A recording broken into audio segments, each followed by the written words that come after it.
Yesterday saw the FanCode European Cricket Series return in 2022, and we saw a couple of interesting matches. We saw a split series in the morning. Costa del Sol, the host club, they looked pretty good, didn't they, in the afternoon, sweeping their series. But there's plenty of cricket still to play, and we're starting today with the Madrid derby. I'm Mr. Maximo. This is the FanCode European Cricket Series Spain Cartama, and it starts right now.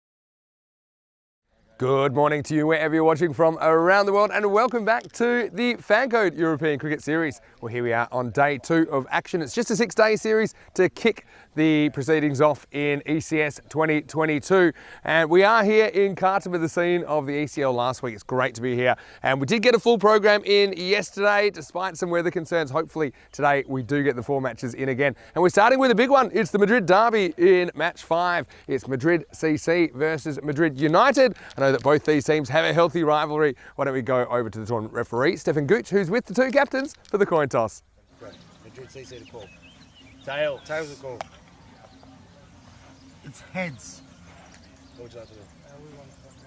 Okay, Madrid United won the toss and they're going to bat. Correct. Good luck. So it's Madrid United that win the toss. Their captain, Ashraf Mohammed, has decided that he wants to have a bat. Look, it is their first game in the series. We saw the other 4 yesterday, but Madrid United, they have made the long trip to be here, about hundreds of kilometres from the nation's capital, but we know that they do have previous ECS experience. They actually won the first ever ECS back in March 2020 in Alfas near Alicante. Also, we did see them in Sporting Alfas last year. Wasn't really their best side, and I think we'll see a variety of players depending on availability this week. One player I am really looking forward to seeing is Robiel Khan this week for Madrid United. He was excellent last year, a real find in that 2021 series with the bat, ball and in the field. He's just a class act, so watch out for him when he gets on the park. But Madrid CC, let's talk about them, and they did split their games yesterday with Granada. Had some promising signs along the way. I do think John Woodward, the captain's got a big responsibility. He will be out there despite a lower leg injury that he sustained while batting yesterday. Also think that Raheel Shafiq, he is one to watch. It looks a pretty classy player to me. So we do have the Madrid derby doubleheader to start the day. The conditions here today, well, at the moment, a lot of cloud cover, so we might see the ball swinging around a little bit this morning. Currently, it's about 13 degrees. Expecting a maximum temperature of 16 and a few showers in the forecast this afternoon, but hopefully the weather gods will be kind to us like yesterday and we can get all 4 games in. Well, I'm always looking forward to seeing this man. I'm spending the day next to him, of course, in the commentary box. Rico Full. Well, he remembers the Madrid teams from the first ECS because that was his first European Cricket Series. We've come a long way since then, and now we're going to go all the way up to the commentary box where Rico is ready to go. The news from the toss is that Madrid United, they have won the toss and they're going to have a bat. Thank you very much, Mr. Maximo. Vinny Sandu looking immaculate there, and dressed by Stuart, or Stan I should say, Stan Ahuja, and nice covering suit there. I think we're going to have a bit of a clash here in the commentary box, but yeah, thank you very much, Vinny. Yeah, these 2 teams, I know them very well from a number of events, and many of them have been T20 matches at La Manga, but yeah, go back to the Sporting Alfas, beautiful ground in Alfas de P, and Madrid United were there the very first European Cricket Series, and they were the winners as well. Also played part in the very first golden ball we had as well, and as Vinny said, Robiel Khan, he's certainly one who's looking to impress, and I think their captain as well. I think he's going to be one to watch, Ashraf Mohammed. But the key thing for them is, I think, just adjusting. Remember, United, a little bit like Madrid CC themselves, they're a team that don't have a ground of their own, so they're very much a travelling side, play a lot of their cricket on the move, so it will take them a little while maybe just to get used to the conditions here, and with those conditions, not so much the pitch has played really well. I think it's been a fantastic, it's probably the best artificial surfaces you'd ever get. It's just played so well no matter what the conditions are. The bounce has been true all the way. You can bat on it with confidence, give something to the bowlers as well. but certainly the outfield being a little bit damp. Still was a bit of dew on it this morning, a bit of overnight rain. Here comes the first delivery, and it's going to be Sadiq, man who impressed yesterday. And for those of you who are vigilant, you will realise that we are bowling from the other end this morning, so from the lake end. Yesterday was hill end, and the main reason for that really is you can probably see the area where the wicketkeeper is at the moment was getting a little bit sticky, and with perhaps a few more showers forecasted in the week, it made sense to change things around. Sadiq once more. Oh, that's a really good delivery. That is what we call a bit of a jaffa, that. And Mirza, Sajjad Mirza, didn't know too much about it. Well bowled. It's a great area there, mate. Yeah, I was very impressed with Sadiq's bowling.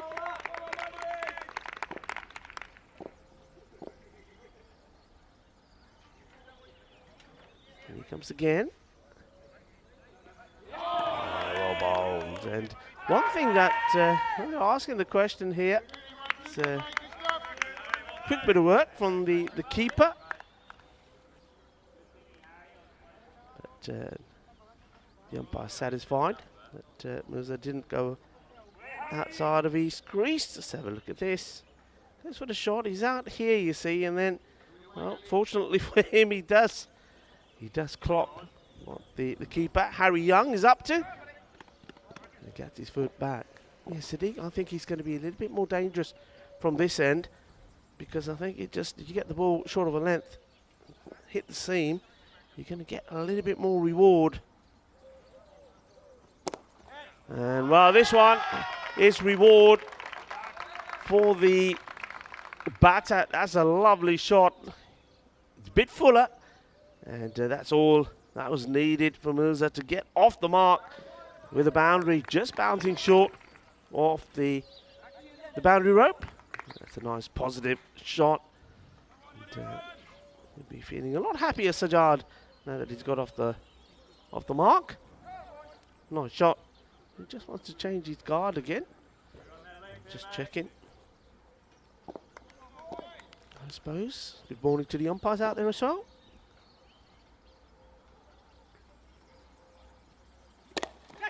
In the air, he sort of slices at this. Does get a bit fortunate, chases on for the fielders. They do well. It's a flick back, sort of over flicked it really, but no issues. Galileo able to tidy things up.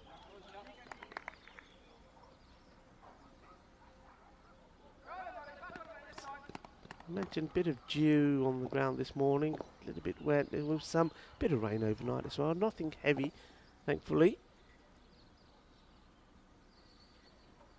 Asking the question, but not out.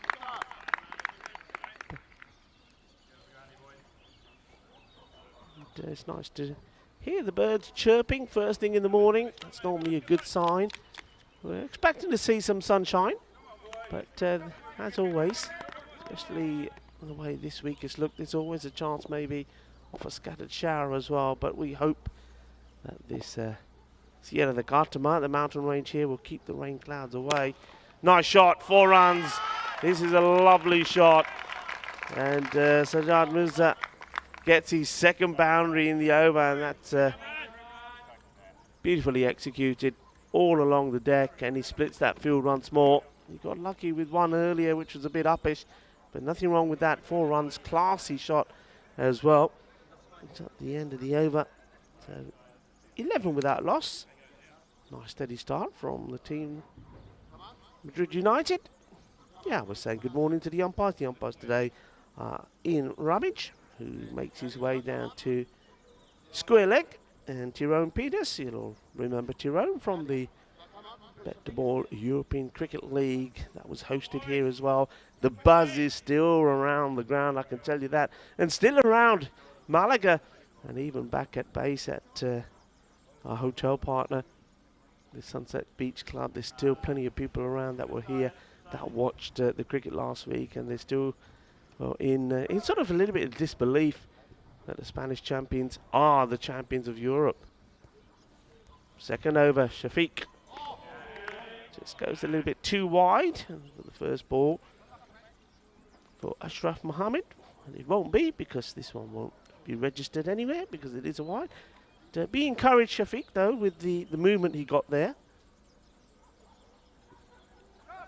And I think in terms of the two bowlers here, they were the ones that really shone yesterday for Madrid. And this one is better, just a little bit closer. See what he's doing. He's trying to entice the batter to come out. Doesn't look like he's quite had a good stretch this morning yet, does he, Ashraf Mohammed? A bit of a lazy looking shot. This time, bat onto ball. Good backing up from Mirza. Gets the single.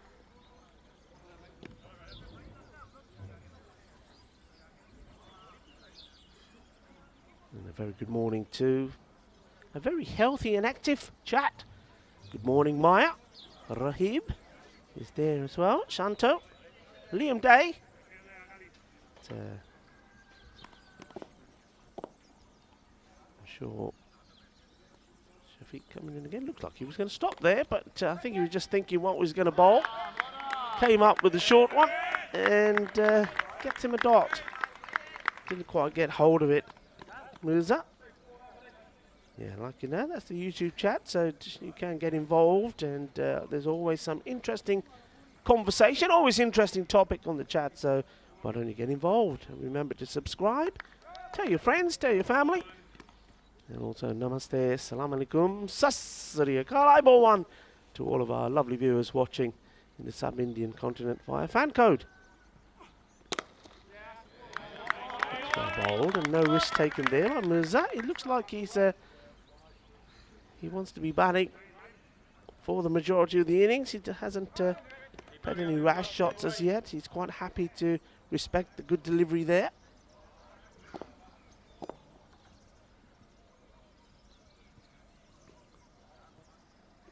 Fuller delivery. Oh, and this is smashed right at Shafiq. And it was that height, wasn't it, that you like as a bowler you like. I thought he was going to get the second bite at the cherry here as well. It's firmly hit, but he gets a good bit of hand. It pops up in the air nicely for him, and then, oh, it just gets away. Look at this. You think he's going to drop nicely back in his hands, and, well, he just weren't able to react quick enough. And then he strays down the leg side to his disappointment. So, not only did Shafiq bowl well yesterday, I think he was one of the key batters as well. He made impressive knocks. 33 out of 17 deliveries against Grenada in match 1. Unfortunately, though, they didn't manage to get the runs, losing by 5. It's nicely played to the man inside the circle at long on. It'll just be a single. And gets a nice round of applause for his efforts there. And pretty tidy over. Score 14 at the end of the second. So just the 3 runs from it. And, well, you can see the tables there. Costa del Sol, 100% record from them. Takes them to the top of the table. And Madrid CC, well, they got the 1 win, didn't they? They're in second. And they're joint there with Grenada. Madrid United. Now coming into the equation, Rico Full here in the commentary box. And alongside me, walking into the door just now, is Mr. Maximo. Buenos dias. Buenos dias, Rico. And to all of our viewers, wonderful to have you with us for another day of ECS cricket. Certainly enjoyed yesterday, and so far so good today. Starting with the Madrid derby this morning. Here's Galileo. Short and put away. He missed out on an earlier one that was banged in short, and Mirza, but not this time. He says, "Yeah, I'll have that. If that's the best you can do, I'll thump these away any time of day." So 4 runs. He's liking the look of Mirza here. He's looks a very competent batter. Yeah, for sure. The boundary's the order of the day now. Just need to lift things slightly. Good comeback from the captain, Galileo Finlayson Blur. What a lovely name. Yeah. So I was asking about his last name, hyphenated Finlayson Blake. It's to do with his Spanish heritage. It should have a little accent on the E. Ah. He's saying so. Okay. That's where that comes from. Yeah, from Hamilton, New Zealand originally. And so he's hoping to develop cricket in Spain. Is one of the things he's doing since he's arrived here. So isn't that a great story?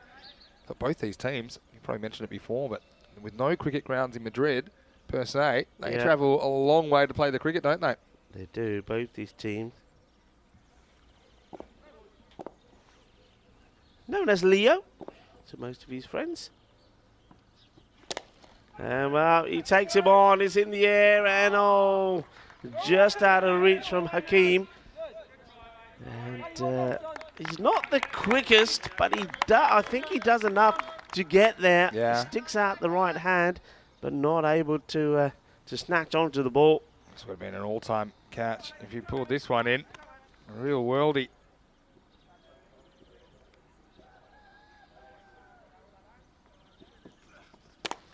Well, goes up in the air again. Will it be second time lucky? No, he's not wanting it. And, well, this could have gone on either side of the field there. And I just think that one there was probably worth having a dive in at that from Victor Medina. He's fielded really well here yesterday. And, well, maybe it was further away from Medina than I thought. It's another single. Well bowled, a slower delivery. I think that was probably just a little bit too high as well. And from the way it was played, I'm just guessing that's going down the leg. We'll see it again here on the replay. And yeah, you see a little bit of movement away, but I think this is always on the way up as well.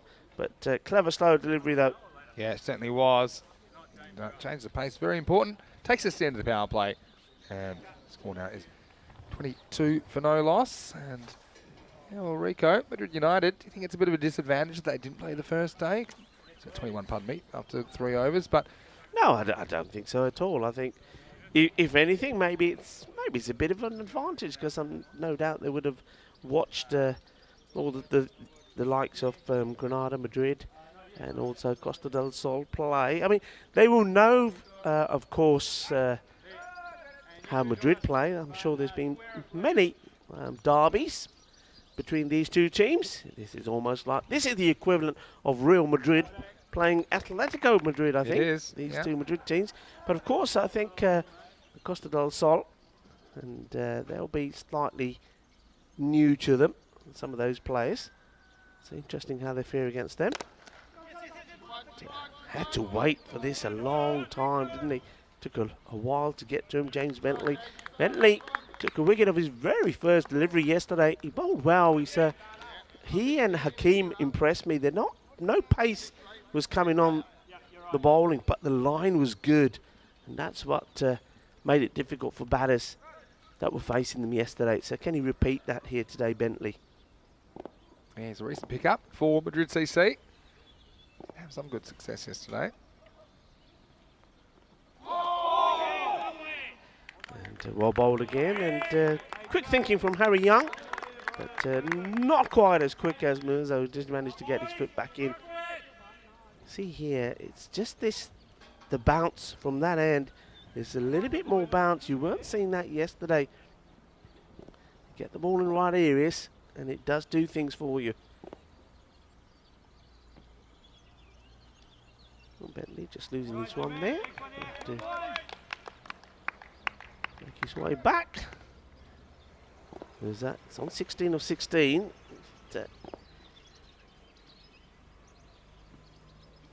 And decides he's going to go big. Balle,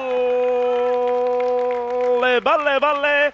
Ginna, Sona, Ginna, Bada, Shaka. First Maximo of the innings and of the day. Yeah, it was powerful. It was on the timing there from Mirza. And this one carries the boundary comfortably, doesn't it? So, Madrid United think I'd be a bit disappointed with the last time that they were seen in the ECS back in Alphaz late October. I think obviously they're sending a message here to their crosstown rivals. Yeah, that was a good firm shot.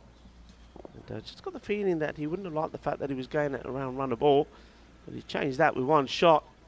And now he's looking to do it again with a second, and he's hit this pretty well as well. And that was worries, I think, for the cameraman. And he's saying, we don't like it this end. It was better the other side. They weren't trying to hit us. What a lovely shot this is. It's a clean strike through the ball. Not trying to hit it too hard. It's all about the, look at that. That's an exquisite shot. And the secret to that is keeping the head perfectly still and getting all of the body weight, the body distribution into the shot. Lovely one, 6 runs. Yeah, really nice batting. You see, the ante has been upped. And Bentley has to try and find an answer. As Mears has hit 28. And, this time, someone's going down the leg side, but well, there you go. You see, old is gold, as they say. David Sturton saying, you're not getting past me. 32 years in Madrid. And, well, 17 years playing for Madrid CC. Fine stop at square leg. Bentley getting close with the wicket. Up in the air, but gets away with it and gets a bit of good backspin on it to take it to the boundary. So that's a good over. They needed a good one, and Bentley, well, he goes for a few. And this is all good batting from He just waited his time, hasn't he? Just slowed up a little, didn't he, when he was 16 off 16. And then, well, we saw a couple of big sixes and a boundary there. He's on his way. And so are Madrid United. The score now really rattling up. Yeah, so very good morning to you wherever you're watching from around the world. Great to have your company. Vinny Sander here, Mr. Maximo. No, this isn't my twin. This is Rico Full. And, well, Rico, it's great. And I mentioned that these two teams, they took part in the first ever ECS back in March 2020. That was your first series with us as well, of course, in the commentary box. So must bring back a few memories as well to see them out there. It does, yeah, it does. And I'm glad to see them. It's not just me that's got older, but, yeah, it does. I mean, it's always, I have to pinch myself, really, when you think back to where this all started and how it grew from that first Dream 11 European Cricket Series, as it was then, back at Sporting Alphaz. And it also, not just, the other amazing thing is not only, as we've said many times, has the quality of the players got better, as Hakeem has come into the attack. Oh, and gets one straight through the defences of Mirza. And he will do this, Hakeem. And I was saying that these two teams will know each other pretty well. But still, Hakeem will cause trouble. Yeah, so going back to that, it's just been the improvement of the teams. But I think the improvement of the whole package, the players, the officials, and the production. Well, you know, Spring Productions have just been amazing. And so many people comment on the production and the stream and the quality of it. Now asking the question, has he gone right across? And no, and I suggest from the look on the batter's face that this is probably going down the leg. He's gone pretty wide, keep an eye on it. Yeah, not so much so. I think it's a little bit the height as well, perhaps. Yeah, I think so. The height might have just saved him there. Pretty good shout.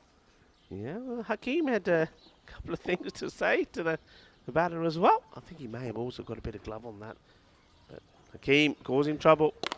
And he doesn't get hold of this at all. It's going to end up dropping short of the fielder.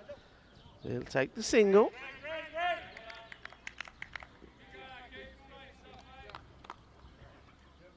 Yeah, so notice the last couple of overs, certainly a bit of a change in mindset, I think, to try and get after the bowling a bit more. They do have 10 wickets in hand here. Has been principal in that. That's for Ashraf Mohammed. And he's played a bit of a passive role. Hasn't had much of the strike at all, has he? Only 5 balls. Almost halfway through this innings. So made a bit of a change to field here to Mohammed. It's this fairly well struck, but once again, really good fielding. Not getting past me. Nicely stopped by Galileo there. Has got protection behind him, so I think it would have just been the single. But still, it's just letting the batters know that he's there.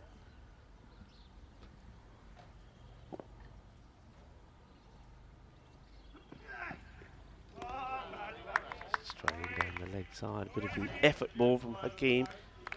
I don't think he needs to try and bowl faster. Actually, I think it's the keeping the pace off the ball that seems to be working for him. Yeah, sometimes that is the skill in itself, and yes, comes all kind of arms and legs at you, doesn't it? It's yeah, a few batters have struggled to pick up his timing.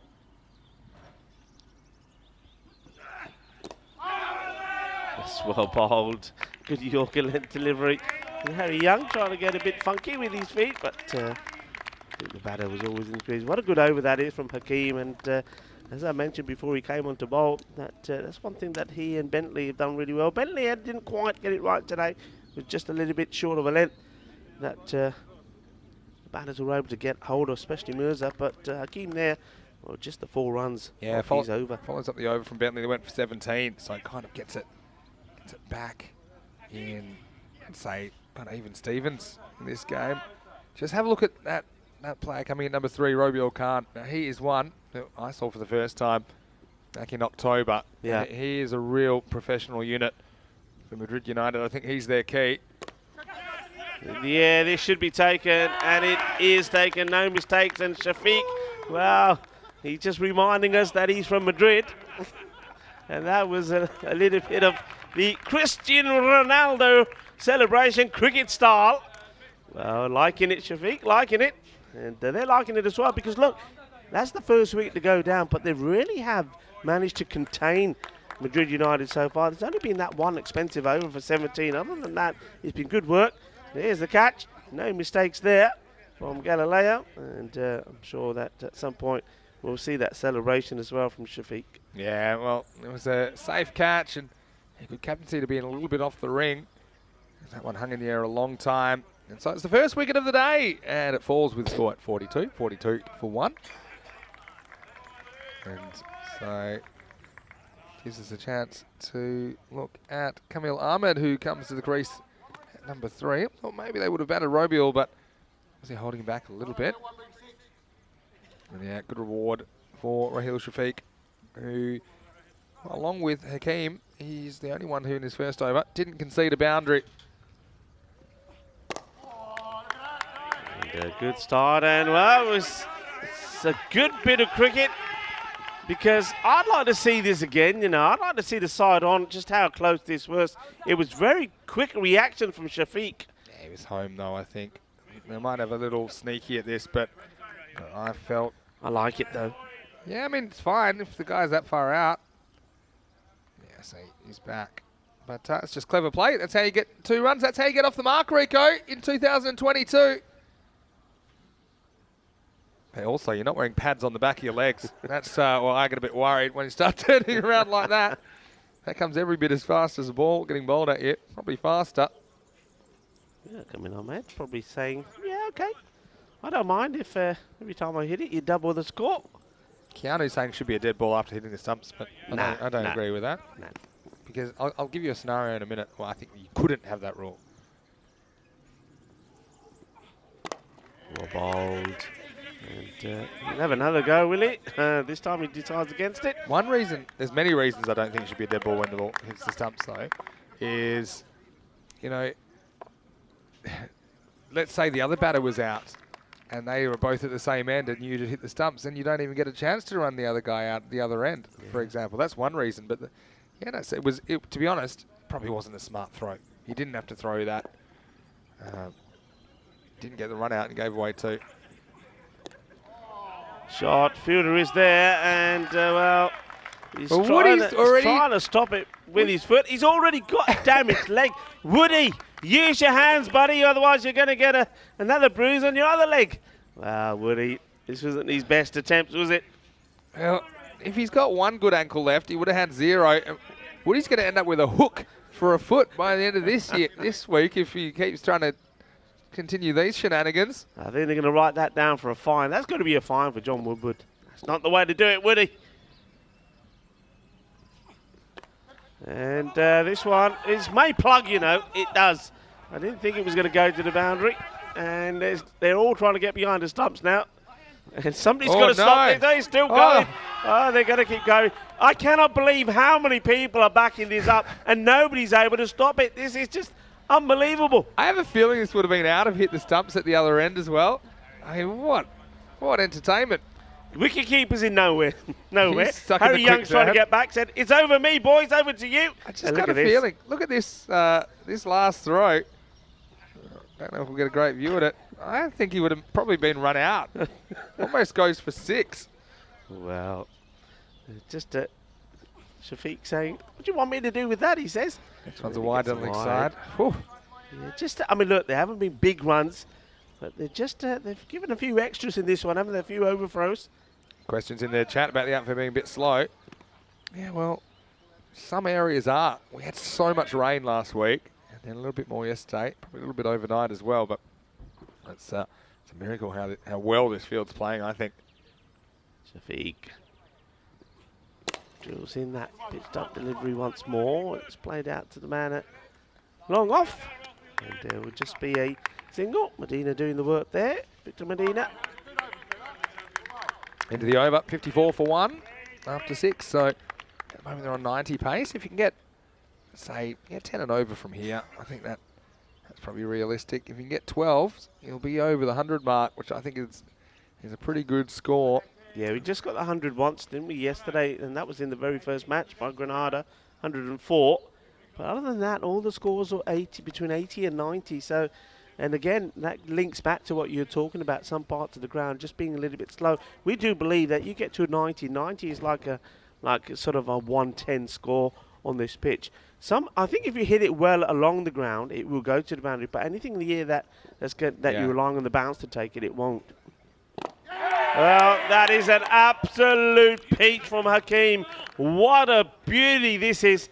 And it's gone through the defences of Kamal Ahmad, and it's yorked him. Really well bowled. And, well, this is, you know what I like to say with deliveries like this? This is about knocking the castle over. Here we go. Here it comes. Wait for it. Jug of the Hutte. Absolute beaut. It's always a good time to dial up the Yorker. That's what I would say at this level and in this type of the game. Full, straight challenges the batter. And Kamal Ahmad, he couldn't get the bat down in the right spot at the right time. So, Hucky coming up with the goods. He's impressed me. Got a bit of hustle and bustle about him this morning as well. It's the second wicket to fall. It's 54 for 2.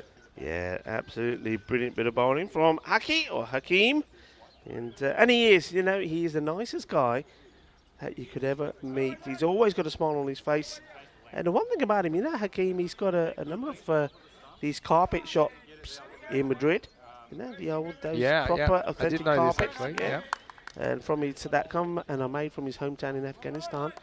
And usually, whenever Madrid CC do a lot of their tournaments and quite a lot of work for charity, he's always donating one of those carpets as like a prize, and they are absolutely brilliant. I can tell you that. The quality is fantastic. I wonder if he's brought a few with him. Yeah, I wouldn't mind, because especially some of the damp bits of the outfield, I could use a carpet sometimes. Anyway, moving along. Next one's a wide. But yeah, some really great stories behind all these players, and obviously some have lived in the country longer than others. But one thing I really love is the sense of inclusion and the diversity as well. Even amongst this Madrid CC lineup, I think there's something like 14 nationalities in the squad. That's right, it is. Look, this is your man in now. Now, I must admit, I haven't seen too much of him. Heard a lot of him. When I met him last year, you were doing the Italian T20 finals at the same time. So I know that you've probably seen a snippet or two, but you wouldn't have seen too much of him in real time. And look, he probably hasn't played a lot of cricket, but I know that he is part of that high-performance squad in the national setup, which starts on Thursday. And a bit of information about that as well, which we'll get to in due course. Hakeem. And doesn't quite get hold of this, but they should be looking to come back for 2, and he turns it down. And it does get stopped eventually. No overthrows this time. Yeah, I think there's a point now here where Mirza really has to say, right, okay, I'm still here, I'm in the 40s, but really, I haven't accelerated as much as I should. He's played more than half of the deliveries. He needs to get gain now, and I think, hope that Khan can give and provide a bit of support at the other end. Oh, well, this is a chance. Gets the edge, and Harry Young not able to take the catch. So, Rubal Khan gets a bit of luck. Yeah, I mean, it was a late deflection. Went quickly, didn't it? That was a chance to get rid of a big player. Get him early. Just off the end of the fingers. Good effort from Young, who just reacts, but yeah, can't get there. Big opportunity. And they do on this occasion. Come back for 2. So he gets alive, Rubal. He pulls out. I'm not quite sure why. Well, Hakeem. And you see, just about to release the ball, and you just hear that cry of, oh, man. Thing is, you can always just bowl it anyway. And the batter's backed out the way. Sometimes you can do yourself an injury trying to hold on when you're planning to bowl to the very, very last second. Up in the air. This is a chance. And it's, oh, wow, this is not bad communication. This is bad. I get the feeling that you saw the fielder getting under it. That was James Bentley. And then Galileo, for whatever reason, called mine. Yeah, well, he called mine, but he didn't really convince himself, did he, Galileo? Because he called mine, but he still had one eye on the fielder who was coming in. I think it's got to be the outfielder's catch. Yeah, that's not a good call from Galileo. James Bentley was the man who should have been taking that catch, and he was called away from it. Oh, Hakeem, he could have had 3 wickets in this over. And they've dropped Rubal Khan twice. It's another edge. This one will get to the boundary despite the efforts of the fielder. Good hard chase there from Daniel Walker, but he's not going to get to that. And, well, how unlucky is Hakeem here? He's found the edge of the bat twice. Once the catch was dropped down, and then there was other chances as well. But a very good over from him, and a little bit of bad luck as well. But he's bowled really well. His 2 overs have gone for 15, and he's picked up the 1 wicket as well. Have a look at this. This was a recently released info. This is the 21 now. 21 people that are going to take part in the Spanish national team high performance squad. Few familiar names in there. Late inclusion. Breaking news, Atif Mohammed, after his performance over the weekend, has been added from Pakai Care. And they've also got Mohammed Kamran, Mohammed Isan in there, Robiel Khan, who we haven't quite seen the best of him yet, Kuldeep. A few other names we know from ECN and a few others. Talk me through your thoughts. We'll come back to that in a second, Rico. Full toss, and fortunately for the bowler, from the captain, Galileo Fililese, it's gone straight to the fielder. Otherwise, that could be a lot of runs. Look, I am absolutely chuffed that Atif Mohammed is there. If there's ever a player that's deserved his opportunity, as well as Mohammed Kamran, I think great Ishan there as well. So you've seen those players that we've seen. Prince Diman, let me tell you something about Prince Diman. You know him because you've seen him in Barcelona. This weekend, he scored 200. Yeah, I saw that. And oh, is it to the same fielder again? Well, this is almost like a repeat. Like the hand method, though, from Woodward. Yeah, I mean, there's some great, exciting plays in there. But you know what? It's going to be really, really difficult, I think, for the coaches to actually then go from that to say, right, who's going to be the 14 or 16? I'm not sure what it is these days to score a 14 or 16. What 14 or 16 do you take from that? It's going to be a really difficult decision. Yeah, but a good position to be in. It's well bowled, asking the question, and well, does he get back in time here? And it's all happening out there at the moment. We're seeing shots being played. That should be going to the boundary, going to the fielders.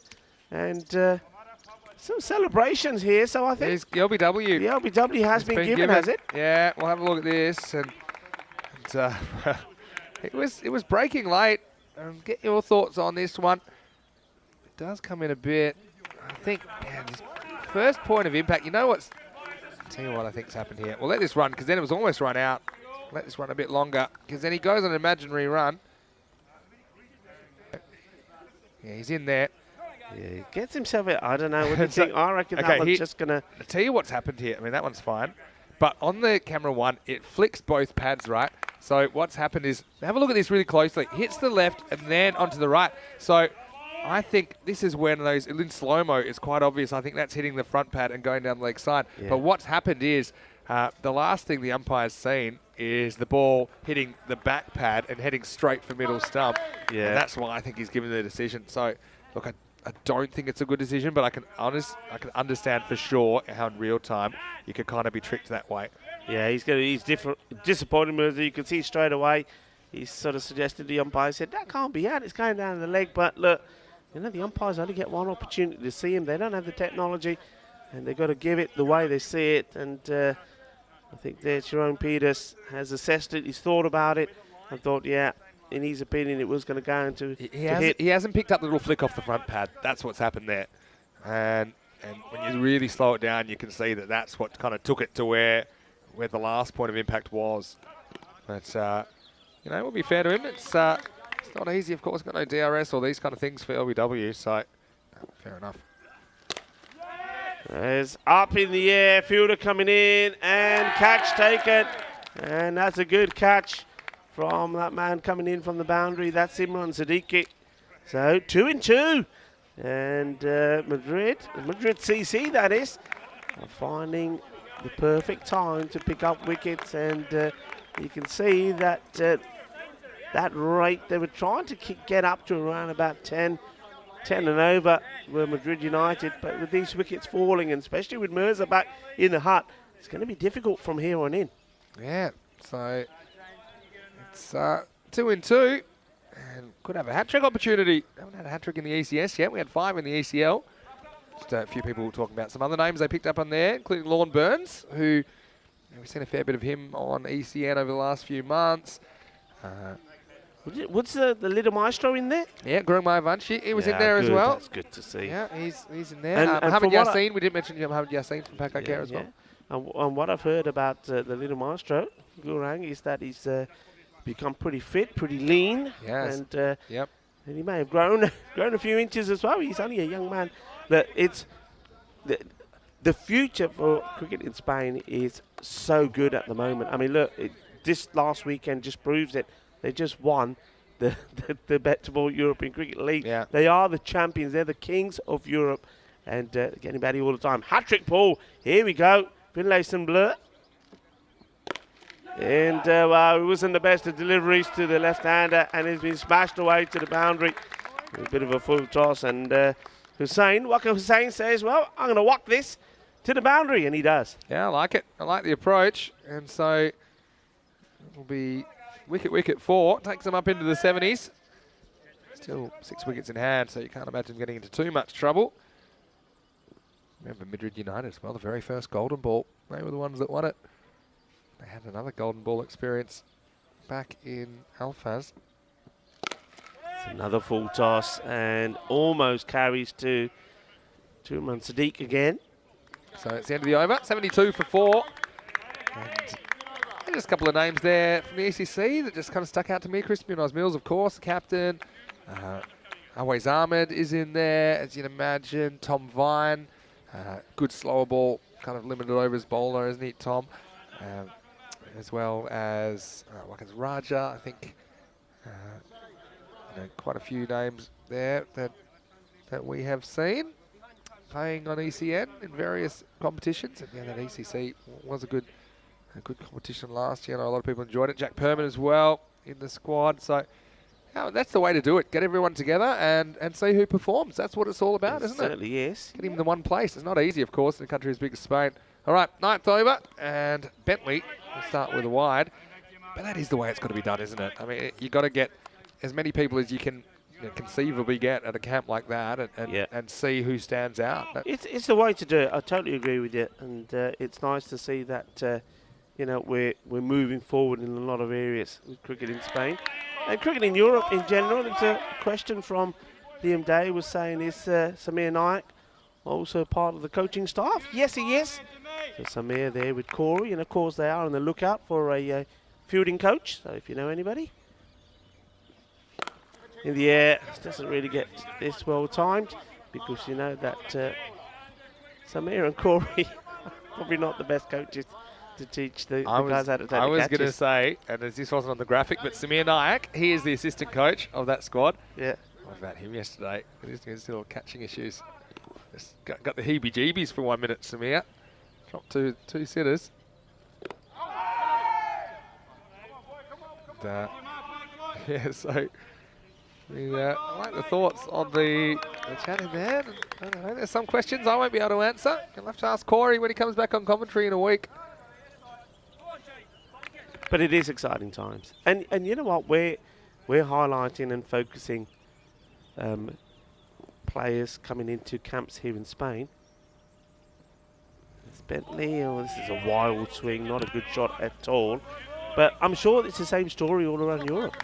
There are so many good European cricketers now that are starting to be found by the federations that, you know, the selection staff just can't ignore them anymore. Yeah. They've got to organise camps like what we're doing here in Spain just to get them all together and say, right, let's make sure that the best of the best are going to be the players that are going to be representing our country. I'm pretty sure that the team that will play T10 here in the ECC will be completely different to what we saw last year, you know, for the European Cricket Championship, because I'm pretty sure you're going to see the likes of Mohamed Barber, you know, playing. And so couldn't leave him out. I think the T10 format is an excellent opportunity to get a mixture of the experienced players like Barber and some of the under-19s. That's my own personal opinion. Yeah, that's a fair opinion. Horses for courses. Seen every other form of the game. But also expand on this question comment from Liam saying that Yassine has a lot of first-class experience as we get to the end of 9 overs, 75 for 4. But yeah, Mohamed Yassine, 48 games of first-class experience in Pakistan for Sialkot. He's a classy player. Struggled with illness at times during the recent ECL, but he had an important role to play towards the end as he was opening the batting with Barbar, and so he's in net. Well, they're just slowing down here, aren't they? Just focus on this game a little bit. Just Madrid United just haven't been able to get any major runs. And you see that they've got 11 off the 7th over, and then the 8th over went for 7. That last one from Bentley, just 3 runs. Superb over. So, Madrid United, they want to be getting, they would have wanted to be by around about 90, halfway point. They were only in 42, but they hadn't lost a wicket, so they didn't get the acceleration in when they needed. And when Mirza got out, they just haven't hit any boundaries. Can they get going here? Won't be easy as Imran Sadiq comes back into the attack. And to talk about attack, it's the batters that are being attacked here. Khan has to wear this one. Hasn't really got going, has he? Nah, it looks rusty to me. He's just a bit late on this one. Hurries onto him. Ooh, that's caught him right in the ribcage. Siddiqui just gets this extra pace off the wicket. All arms and legs. Now, is this going to go over the fielder? No, he's got right under it, but he drops it. And, well, Shafiq, he stay in the field. Gets worse. Robio Khan has been dropped at least 3 times that I can remember. Yeah. And, yeah, it's just hasn't made them pay. And he's running out of chances to make them pay, to be honest, with only 4 balls left. Marcus Hussain, what can he do? Oh, he has a go, and well, this is, I tell you what, the running there from Rubo Khan was sensational. How quick he was. Just wondering how quick he was out the blocks. Did he go? I mean, we can't really tell. It'd be interesting to just, if we could just rewind that back slightly and see when he actually takes off from. But he was so quick. Yeah, excellent running. Acceleration was something else. Will he make the most of it, though? He's keen. He hasn't shown what he can do yet, but I'm telling you, he can hit the ball a long way. This will be a wide. I mean, he hit one at Alfaz that landed in the restaurant across the street. Hit the building on the full across the road. Yeah. Well, that is a huge hit. Absolutely. That is a over huge the over the duck so pond. over the duck pond, over into the street and hit the building. Is that the nice restaurant with all the little... Yeah, it was nice. That's a massive hit. Yeah. I don't think I've ever seen one that's gone all that way at Alfaz. Absolutely smoked it. Hit bat on ball at the moment. He's had enough. He says, right, I'm not running. He doesn't want to run. He wants the boundary. And you know what? This is risky because he may not get it. I think you've got to take whatever that comes their way. They haven't got into the 80s yet here. And the biggest hit I've seen at Sporting Outfest was the other side, over the road and into the balcony of one of the apartments. Oh, is that right? Yeah. That's a big one too. All right, 2 to come. They're going to push, and he wants to. And I think they need to go here, but of course this is all about what Castle saying. I'm not getting run out. I'm going to have my go ahead in the boundary. I think then even Roby will probably acknowledges, he just hasn't quite found his timing in this inning. So, but that's why you don't turn around singles when they're there. You turn the single down only to take a single. So in a way, they should already be in the 80s here. But he didn't know he wasn't going to hit a 6. All right, here we go. 79. Last ball coming up. And this time, Google Khan decides he's not going to race down the other end. A good take from Harry Young. He's done well behind the stumps there. And this has been a marvellous performance from Madrid CC. I mean, take into account that at the halfway point, the score was 42 and there was no wickets down. You really thought that Madrid United were going to get the acceleration in and be finishing sort of 90 to 100. But they really couldn't get going. They didn't get a boundary in the last 2 overs, which really hurt them. I think big turning point that LBW when Mirza was out, and after that, I mean, even though Ruben Khan did come in, he just, like you said, just looked rusty. Yeah, well, time to shake the rust off. Cars, game on, ECS action, day 2. The Madrid Derby starting out the day's proceedings. And, well, early on, it was Sajjad Mirza. His 42 was the foundation of this innings. And although he had a couple of hairy moments, he did hit the ball pretty nicely and set up this total of 79 for 4 for Madrid United in the first innings of the day. Yeah, it was all about Sajjad Mirza. He played some nice shots, but then he sort of, I don't know, it's almost like he was a sleeping giant, fell asleep. And then it was when he got to 16 that the acceleration came in again. That was Shafiq getting his wicket, and he liked the celebration, and this was just beautifully bowled. This was Hakeem doing what he does best, and totally did come in Ahmed, and he wasn't done yet. He could have had a few more. There was a couple that found the edge. One went to the glove and out, and one that went to the boundary. This was that LBW decision, which I must admit that the decision came so slow from the umpire that I actually missed it. We were looking at the run out at the other end. I didn't realise that the finger had finally gone up. The batter was, well, he was disgusted with the decision, didn't like it. But, the umpires, as we say, they can only give what they can see and what they believe is going to happen. They don't have the advantage of the technology as we are able to have a look at it again and again and again to satisfy our minds. But that was a key turning point, I think. Sajjad Mirza, I think, was in his 40s. He was looking to go big, looking to accelerate and maybe get a good partnership together with Rubel Khan. It wasn't to be. Rubel himself, well, just run a ball. That's not like him at all. So that rustiness is still there with Waqar Hussain. But he did play one boundary. But really, I think between the two of them, they were fighting who was going to get the strike. And but they weren't able to make it count. 79 for 4. And as we have a look at some of the bowling performances, everybody bowled really well. Look, not one of the bowlers, not one of the 5 came for 20. I think that's outstanding. The captain, Galileo Felicé Bleu, I think he was good. Took some good catches as well. There was only one that he called for, and really he shouldn't have done it. Should have left it for Bentley. But still, look, in terms of his bowling, 2 for 13. And Imran Sadiq was wicketless, can you believe? But only 14 come off his 2 overs. And Hakeem, he was another one that was very unlucky. He could have quite easily picked up 3 wickets today, 1 for 15 from him. And Shafiq, well, he did a good solid performance from him as well. It was a really good performance from Madrid CC. There were 1 or 2 lapses in the field, but other than that, it was fantastic, and that's why they were able to contain Madrid United to just 79 runs off their 10 overs. So 80 required by Madrid CC, and bear in mind that they had 2 matches yesterday, and they won 1 and lost 1, and they batted pretty well as well. I think they'll fancy themselves to go on and knock these off. And I think the key players for me was certainly, I think, Marcus Harvey.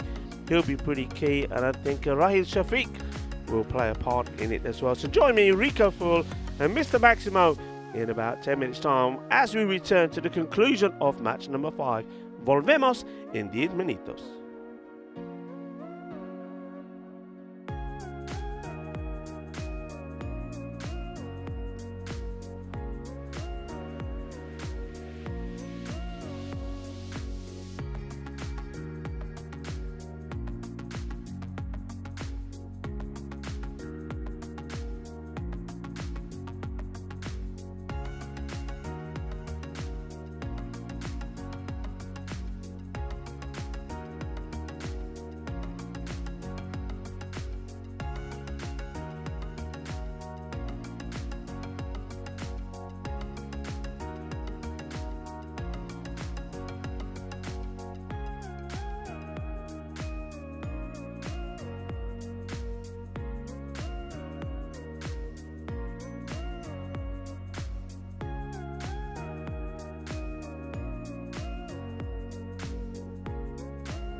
Hello and welcome back to the Cartama Cricket Oval. It's ECS action coming your way, day 2 of this series in Spain. Cartama is the host, and it was also the venue for the European Cricket League over the last 6 weeks. So week 7 of action, this field has held up remarkably well when you consider the amount of rain that fell around this time last week. Actually, it was almost underwater. And, just caused us to rejig the schedule slightly and go into the reserve day Saturday. And after the champions were crowned, we had the day off Sunday. All the best. Rest on the 7th day. We are back, though, for the first FanCode European Cricket Series of the year. Vinny Sandu here, Mr. Maximo for the European Cricket Network with you. And it's great to have your company as you're looking at the Madrid derby. Match 5 of the series. It's Madrid CC about to come out and chase the target of 80 required for victory after Madrid United won the toss and elected to bat first up this morning. And I really like the contribution of Sajjad Mirza for them in their first innings. And yeah, now we'll get to see Galileo, Finlayson, Blay open the batting with a player I think looks pretty good to me, Marcus Harvey. And they will need 80 to win. Vinny Sandu here, Mr. Maximo. As always, I'm joined by Rico Full. Rico, a bit going on this morning, of course, with that high-performance Spanish national team. Yeah. That we've discussed at length, and we'll probably keep discussing throughout the day. But right here, we've got a good game of cricket on, I think, as Waka Mirza is behind the stumps, and Abdullah Farouk looks like he will be opening the bowling for Madrid United. Yeah, it's going to be an exciting game. Galileo Finlayson Blur. He is a Spanish national, and I know it's one of his dreams to try and play for the Spanish national team. And, well, he'll have to wait a little bit longer before he faces his first ball from Abdullah Farouk. Yeah, I mean, it's one of the things that I know he's talked about. He's 26 years old, of course. He's played cricket in New Zealand. He's been a cricket fanatic since the age of 7. And one of the things he's mentioned several times, he'd love to have the opportunity to play for El Roja, for the Spanish team. Well, maybe if he gets a few good performances in here. You never know. Corey may add another name to that camp. Well, it can't hurt. But, you know, one thing that has been noted, and lots of people messaging me, saying that a lot of the players picked, they have performed on ECN. Yeah. And ECN's kind of showcased them, especially in a country like Spain that's geographically so large. You know, it must be difficult to see, you know, for scouts to get around and to try and compare players between regions. But yeah, ECN's been a bit of an evener. Yeah, you're absolutely right. I mean, it is difficult. I mean, I know that in my time that there's been plenty of camps and things that we've tried to arrange, but of course there's always travelling issues for some players and work issues as well. And I honestly do believe that's why those many weeks of ECS within Barcelona helped. Yeah, I mean, the European Cricket Series, if you remember at one point we did sort of 3 almost back-to-back in Barcelona, and we saw all the players come out. They loved the format, they wanted to play, they're keen to play, and well, that's when we really saw some of the names, some of the youngsters, of course. Latif Mohammed was one, and Gurang Mavanishi, the spinner. It's in the air, and it just shies away from this. I think this is why you have to be walking in, and Kamil Ahmed, I think if he was on the move here, I think he would have snapped this up. Yeah, this is my thoughts actually. Just a little bit flat-footed, and this was hit. Very fine first slip in place, but yeah, a bit of an uppish stroke, bit of a nothing stroke really from the batter, almost offering catching practice, but not carrying. Good little outswing here. I thought we might get a bit of swing, and like what I'm seeing from Farouk, I know that Corey, the Spanish national team coach, he's going to be really interested to look at the bowling of Robiel Khan. I think that at that level, that's how he sees him, as one of the seam options or potential options. So we'll see if he opens up here. I'm just going to do an early call for a golden ball because Madrid United, they're kind of a golden ball specialists, you know. That's a maiden to finish up though, so how about that? To start proceedings, none for none after the first over. Yeah, that's really well bowled actually. He's got the ball to, I think what he's done there is sort of highlights why this end for me is ideal for good seam bowlers. You get the line right, it's very difficult for batters to to play, especially if you're a batsman that likes to play predominantly on the front foot. Yeah. If you like playing on the front foot, well, you get a bowler who bowls that line to you, it's going to be difficult. You're going to have to try and play your cut shots, and you can see there that Finlayson Blur, he did play a couple, but he wasn't really aggressive enough on them. He needs to be trying to hit over the top. So, well, all of a sudden, that target 80 looks a lot higher. So now trying to get a chance to look at Harvey. He's been camped up the other end so far. Yeah, but you know, I take your point. That's true about this end. Just going back to the golden ball thing, Madrid United, they won the first ever golden ball. That was back in March 2020. That was golden ball 1. They also won golden ball 23. And so they're the first team, I think, that's won a golden ball with the bat and with the ball. Yeah. As Robiel Khan, actually golden ball hero against Alfaz back in the ECS Spain Alfaz LP. First run, finally, and it comes through a wide. Yeah, first one's on the board, wide ball, just going a little bit too wide here, Ahmed. As the sun starts to break through and burn away some of this low cloud cover. Yeah, hopefully the weather stays good as well. There was originally a few forecasts for showers this afternoon. Hopefully they stay away.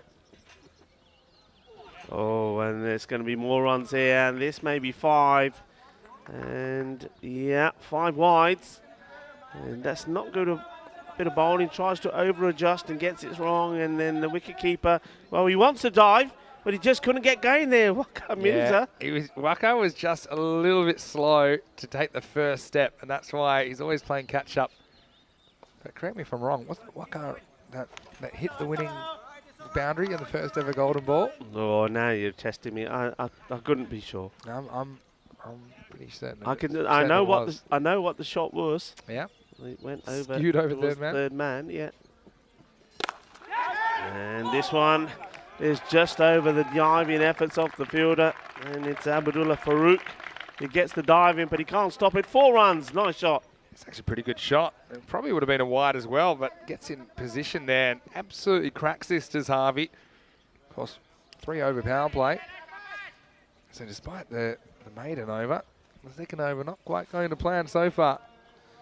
Yeah.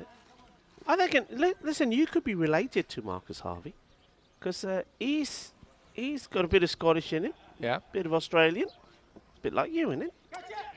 Yeah, well, not all the same, but pretty sure there's going to be more runs. I think it's off the leg. His pads. Yeah. Well, we've had everything here. We've had the solitary wide, we've had the 5 leg side wide, then we've had boundary off the bat, and now we've had a boundary off the pads.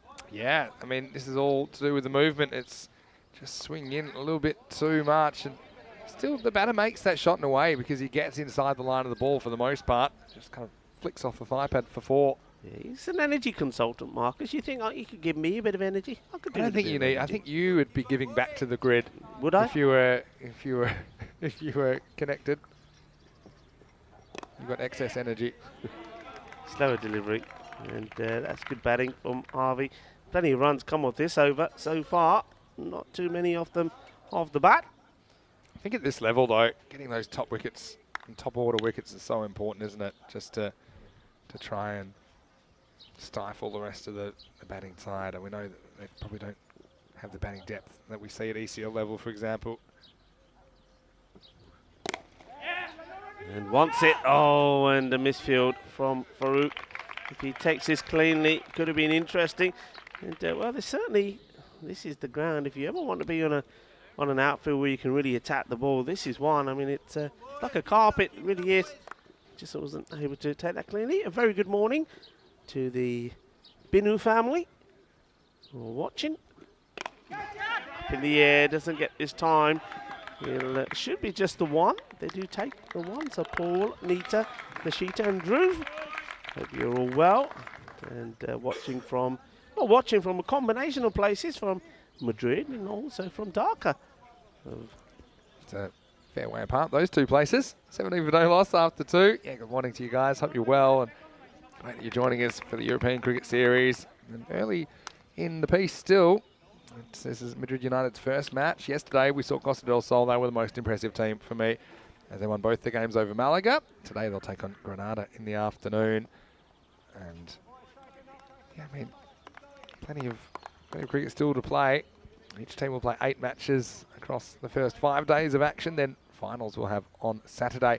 All right, here we go with Robiel Khan bowling over number 3. And hit a good one from him here, as the second over went for 17, whereas the first one went for absolutely nothing. Let's see how Harvey handles him. Got the slip in play. A very close slip as well, to be honest. Let's see. He's hiding behind the keeper, isn't he?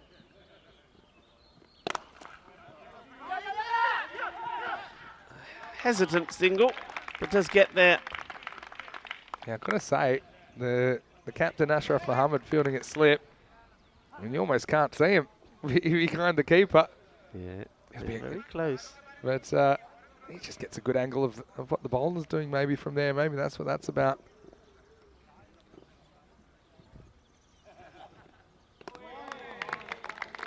Nice take behind the stumps there from Wakamiza. Nice steady approach he has, doesn't he? Good follow through. I do like that. I think you can tell a lot from a bowler from the follow through as well.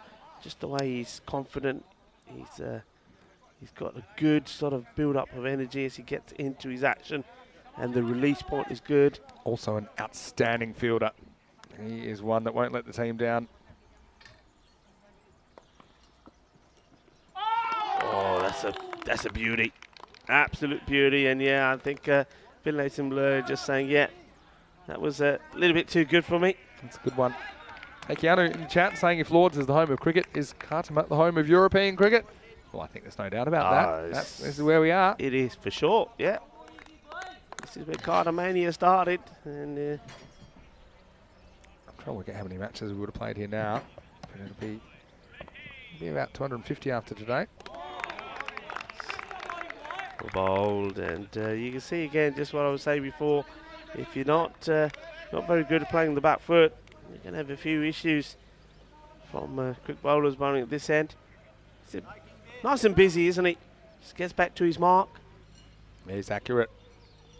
That's the key.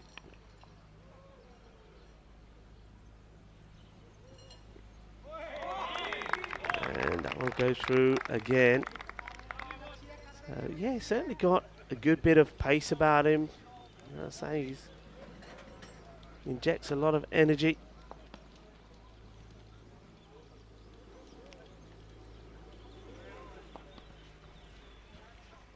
So only one off this over. Last ball coming up. Oh, and he's got it. Absolute beauty. That was quick, that was fast. That was Jagde Fatte style. Jabardasti bowling. And that's why everybody's talking about Robiel Khan. Yeah, you see it right there with your own eyes. And Finlay Simbler, in the end, it's not a happy time at the crease for him. He'll go for 1 off 12. He's eaten up a couple of overs in this chase. And this one was just a good Yorker. Look at the feet there. I think it's Finlay Simbler just probably just trying to get on with things, hoping for the best, but it didn't end well. As there was the fuller delivery. Knocks back the off stump, and that's the first wicket to fall. It's 18 for 1 after 3 overs. What a good over that is. 1 for 1. Really good bowling, and that's all about, I think, the batter just deciding he's going to have to try and do something different because he wasn't able to negotiate any runs from Khan, and he just tried to give himself a little step away towards the leg side, but all that did was create the perfect sort of length from Khan to get in, sort of angles it into Galileo, picks up the wicket, and that's a good over for him, and a good power play really from Madrid. When you calculate that of 2 overs, they've only managed to score, they've only given away the 1 run and taken 1 wicket. It's just that second over really from Ahmed where 17 came off. If it weren't for that, they'd be in all sorts of trouble. Yeah, exactly right. And so it's going to be Raheel Shafiq at number 3, but he'll be at the non-striker's end. Harvey on strike. Oh, he could have played this onto his stumps quite easily. He gets away, gets lucky. Mel Ahmed is the bowler here again. Over number 4. Actually, his first over did go for 17, but he did swing the ball around. Just had a few problems controlling it at times. There was a 4-leg buys in there. There was a 5 wides in there. Shot, and that's gone like a bullet It has been stopped sort of partially by the fielder. But then he has to chase after it. The stops it going over the ropes, the 2 runs. But this was hit like a rocket. Yeah, he does hit the ball well, doesn't he? And a lot of people look forward to seeing Rahil Shafiq again. I mentioned him before the game as one to watch. He's got really good hands when he bats. Snaps through the ball. Yeah, it's good timer off it, isn't he? And certainly gets plenty of power in the shot as well. He's not a big man. It's like changing the field, pushing the man back. So is this going to be the shorter delivery? No, it's a slower one. And he waited for it well and dispatches it. Manos arriba, arbitro. Eso es 6 carreras. Qué grande. Qué guay. 6 carreras. Yeah, the pace-off finally came, but he was ready for it. And 2 overs that really garnered almost nothing for Madrid CC, but still the other 1 and a bit so far have been pretty productive. That's why they find themselves still on track in this chase. Shafiq looking good, timing the ball well. And a clever shot, work to be done by the fielder. And well, he does it very coolly, a one-hand pickup. And has confidence in the surface. And does Akib Hussain, just the one. Yeah, it was actually quite an incredible pickup in the end from Akib. Down Look at here. this, watch this. Gets it in the left hand, it's not going to his right. That's the area where, let's just say, one of the German fielders is still having nightmares about a similar kind of stop back in the Group D final. But, we won't talk about that right now. Oh, and he's celebrating before he catches it. It's as simple as that. He's celebrating the keeper, Wakamiras, before he takes the ball and he drops it. It's a sitter. I'm not so sure that the keeper's celebrating as just trying to catch it. You see, that's doing a little edge.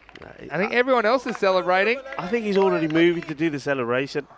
Yeah. Oh, that's a bad drop. A misjudgment. So, bad player to drop as well, Harvey. Now he's going to get 4. So, I mean, Kamil Ahmed can't take a trick at all. He ends up going for 27 of his 2 overs. And really, if you include the 4-leg buys, his 2 overs went for 31. So, a disappointment, but live and learn. The score at the end of 4 is 32 for 1. Vinny Sander here, Mr. Maximo, alongside me is Rico Full. Hello to all of everybody. our viewers. I know we've got viewers from all around the world, don't we, Rico? Yeah. So a big hello to all of you. You mentioned viewers in Dubai and Madrid, in Europe, out of Europe. A lot of stuck around after the ECL as well. But we value all of our viewers, and it's going to be a really exciting few weeks as we head around with the European Cricket Series again. Yeah, it's been fantastic, and thank you all for joining us. Of course, as we always say, you are the best viewers and supporters that we can ask for. They're absolutely marvellous. Thank you for all the lovely comments on the YouTube chat as well. Hey, listen, I mean, yesterday, I wonder if we can show the viewers the rainbow that we had yesterday, because I know Diana Oro's our ECM photographer has taken some photos. I've never seen a rainbow quite like it. It was a flat rainbow, almost like we were seeing the top of it, and it was quite incredible. Yeah. It's on our social media, I know that, at European Cricket. You can check it out, and well, it's just good that we've got the rain that stopped, and the rainbow for us is that we've got cricket. And now here's Robiel, who's going to bowl out straight away. Yeah, that's quick, and well, he's not reacting to the call of Harvey there. Shafiq, he's trying to find where the ball is, and Harvey said, hey, never mind that, listen to me. Yeah, if you're not sure where the ball's gone, always a good idea to look at your partner, because you should be able to locate them, and they normally can see where the ball's gone. So you can work out from their actions whether there's a run there or not. You surprised the game with Khan straight away? Yeah, a little bit. They might hold him back. This one is so well bowled. Just getting his radar spot on. I mean, they've got some options. They held back Abdullah Farooq, who bowled a maiden in the first. So I think they thought, well, we don't have to hold both back. Maybe we'll stick Robiel out there while he's up and going. He gets to bowl his two on the trot. Catch him! Oh, this got away with this. It could have gone anywhere. And in the end, the fielders, fielders between them, Do stop it. That's a bit like rugby league. You know how that one player Just puts the ball drops the down? foot, yeah. One player it's called to play the ball. And picks it up. And just when you think he's going to pick it up, he forgets. So, yeah, don't worry, I'm here. James Stewart noticing our outfits are coordinated today, colour-wise. Not intentional. But great minds think alike, Rico. All right, Robiel. I think probably first runs off the bat. He's had him 1.5 overs.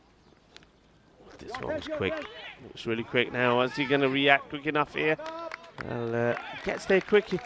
But I think the batters do well as well. Interesting how they've kept this field attacking. They've still got that field in place, the slip in place rather.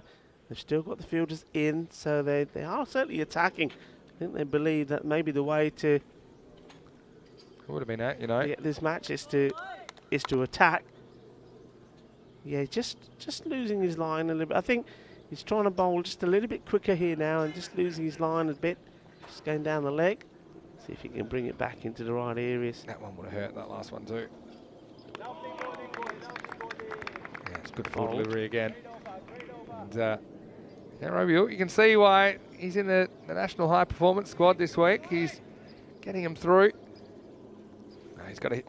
I think there, the one thing, if I had to be critical, which I don't have to be, but I will, is he's only really bowled one ball that's hit the stumps. That would have hit the stumps. You know, I think you need wickets here because you want to get into the middle, lower order, quick as you can. Got one more chance, have a crack at Harvey.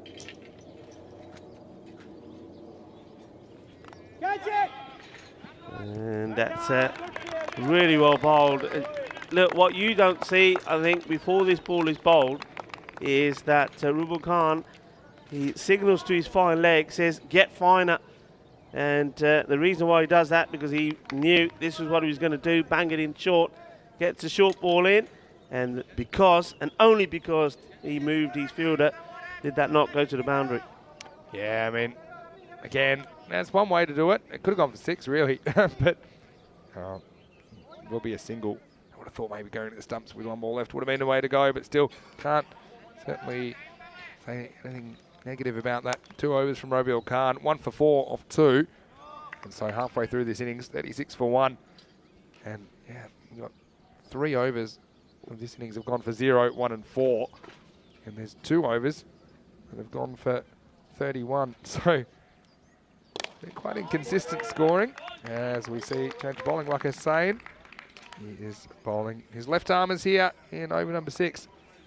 Yeah, this is going to be an important point here now, because they've managed to stay in the game and keep things tight, but now they're going to have to use new bowlers. Now, let me just see what the issue is here. I don't think there's any issue with this. Just coming together. I don't know whether the batter didn't realise that it was going to be a left-arm bowler. I think that was just the only discussion about there. But, I mean, it seemed pretty obvious because the batter was on that side, and whether it was announced or not, we'll wait and see, because there's a little bit of a discussion going on at the moment. Yeah, it was a good delivery. Yeah. It's right up there in the block hole. Just some conversation, a little conversation about something here. Okay, so where's this one going? 36 on the board, halfway point. Now, like for like, well, Madrid United, we're on 42. Yeah, but I feel like it could be a really close game. That's what I think. I mean, Farouk has still got one to bowl, hasn't he? Yeah. So they've held, and he bowled the maiden first, the very first over. Like Hussein's pretty consistent as well with his left armers. As he bowls wide, of course. But yeah, I mean, they've got some pretty good bowling attack, Madrid United. But having said that, they've still got their top order at the crease. Shafiq's obviously been in good form. Question mark for me is Woodward. Where does Woodward bat? Does he bat at 4? No, he's carrying that lower leg injury. Just the one. A nice looking shot, and the fielder's going to get dirty for his side. Well, he even throws the cap at it, but he can't stop it. That's 4 runs. You've got to be sliding here on this surface. You've got to get the slide in. You've got to stop it. No slide. Well, no gain. 4 runs. Lovely shot, though. Perfect timing. Beautifully played, but the fielder's got to get down, got to get dirty for his side. Yeah, see, that's just not the percentage way to do it, is it? Boots it over the line.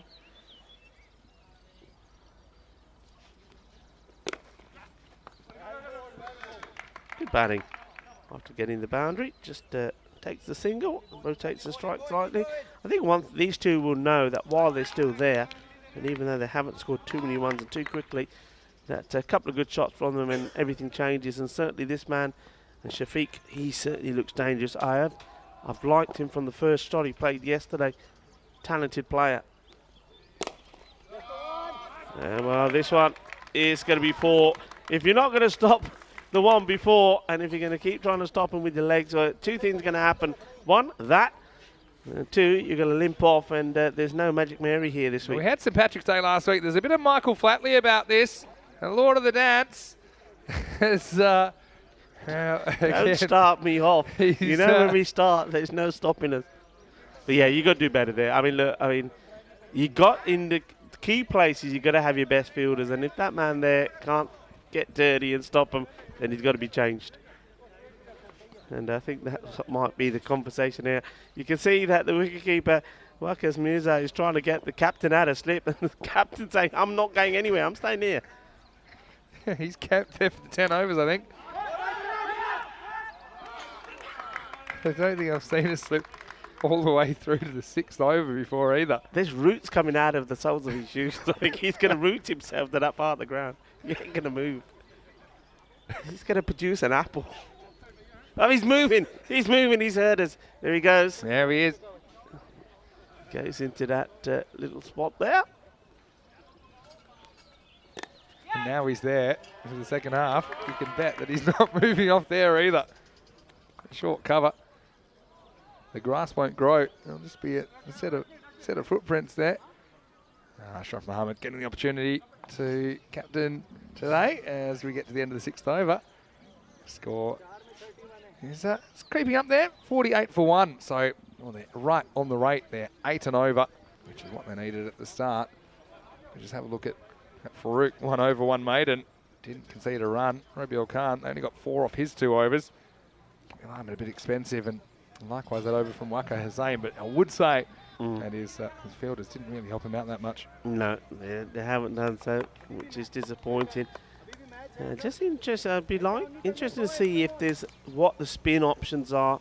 This Madrid United team, whether they are. I know that our good friend and Itifak, yeah, we're missing Ahmed, him. He'll be here later. Yeah. I don't think he's here today. I think from tomorrow. Of course, a lot of these players, or most of these players, have to take time away from their work professions to play. So we will see Itifak tomorrow, and he would be at this point very useful to have. He's a difficult, cunning bowler to get away. So yeah, good morning. Buenos dias, Iti. If you're watching, I'm sure you are somewhere, and looking forward to seeing you again, buddy. Well, we're 540 kilometres away from Madrid. That's how far these guys have come to play. That's an edge. I'm sure. I certainly heard something there. Yeah, the finger does go up. I was going to say, either my ears are deceiving me, but that, I think, was a straightforward edge to the keeper. So they get the breakthrough. So it's not going to be Marcus Harvey who's going to be around to help bring victory home to Madrid CC. He had to depart. Yes, Kaza Ahmed, who's out there, and it's right off the bottom of the bat, I think. I think it's right off the toe. Get a good view here. We'll slow it down again if we can. You see, just a little bottom edge. And yeah, it is heard by Ian Ramage, who has to send Marcus on his way. But still, got them off to a reasonable start here. He contributes 19, and it becomes the 2nd wicket to fall. Score now is 48 for 2. Yeah, that's a good wicket to get at the good time for Madrid CC. And John Woodward is not coming in next. The batter's making a very slow walk out. Not really sure what's going on here. There's some debate about something. What? I couldn't tell you.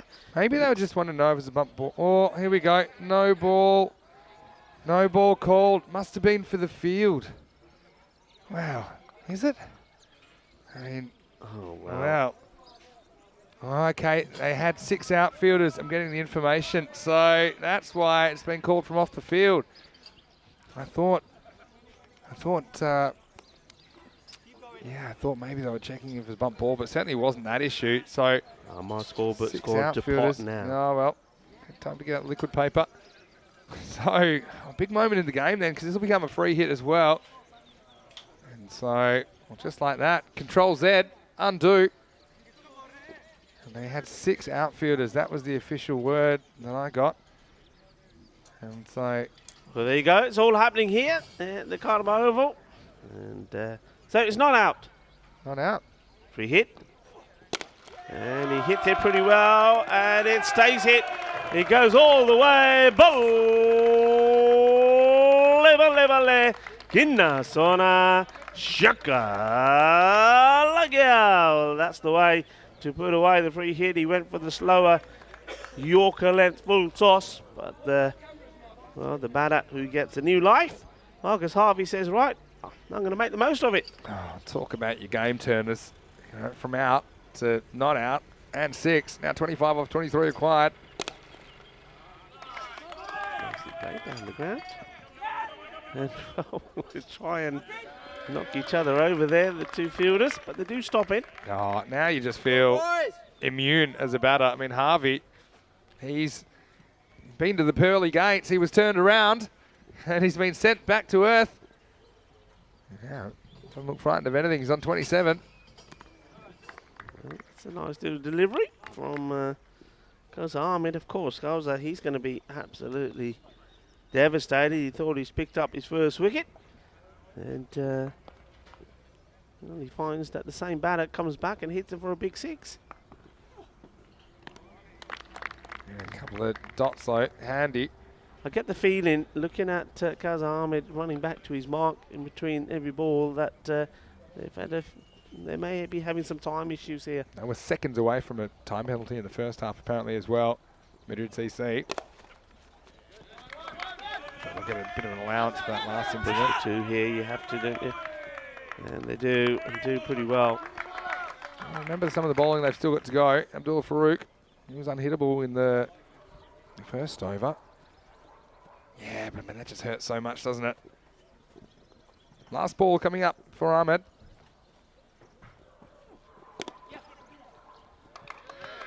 More running.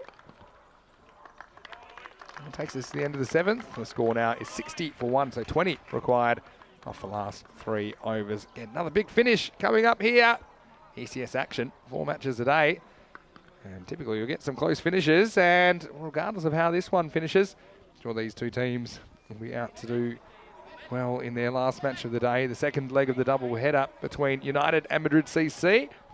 News from the toss this time. It's Madrid CC that won the toss, and they've elected to bat first. Back to match 6, and it's coming away in about half an hour right here on the European Cricket Network. We've seen some good performance there. Marcus Harvey, you just saw him get a life. I'm sure that Rahil Shafiq will be keen to have another good game. In-run sticky. He's been good with the ball.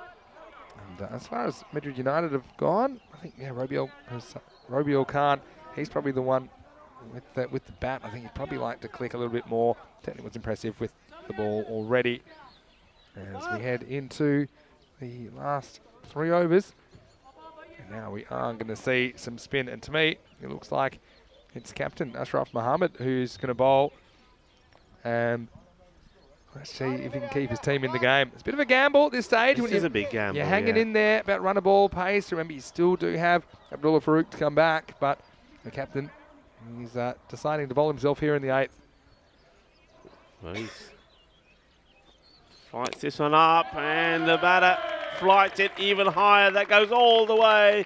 Ginna Sona Shaka Lagyao. Well, that was a gift, wasn't it? And the man who's been given a gift, he's been given a life. Marcus Harvey says, thank you very much, Skip. There you go, fetch it. Yeah, Harvey takes this one on. I mean, it's a challenge length. That's probably what I'd call it, because if you miss hit it, it can create an opportunity. And this wasn't miss hit at all. Maximo time. That one gets the rate down below run a ball now. So, captain, what's the reply going to be? Well, he goes the same sort of way. This time it's wide and high. And a slight fumble by the fielder. They take him on. It's going to be close, but he gets there. That's good running by Shafiq. I think he recognises that Harvey's got the hot hand, and so he takes on a bit of a dicey too. Saw the spotted the fumble and just went straight away.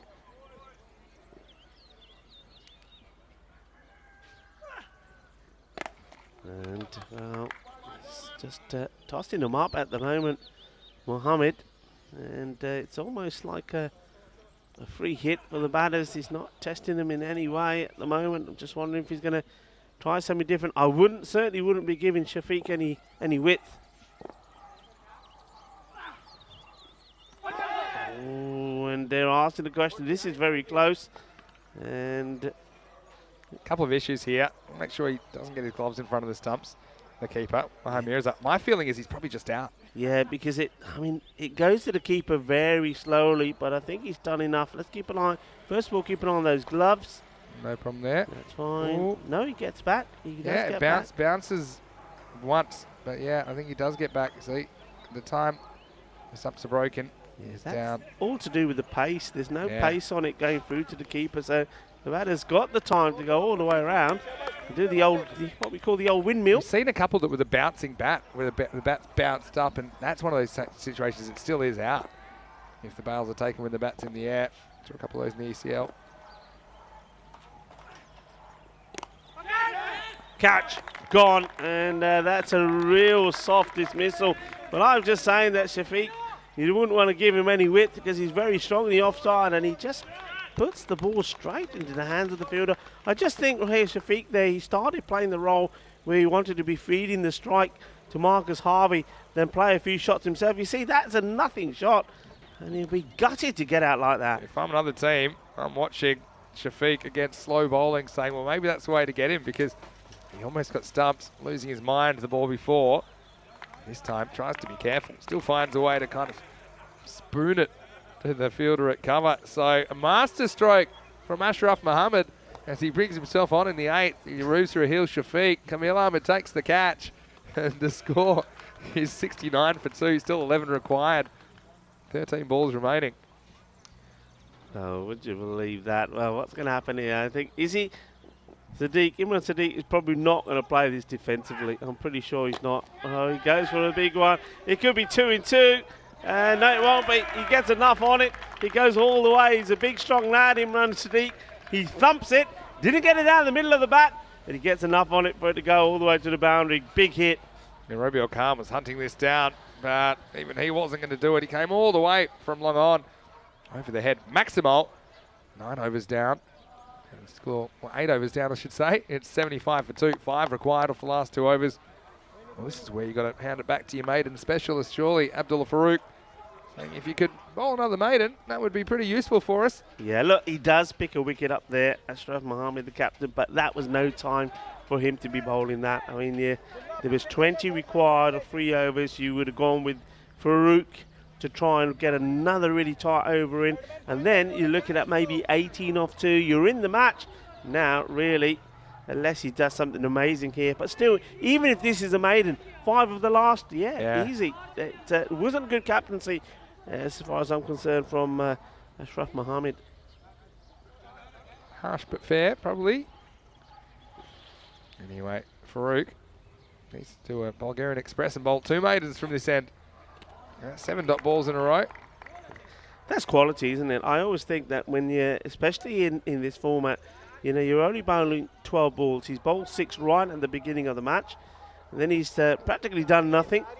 Where he's been fielding, he's been kept cold, kept quiet, and he comes back, and the very first ball is right on the money. That takes a bit of doing. So watch out for this man, Farouk. Now you need to probably bring a fielder or 2 in to try and stop that little run, because that even hurts you now, doesn't it?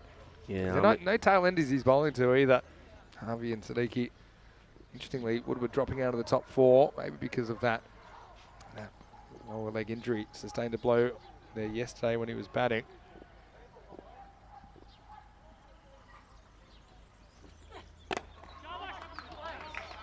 Well bowled, just not able to stop it. Yeah, you're right. You look at the match situation here. I'm quite surprised there's so many fielders on the boundary. You've got to have them in to try and just sort of say, right, okay, Yeah. let's stop the singles. Tried to take it into the Not last. like you know? you can see him getting drilled down the ground over. We've got 2 long offs at the moment, for example. Yeah. And this is, well, I was going to say, we were going to prove us wrong. Well, what they're doing here, oh dear, that's the... I'll leave that one to you. Yeah, you got 2 long offs. Sometimes you can have too many long offs. And I think here, then just kind of throws it in. And I think they saw the throw was just a, Well, he little, doesn't throw a it. little nothing underarm. Score's tied now. And trying to finish in style. And he will. It goes all the way. Shaba Shaba Kinna Sona Shaka Lagya Game Puri Hogi. And it's a good victory for the Madrid Cricket Club over their friends and close rivals, Madrid United. But I get the feeling that this one's got 1 apiece written all over it, Vinny. Yeah, well, you could say so, but yeah, you just tactically some of the things we've seen in the last couple of days. I think seeing some of the differences of the domestic level versus I think the elite European club level with just how some of the bowlers were managed. And in the end, Harvey, you make your own luck, don't you? He was certainly out there and thought he was gone, and he wasn't gone, and suddenly he is there winning the game for his team. Yeah, that was a big moment, wasn't it? You just thought if Harvey was out there, new batter coming in, and maybe that Ashraf Mohammed probably wouldn't have bowled that 8th over because it may have just tempted him to do something different. Who knows? But it was certainly a close game up until then, you have to say. It was 2 overs really that made a difference. I think the first over from Kamal Ahmed after the first one from a maiden. And but that man there, well, Rubal Khan, he certainly got his radar right. And I think watch out for him, and also the other opener, Abdullah Farooq. I think between the 2 of them are going to cause some damage with the ball. And I get a feeling that Rubal Khan will get his batting will click as well. And you see that was a short ball there where he communicated that through to the man at Vine. And this one was not the way to do it. That's one thing that Madrid United will very quickly have to change. The way they're trying to stop some of these ground balls, trying to stop them with their feet. And, you could count probably 12 to 16 runs given away when the ball should have been stopped and it wasn't. Yeah, but how about that? Remember the wicket reversed because of the field being illegal. There were 6 outfielders. Yeah, that's got to hurt, doesn't it, when you've got that situation. Anyway, then we saw Ashraf Mohammed come on to bowl the 8th. Yeah, it was a bit of a gamble, didn't pay off, you'd have to say. And then he went for a couple of maximos today. Did pick up the wicket of Raheel Shafiq. I think the fact he was a bit expensive made it a bit too difficult, and in the end they did get the win. And they bring it up in the 9th over. And so, well, again, that's a good first hit out, I suppose, for Madrid United. I'm sure they'd like to square the ledger in the second game. And so, Rico, we'll take a bit of a break. We will be back in around about 15 minutes. It'll be the return leg between Madrid United and Madrid CC. Until then, it's Vinny Sandu, Mr. Maximo, alongside Rico Full. For all the details, you can go to our website, EuropeanCricket.com. See you shortly for more FanCode European Cricket Series.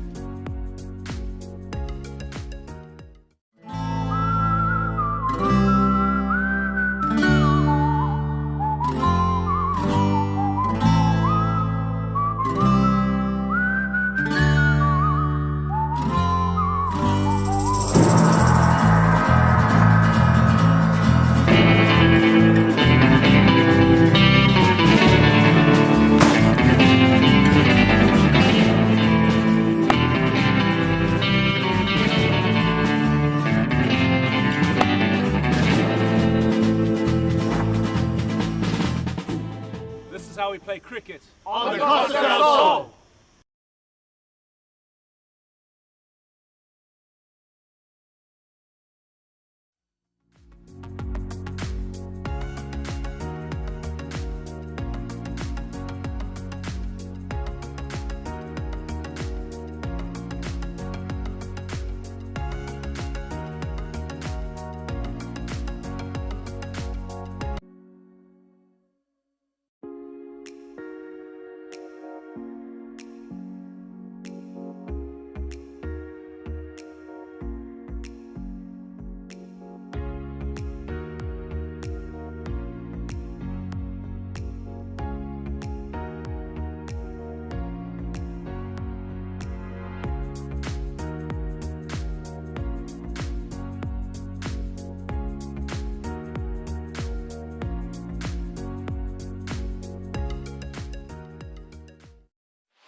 Hello and welcome back to the Costa del Sol. Well, after the first derby, it's time for the rematch. And once again, it will be Madrid United and Madrid CC going into battle here in match 6, the second match of the day.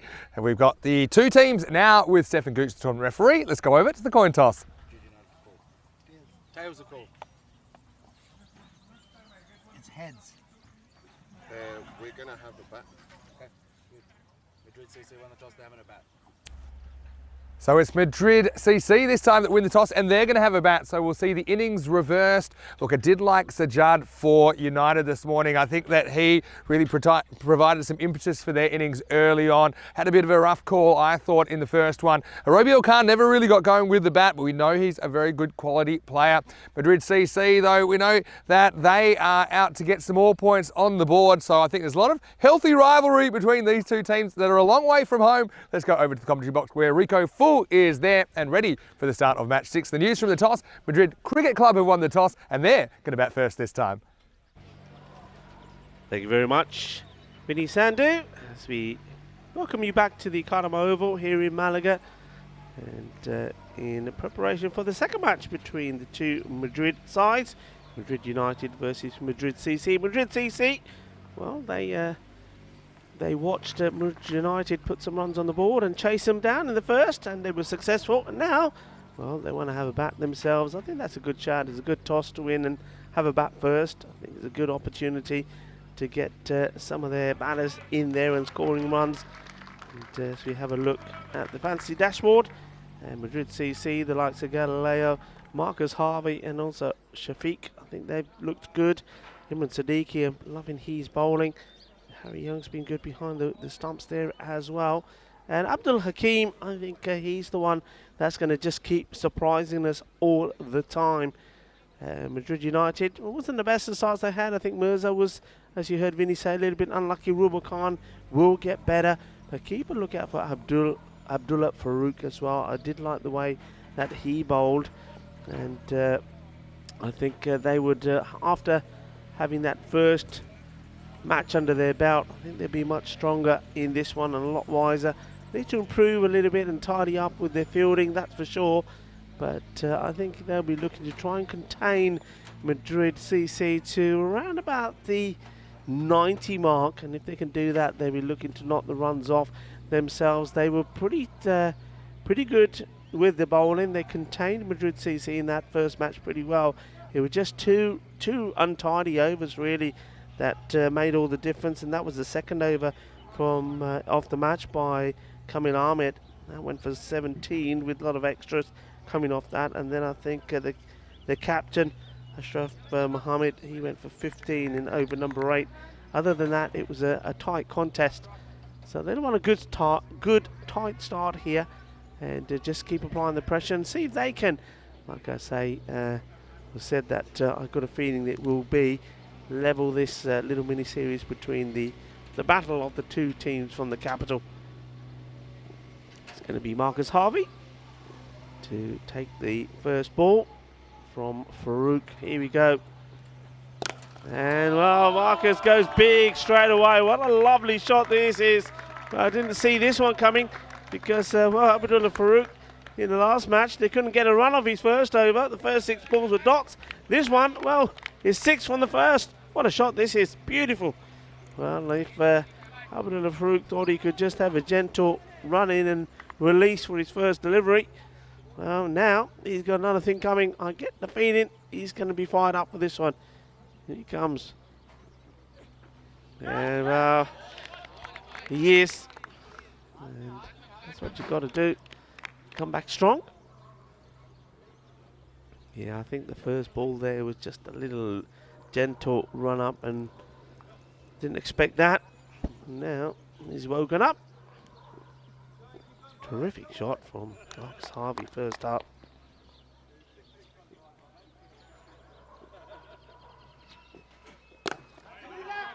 Looking to take the single on the wheel. Fielders are just too deep, not really walking in with the bowler, which allows the batters to take the single. So the captain, Galileo Finlese Bleu, will get on strike here now. Be hoping to get a good partnership going with Harvey. got that slip in place, which of course is the captain. That's rough. And well, if the bowlers can keep this line, you never know. You may get the opportunity to take a catch at slips. Welcome to our umpires as well. You just see there, that's Andrew Elliott. He's at the bowler's hand, and it's Ian Rummage once more at square leg.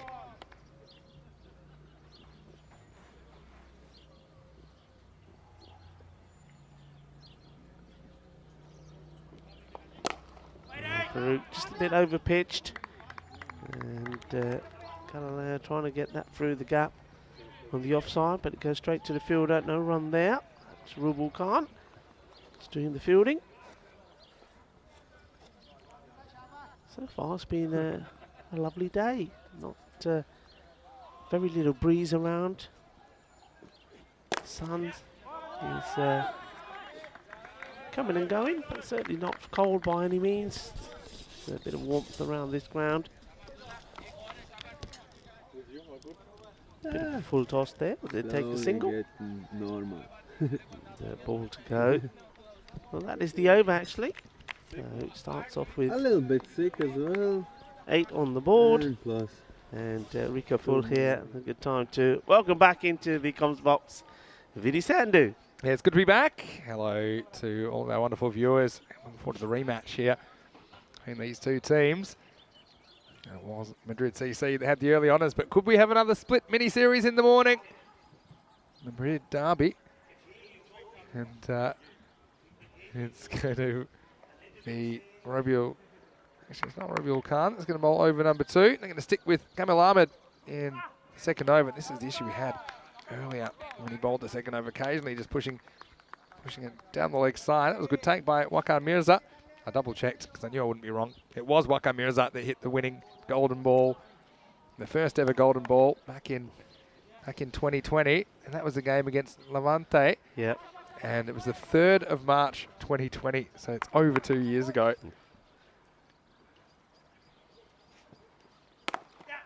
Well, something that didn't really occur to me as we see Mason Blake getting that one away for a single. Yeah, it didn't occur to me. It's another March Spain series. Every year we've played some ECS cricket in Spain in March. Since we started, we were in Alicante, of course, or Sporting Alphas in the first ever one. And then we were in Barcelona this time last year, in February and March. And here we are, kicking off the ECS season in Spain again. Yeah. Bowled by Kamil Ahmed. I must admit, I do love it when my phone sort of wakes me up in the mornings and say, with the old photos and saying, this time last year, this is where you were. And I meant to tell you about this one. Remember when we had the unfortunate weather here during finals week and we were mopping up water and scooping it up? I mean, the photo that morning, I'll tell you. Can I have a guess at what it would have been? Yeah, I know you're gonna ruin it. Go on, I'll let you guess. Tell me. Was it when there was ice on the field in Rome? No, oh, no. Or was it actually wasn't, but it was in Rome. It was when we had that what was it? Oh, the sort of 30 seconds of madness. The 30-second wind gust that came. That blew everything at the ground. And that was the pictures that I had that morning with the tents all mangled and all over the place. The sight screen that had fallen down and oh wow. Good shot. Yeah, nicely played off the back foot. And Harvey is certainly making the most of a bit of luck this morning, but there's nothing lucky about the start here. This is just a classy back foot drive. Bit of Steve Waugh about that from Marcus Harvey as he moves into double figures. Yeah, that was a really nice shot through the gap all the way along the deck as well. Yeah, I'm just gonna do it here now. So a year ago, let's see what it brings up. That looks like Bologna to me. Yeah, well, because that was the week after, right? Because last year we were in Rome. This week we were in Bologna. We plan to visit there again a bit later in the year when it's a bit warmer in Italy this time. Yeah. Well, that was a great facility. Was a place with the crocodiles, right? The crocodiles. Yeah, the crocodiles were there. Yeah. And Pianoro host club for that series.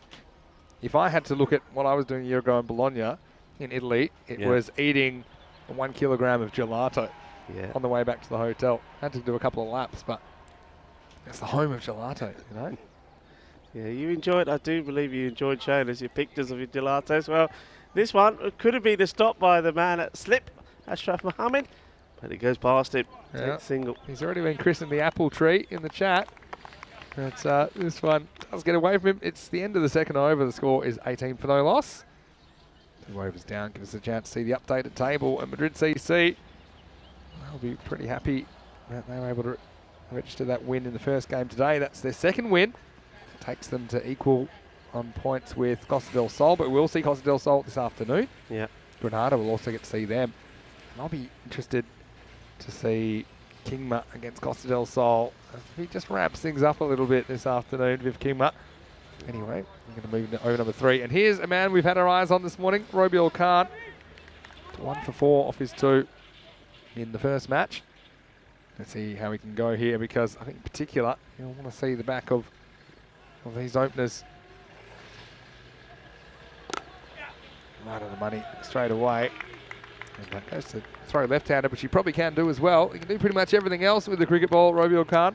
Yeah. I mean, you don't have to miss Vivian Kingma too much, because if you look just down there to your left, Yeah. there's an indentation of his body that says Vivian Kingma, I was here. Yeah, with yesterday's date. I know, we've been looking at it. I keep having to walk through it every time I go onto the ground.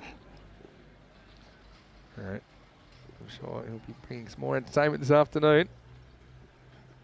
This one beats the outside edge. And so we've got Ashraf Mohammed still at slip, and he does like to stay there through the first half of the innings. Tell me what scenario you think that he's taking a catch, because I reckon if this gets nicked by Harvey, it's flying over him or around him. What do you think? The scenario that will take a catch, if it hits him and then pops into his hands, basically, because I don't, at this pace, I don't think he's going to move quick enough if it's edged towards him. One is dropped. Oh, it was a slower ball from Robiel, and it was just popped to square leg. Oh, that's disappointment. As I think that's Kash Iqbal, who's into the side.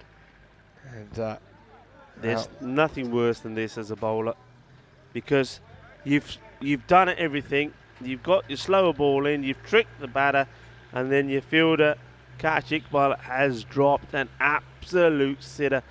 And, well, he's smiling. How's Harvey's luck? I mean, he's living a charmed life, isn't he? He's dropped on 13 then. Yeah, Robiel Khan, frustrated, but he's getting on with it. And so, yeah, we've seen they've got a bunch of bowling options. We're interested to see if they go to, if the captain bowls himself a bit earlier this time with the spin, bowled himself a little bit late, and instead of a couple of other options back in the first match today. This one's worked nicely by Finlayson Blay this time. Oh, there's nice shirts from Madrid United. I'm really loving the shirt. They're really smart. I like the detail on the bit, so when the two collars come together, and they're lovely shirts. They're a different kind of colour scheme. I like it. Yeah, that's nice. I like that. Like where I came from growing up, there's sorts of people that when there's construction work on the road, they've got the high visibility, right, to show you when you can go and when you can't. This is the quicker one, I think. Quick delivery, and certainly will. It's been called a wide. Yeah. Down the leg side, I guess. Yeah, I think so. Yeah. Yeah, good decision. But yeah, they look like little lollipop things and stop-go signs, with the high visibility patches. Magic Spray Mary will like those. I think so. Yeah. They almost look like Power Rangers or something, don't they? This has just worked for 1. So happy to take that off Robiel Khan, who concedes 5 in his first over. It's the end of the power play. The score is 23 for no loss. Yeah, I don't like that if I'm bowling. And there was a time when I was bowling sort of that sort of pace, believe it or not. But look, when you're bowling that and you're bending your back and batters are taking singles like that, you say, no, skip, that ain't happening, sorry. You've got 3 men there, I want one of them in here, so they're not going to take that single. And I'll do that on both sides. It's easy singles that you're giving away, easy runs. There's not been too many runs scored. It's been low-scoring battles, the first one between these two, and I think everyone is important. You've got to save them. I wonder if bowlers still think that way, even in T10 matches. If that still annoys them to go for a run, or Yeah, they think it does. one's a good result. I think it does. I think as a bowler, there's a time when you're happy to give a single. For example, you've got an established batter in, and the new batter comes in. Yeah, you don't mind the established batter taking a single so you can have a go at the new guy. But otherwise, nah, you don't want to be giving those runs away. Because you've got 3 men there in a cluster. Just have one of them in slightly in, so you're not giving that single away. All right, here we go. Ashraf Mohammed. He is bringing himself on early. Trying to buy a wicket. First one is just hit too wide long on by Marcus Harvey. Yeah, doesn't give it as much air this time, does he? Yeah, I think he'll throw a few up there, though. I don't mind this tactic to try and to buy a wicket early. Corey would say, go shopping. See if he brings anything back home in the shopping bag. You have to decide as a batter. You have to make a real definite decision to be hyper aggressive. Yeah. To go down. That's the kind of ball you can go down, try and hit it straight for 6, but if you miss hit it, you might be out. Or you can just kind of take your medicine there, pat it into the offside. You're probably not going to get 6. And so he does go after this one. It goes a long way. Maximo Harvey, he wasn't having any of this. He gets down to the pitch, then gets down on one knee and escorts this one out of the ground. 6 runs. Yeah, Harvey goes to the moon, and that one was too short. And uses his feet well, doesn't he? Harvey gets to the pitch and then puts it away. What's the reply going to be here from Mohammed? Will it be maybe perhaps the quicker one? Slow one. Yeah, sticks with it. I thought he might. This one should just be one to Robiel, who's patrolling that area. Very good fielder. Yeah, Galileo for me, Vinny. I think he certainly looks like he's got all the shots, but he's not getting any power in the shots. He's not trying to hit the ball over the top of the fielders there on the offside. He needs to rock back and hit it hard. See what I mean?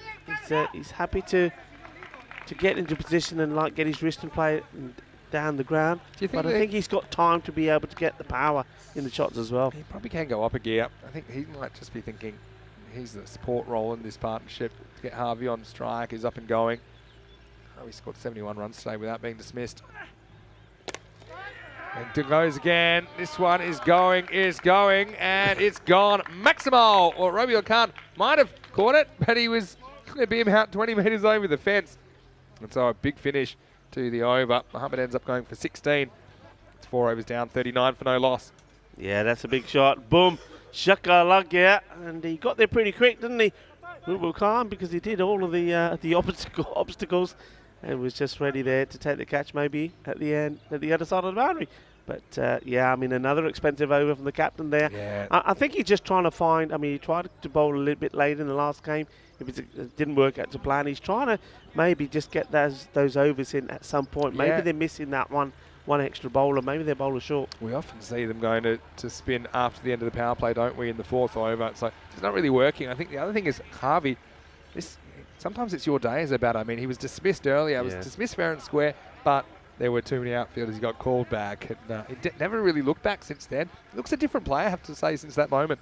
Look, he's batting very confidently. He's timing the ball well. He's taking on the bowlers. He's prepared to come down the track, get to the pitch and hit over the top. I'm liking what I see. And once again, he got another reprieve. He was dropped it square leg off Robiel Khan. And that's one that should have been taken. So we talk a lot about the fielding. We saw how important it was in the ECL as well. Pakai Care were struggling a little bit in the field, but they really improved things, I think, in that aspect of the game. You're absolutely right. You're 100%. Pakai Care, and I remember, I think, talking to yourself and also to Andrew Ryan, saying that the downside of their game, where it could fall apart for them, could be in the field, but they improved and they got better. And that's what Madrid United have to do here. Sajjad Mirza will grab the ball. Wow, the money first up as Waka goes and fetches it. Just the one. And I'll tell you the main reason I remember Waka Mirza, the keeper, who's coming back now, is after he hit that golden ball 4, as someone came to rush onto the ground and he accidentally kind of shoulder charges them in the head, one of his teammates, when they came on to celebrate. This is a good delivery from Mirza. This one beats Harvey. Yeah, nicely bowled. That was one of those moments I'll remember for a long time. Of course, that was the first ever golden ball. Since then, we've had 26 others. Yeah, I mean, it's changed, isn't it, slightly? the format of the, not so much the format, but the laws of it, or the regs of it, I should say. There's been one small change, and I'll talk about that in a second. This is up in the air, and it's gone off the fence. Maximo Harvey moves to 35. Big hit, and this is a powerful shot. This is all upper body strength. He sort of flat bats this for 6. Bang. Yeah. Easy free swing of the bat there. Yeah, the only change has been that it used to be whoever bowled the last ball of the innings had to bowl the golden ball, but now it can be any bowler. Good comeback. Good reply from Mirza. Yeah, but I mean, I don't know how relevant that is or not, because I mean, you might want to bring another bowler back, but you could argue it's an advantage to have the guy who just bowled the last over to continue because he's fresh, or he's in the groove of bowling, I suppose. How often do you see someone come back and bowl a wide first ball, for example, in a new over? But yeah, that was a small tweak that was made along the way. So ball gets away from everybody. It'll be 2 wides. Well, how about this? This is just... so there's the wide signal. It has been called a wide. I thought I did hear it. Comes wide off the pads. was said. Yeah. It was just an early call. So yeah, second bounce, not easy in that area of the ground for the keeper. As we see the Mason Blake, he'll clip the next one off the pads for 1. Yeah, I mean, the batters won the first 5 golden balls, and since then the bowlers have dominated. I think it'll be one of those things in the long term, over years and years and years, you'll probably see kind of swings and roundabouts with it. Out, yeah. But you know what amazes me? I think you know what I'm going to say. See this delivery played out will be another single. Yeah, what amazes me is that golden balls, so what we had, 23? 27. 27. Yeah. 27, right? And in all formats, not once have we seen a no ball or a wide ball. Correct. Because how often do you see hat-trick ball wide? Yeah, wide. We saw it today already. We've seen, bowler gets a wicket, knocks the stumps over. The very next ball he bowls, it's a wide ball. Yeah. But with the golden ball format, we've never had one. 4.3 overs of golden balls as we hit the end of the halfway mark here. And in this one, the 50 has just come up. 50 partnership as well of 30 balls. 50 with no loss after 5. But we have to say there, because some people were saying, okay, what happens? Because only 1 ball. Well, if it is an illegal delivery, it will get bowled again. It has to be bowled again. So they'll get the run, but then they'll obviously just need 1 off the... That's right. And if it's a dot, then the fielding team would still win. So I'm going to go to over number 6 now. And this will be Kazir Ahmed. I thought bowled pretty well earlier as well. I wonder if Madrid United will prefer chasing, even though they did win the toss and batted in the first game, but I felt their batting just fell away a little bit. Maybe having a target will crystallise them around a common goal. As Harvey drills this one down the ground. It'll just be 1. Yeah, I think probably that point of this innings now where probably the captain, Galileo, is going to try and play a few shots, because he's probably will be wary of the fact that they're halfway through.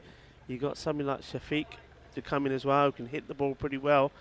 That you'd want somebody in that can start playing a few shots. With this one, it's been ticketed away, and I think this will be called a no ball because of the height. I'm pretty sure of it.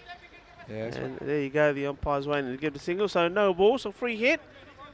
This one just gets away from him a little bit. I think it's an attempted Yorker. I think it's a good decision. So free hit coming up. Be a first and final warning as well, won't it? Yeah, you can see that the umpire in Ramage just pointed it out to the captain, so that's his first and final.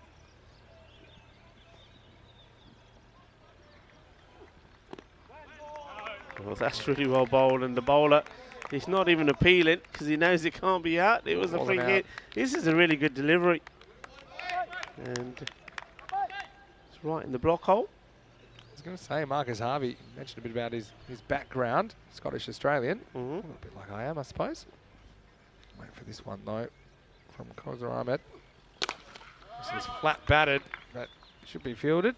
Using the hand method now. I've got to say it's a better method in that part of the ground. That's Mirzat doing the fielding that time. But yeah, he's been around the traps. He's He's had cricket experiences in Trinidad, Colombia, for example. Trinidad and Tobago, Colombia. And well, now here in Madrid, but he's even represented the University of Western Australia. Well, that's my old university. This one is I told you you could be brothers. You weren't listening to me when I told you that in the first match. I did listen to you. Well, I was just going to expand on it a little bit. That's just a single. But and they've got a beautiful ground there, University of Western Australia. It's called the James Oval. And I occasionally, when I was at university, we'd have games there. And it's not a huge ground. It's right in the middle of the campus. This one is not going to be caught. Just didn't quite carry to mid-off. Does well, actually, to skate around and keep that to 1. That's Usman Mohammed. Yeah, but occasionally, during the week, you'd have some international students from different countries where they don't play cricket. Okay, so you get a lot of Chinese students there, but they wouldn't realise there's a game going on because they would just see a big field. They just think there's people hanging out, right? And there'd be, of course, the boundary lines there. The cones would be out, or the flags. Yeah. As we get to the end of this over, Finlayson Blake will retain the strike. He moves to 13. It's 57 for no loss. Yeah, but occasionally I'd be keeping. We'd have these games, these kind of games against touring sides or something like that. They'd be on like a Wednesday afternoon, right? And then I'd turn around and I'd go to say something to the first slip, and it's not first slip at all. It's this guy going to engineering at his 3 o'clock lecture. Obviously has no idea there's a game going on because they just walk straight through that. Because it was between the cafeteria and the engineering block. I remember that very, very well. That was always quite I have funny. to say that happens at quite a few venues I've been in Spain because again, especially sort of 15, 20 years back when I think a lot of Spanish are now more educated about the game, especially, well, they will be now, especially after Spain became the champions last weekend. But you used to get a lot of that in the air. He's a bit slow moving, but in fairness to the fielder in front of us here, that was always dropping short of him. He gets a single, and that's a keeper saying. Yeah, you get people just walking across, they're walking the dog. They'd be saying or whatever. You're using all this space. I don't understand. They'll say, why are you using all this space? There's no one even around here in this bit. Why can't we use this space? You know the bit they can't understand? And it's walking behind the bowler's arm. Oh, yeah. Everybody stopped and think, why are you all looking at me? What? And you think, move. What? Move. What? I'm over here, you're over there. Hello to Luke, Belgium, who's in the chat right now, but he's not feeling very well, and just letting us know what's happening with him in the chat. Luke, wishing you very speedy recovery, and all our thoughts are with you, of course, at the moment. Hope you enjoy the cricket anyway, as much as you can. Yeah, get well soon, Luke. Thinking of you. And I'm gonna wrap up warm. I'm gonna, I don't know, nice cup of hot chocolate with a little bit of something nice in it. What do you have? A bit of brandy in yours? Bit of brandy, bit of Jameson. Depends. Hot chocolate what and my whiskey. mood is. Ooh, can't beat it. Could be another wide. Fruit's just hasn't quite been the same as he was in the first game, has he? No, he's trying to. You know what he's trying to do? He's trying to attack the stumps. In the first match, he was just bowling short length. He weren't trying to knock the stumps over. He was just getting a good line. There we go. This might change things. Better length. Now, what's the weirdest thing? Here's a question for you. I know the chat is very lively. Yep. So here's a question. What's the weirdest sort of thing that's happened, or the pitch invasion, if you like, while you've been playing cricket? The weirdest thing that's come I've talked to the field about of this one play before. Yeah. Well, I'll give you mine after this. I've got two actually. The game I was playing was a swarm of bees. Yeah, Swarm of bees came across, and we know it was quite a tense game against our rivals. Yeah. And a pretty good level of cricket as well, but we were all like babies. And I was batting at the time, and I was down, completely down. Yeah, all the, doing what you're all told the to do. fielders that were sledging me, suddenly I'm down on the thing with them, and they're like little babies trying to avoid the bees. Just missing. Yeah. I'm going to tell you mine because you'll appreciate. I've got one my more, but you give me one of yours first. There you go. Yeah, my one, you'll appreciate this. It's the very first time I think I played at Sporting Alfas. Yeah. And as you know, a few times during the innings, the ducks like to go from one end or to field to the other, and we had to stop play while there was about, I think, 18 ducks with all their little chicks and whatever that went from one part all the way to the other. So they literally went from the pond to the other side of the ground. As this one is going to the other side of the ground as well. That's accelerating as it hits the deck and 4 runs. And it's been a while since we've seen a boundary. And things really did start to slow down there. But that one will help. 4 runs, nicely played by Harvey. Yeah, well picked up by Harvey. And then, of course, later on, about 10 overs later, the Ducks decide, well, it's time to take the family back to the pond. So we have to stop everything again. Has to go all the way back. So, yeah, wow. that is interesting. And then the geese get involved as well. And you know all about the geese. You don't mess with those Trust geese. me, I know. 68 for no loss after 7 overs. And, talking of locations, going to be in Portugal next week for a couple of weeks. And then be in Holland and Bulgaria, Romania. Maybe plan to go to Sweden after this as well. So each location has its unique kind of aspects. And hopefully you can join us for the calendar of the FanCode European Cricket Series back in 2022. Let's move to the 8th over. Koza Ahmed's going to bowl out. It's edged on the foot, going nowhere. Harvey gets there in the end. Might have been pretty close, actually. It's like a Mirza. I think if this hits, Harvey would have probably been in trouble. Let's have a look at it, a good look at it here. And, yeah. Touch and go. I'll give you another one. And it was actually a game I was umpiring when I was growing up. It was my younger brother's game, but during the second innings of a Sunday morning match, the sprinklers came on. So just in the middle of an over, all the sprinklers came on the whole ground. Yeah. And it was literally in the middle of an over, and it was the second innings of a game. Yeah. It was a 30-over match. And we ended up, someone said, well, I know a ground that's free, and because we couldn't turn them off, no one knew the council or whatever it was. Yeah. So we all packed up, both teams, and they finished the match on another field.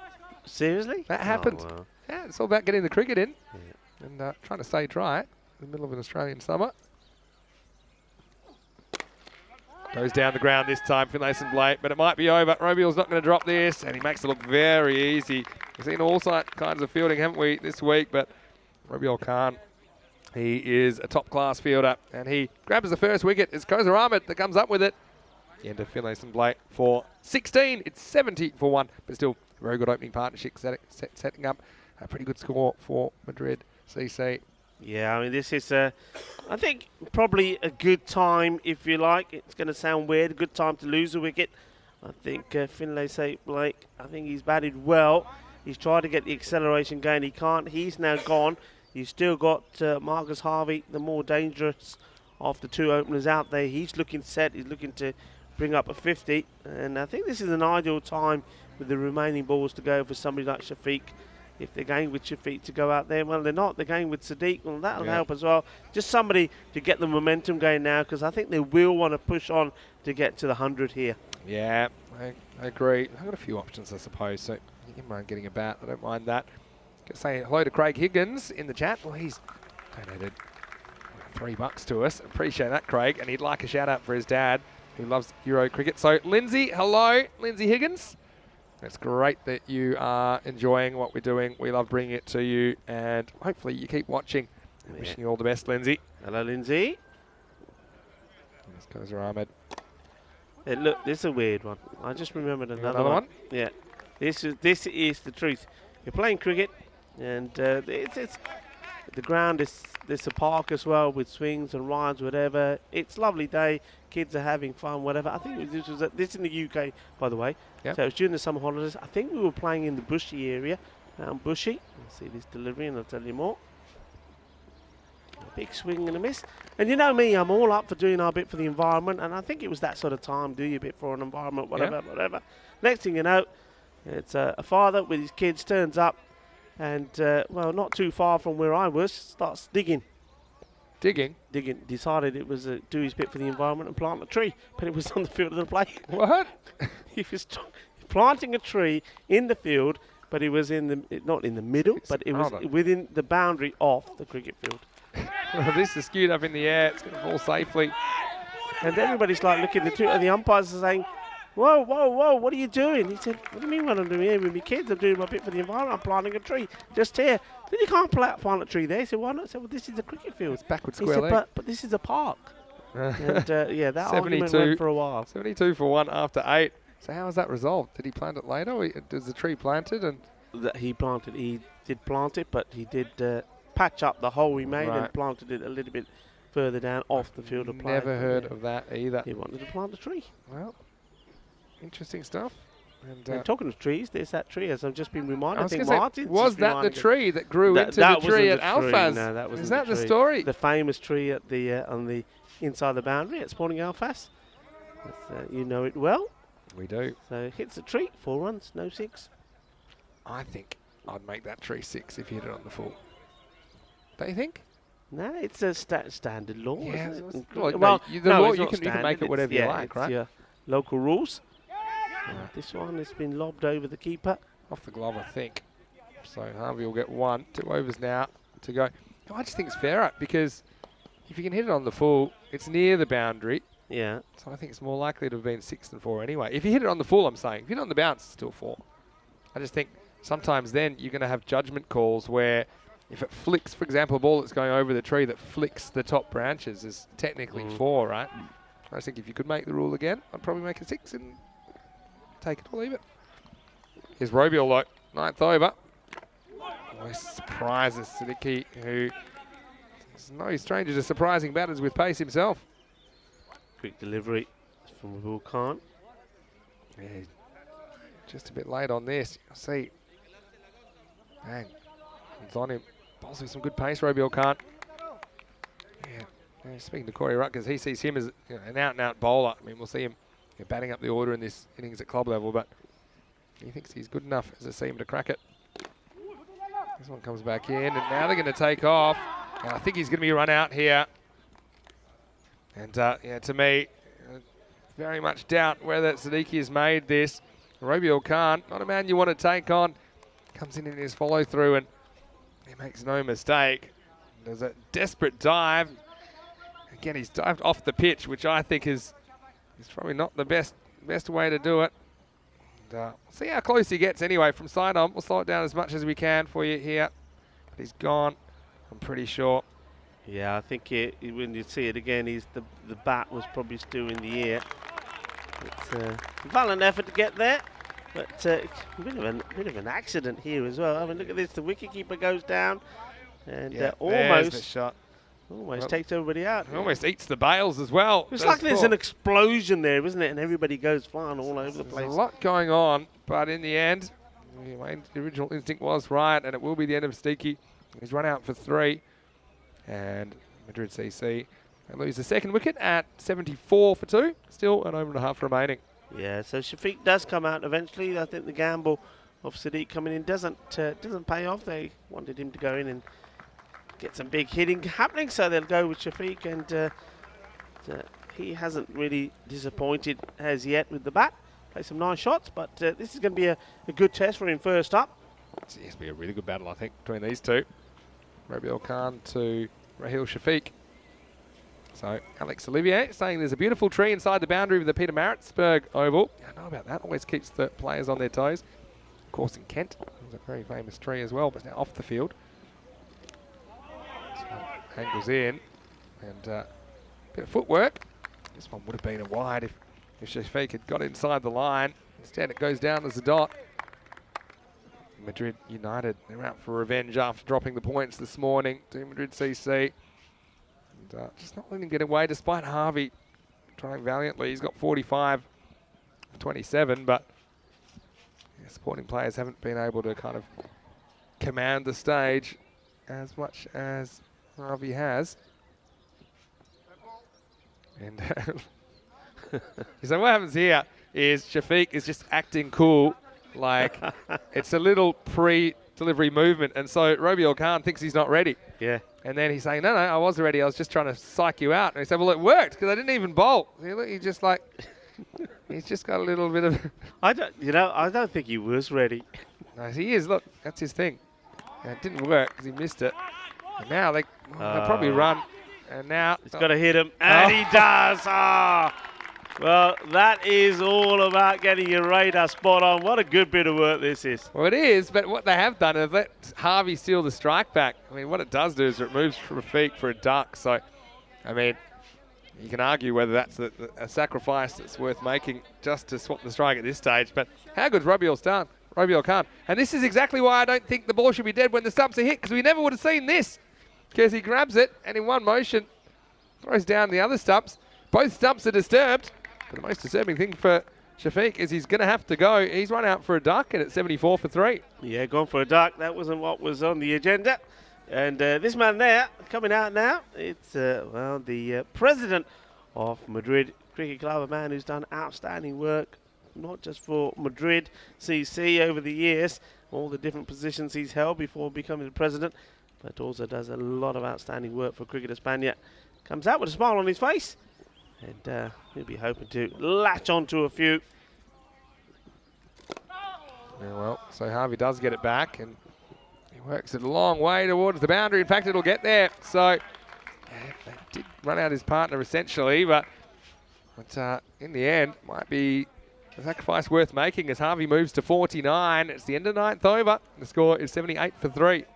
Yeah, he's a little bit disappointed with himself there, Robiel Khan, because he likes to have his fine leg really fine. He's always moving him. Whenever you look at him, there's one position he's always fussy about, getting that fine leg much finer, and then he bowls that delivery on the legs of Marcus, who puts it away for 4 runs. So, yeah, a little bit disappointed the way he's finished his spell, but he has bowled well.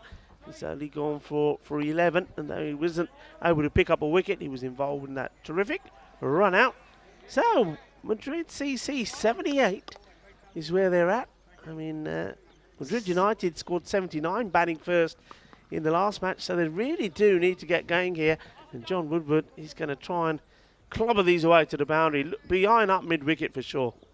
Here we go. 6 balls to come. Sajjad Mirza will be the bowler. Woody's after him straight away. He's going nowhere. He'll be caught first ball. And the batters will have to cross back, of course. And so that's a good result for Mirza. Also keeps Harvey away from the strike, who's on 49. It's the 4th wicket to fall. Has 5 balls remain in the first innings. It's 78 for 4. Yeah, the El Presidente goes for the golden duck. And I think all he was trying to do is get bat on the ball and get Marcus back on strike. But he scooped it up in the air, caught and bowled opportunity, no mistakes made. And Marcus Harvey stays at the non-strikers end, stranded at the moment on 49. Just want to thank Craig once again for your generosity, Craig Higgins. Appreciated that. And yeah, we certainly love that you're enjoying the European Cricket Network. Make sure you hopefully spread the word to your friends and family. All of you out there know that the viewing numbers are very, very good for the European Cricket Series, as you'd expect, following on from the ECL, which was the biggest tournament in world cricket. But it's great to have you all with us, and thanks again, Craig. But yeah, so pretty good bowling by Mirza. I've liked him this morning with the bat and the ball. Harry Young comes to the crease, and he was the one that was asked to do somewhat improbable task yesterday of hitting a 6 to tie a cricket match. This time he comes out with 5 balls remaining. I think if he's smart, just needs to try and get something on this and get Harvey down there, who's on 49. Yeah, it's I mean, they've got Ashraf Mohammed in as the player in close to try and stop a single, but he's not going to stop a single. He's still too deep for me. They've got to be in the game plan here, Madrid United. If they are, they'll stop the single and keep Young on strike. If they don't, and it doesn't look like they're going to, looks like that Marcus Harvey could get there and hit a few boundaries to finish the innings off. And you see there, that's exactly what I'm talking about. That's an easy single. You need to block those on both sides of the ground, because now, well, Marcus Harvey looking to get to his 50 and looking to capitalise on the 3 remaining deliveries in the innings. So 4 to come. Harvey, can he get that elusive half century? He does. Doesn't quite hit it as well as he would have liked, but that's well batted. Marcus Harvey gets to his 50, and he'll enjoy the applause. That's his second 50 of this FanCode European Cricket Series. He scored 51 in 23 deliveries yesterday against Grenada as well. Well batted to him. Yeah, well batted. Now he can maybe make 100 here. He's now 98 for the day. Young says, I'm going to go myself. Robiel's after this. And once again, takes it with ease, and that will switch the strike back as well. And so Mirza grabs a second wicket. As all these little moments could be crucial. Unfortunately for Young, he had visions of whacking it for 6, but he couldn't quite get the distance. He gets the height, and the result is a 4th wicket for Madrid CC. Yeah, they just they made it, the first half of the innings was 50, and that was 50 without loss. And it you thought at that point the 100 was on.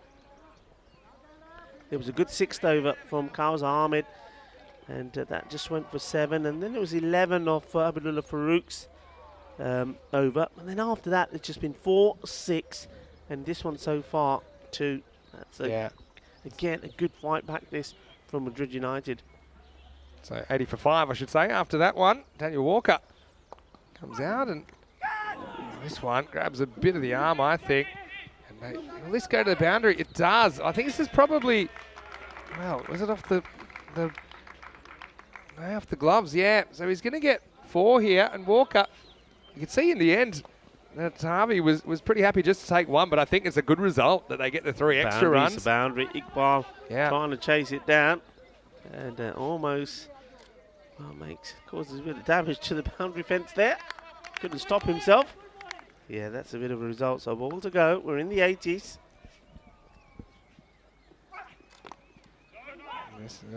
This is where they don't run. I'm not quite sure why, because they had nothing to lose. That'll be the end of the 10 overs. Walker will finish on 4. Harvey on 50.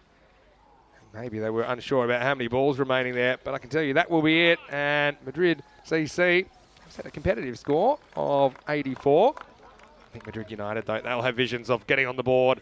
They certainly don't want to go winless in their first day back in the European Cricket Series, Rico. Yeah, I mean, look, 34 off the last 5. That's not a good effort, especially when you think that Marcus Harvey is 50 not out, and he almost bats 50% of the innings as well. So he's made 50 of 29. So when you consider that you've had an informed batter in there, I think Madrid United have done exceptionally well, and they will feel that maybe they have become stronger together in this match, and they're going to even this sort of mini-series between the 2 teams from Madrid. As we see some of those highlights, there were some nice shots early on, and both Marcus Harvey and the captain Galeo started well. There was that drop, wasn't there? Harvey, don't forget, he was dropped from 13 by Iqbal, and that was a bit of a sitter. And Madrid United will look back at that and say, well, if only we picked that wicket up early, well, this score may have been around the 50 and 60 mark. You just never know. That man there has impressed, hasn't he? I know you mentioned that Corey Ruckers is watching him closely with his bowling. He's going to be part of that performance camp, but he certainly didn't let down with his fielding as well, not just his catching. You saw the run out there. He was involved in 2 run outs, because we saw the one when he was diving at the stump, and this one, it was that laser arm and a direct hit. So yeah, he's certainly an up-and-coming star of Spanish cricket. So watch out for him. He'll do really well, I'm pretty sure. But smiles on the faces of Madrid United at the moment. But will they maintain those smiles? Will they be smiling when they finish the second match number 6? Because if they can win it, it means that they do even things up a little bit, and it keeps this group wide open, doesn't it? With all teams sort of up there registering some points on the board. So let's just have a look at that scorecard. So as I say, Marcus Harvey, he led the way, 50 of 29. Had a good opening partnership there with Galileo and Les Bleu. But then nobody else really then clicked. I think just changing the batting order there, Imran Siddiqui coming in before Shafiq didn't really pay off. Shafiq then, well, he was run out. When you can see Marcus wanting to get on strike, Shafiq having to go, and a direct hit from Rubal Khan. So the sort of the end of the innings really for Madrid CC will be disappointing. They'll need to do a little bit better. John Woodward, caught and bowled, was just trying to get again Marcus to strike, but a welcome boundary from Daniel Walker, and which got the score into the 80s. The bowling figures, again, I think Mirza bowled really well, 2 for 17. Kawsa Ahmed, liking the look of him, picks up a wicket, conceding 10 runs. I was surprised with Abdullah Farooq. I think he bowled really well in the first match. He wasn't at his best in this one. I think he was trying to hit the stumps too often. Rugul Khan went for 11. No wickets from him. He'd be disappointed with a couple of deliveries that he bowled, really. Just getting the ball down on the leg side. But other than that, I think his performance was good in the field. Took some good catches and involved in 2 run-outs as well. So match 6, the second one between Madrid Cricket Club and Madrid United, is evenly posed. It's Madrid CC have got the runs on the board, 84, so 85 required for victory for Madrid United, and I'm pretty sure that they're going to come out firing all guns to try and knock these runs off. But Madrid CC, they've got a few tricks up their sleeve as well, so this is going to be an exciting match. Join me, Rico Full and Mr. Maximo, as we return for the conclusion of match 6. Hasta pronto!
Hello and welcome back to the Cartama Oval as we get ready for the reply from Madrid United. And Madrid CC batting first. 84 on the board. It was a low-key finish from them. 50 of the first 5, but only 35 of the second. So United, they certainly kept themselves in this match and now be hoping to knock these runs off. The umpires are out there, Andrew Elliott and Ian Runbridge. As we get ready to start.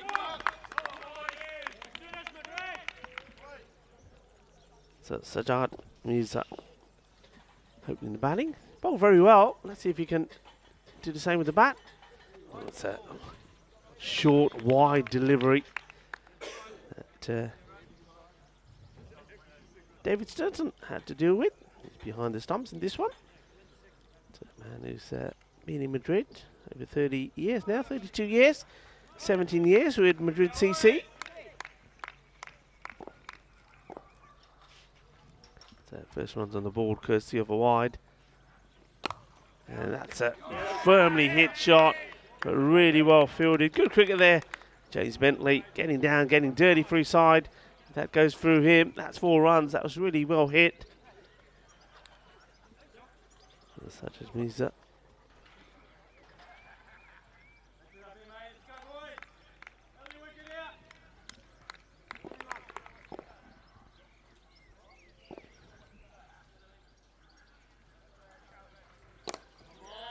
Pitched up. Gets played out. Single taken. Harry Young, who kept wicket in the first match, was charged again, doing the fielding. And now it will be Akib Hussain. Faces first. The left-hander. Field changes. Madrid CC also deploying a slip. And it's Shafiq, who's just been given instructions on where to stand by Dave Sturton. And just straying with the line to the left hand, goes down the leg side, gets a bit of pat. Be a leg by. And the field will move again. The right and left combination always causes a few issues early on. Fielders have to be alert and awake.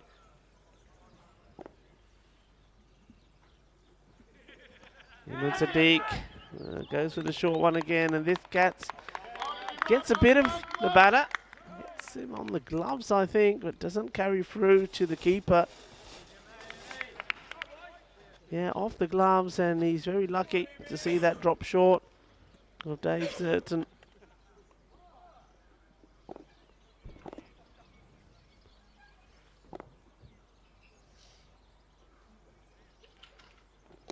Oh, this is a glorious shot. That goes all the way.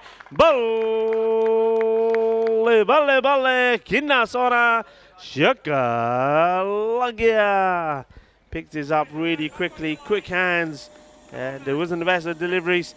And helps this one along its way. 6 runs. First Maximo of the innings. So Imran Sadiq needs to... He did a bit more consistent with his line, and he comes again. And he goes for the slow delivery. You can see this one was coming from the way he ran in, because he ran in really slowly as well. I thought he was going to stop, and he just loops it up and goes for a single. That's the end of the first over. The score is 10. Rico Full here, and also joining me is Vinny Sandy from the European Network. Yeah, it's going to be here. Pretty nice little pickup, wasn't it, from Mirza first up. Now that one crashed into the fence for 6. That's all they need to do. 85 the target. They do have the batting to do that, you'd imagine.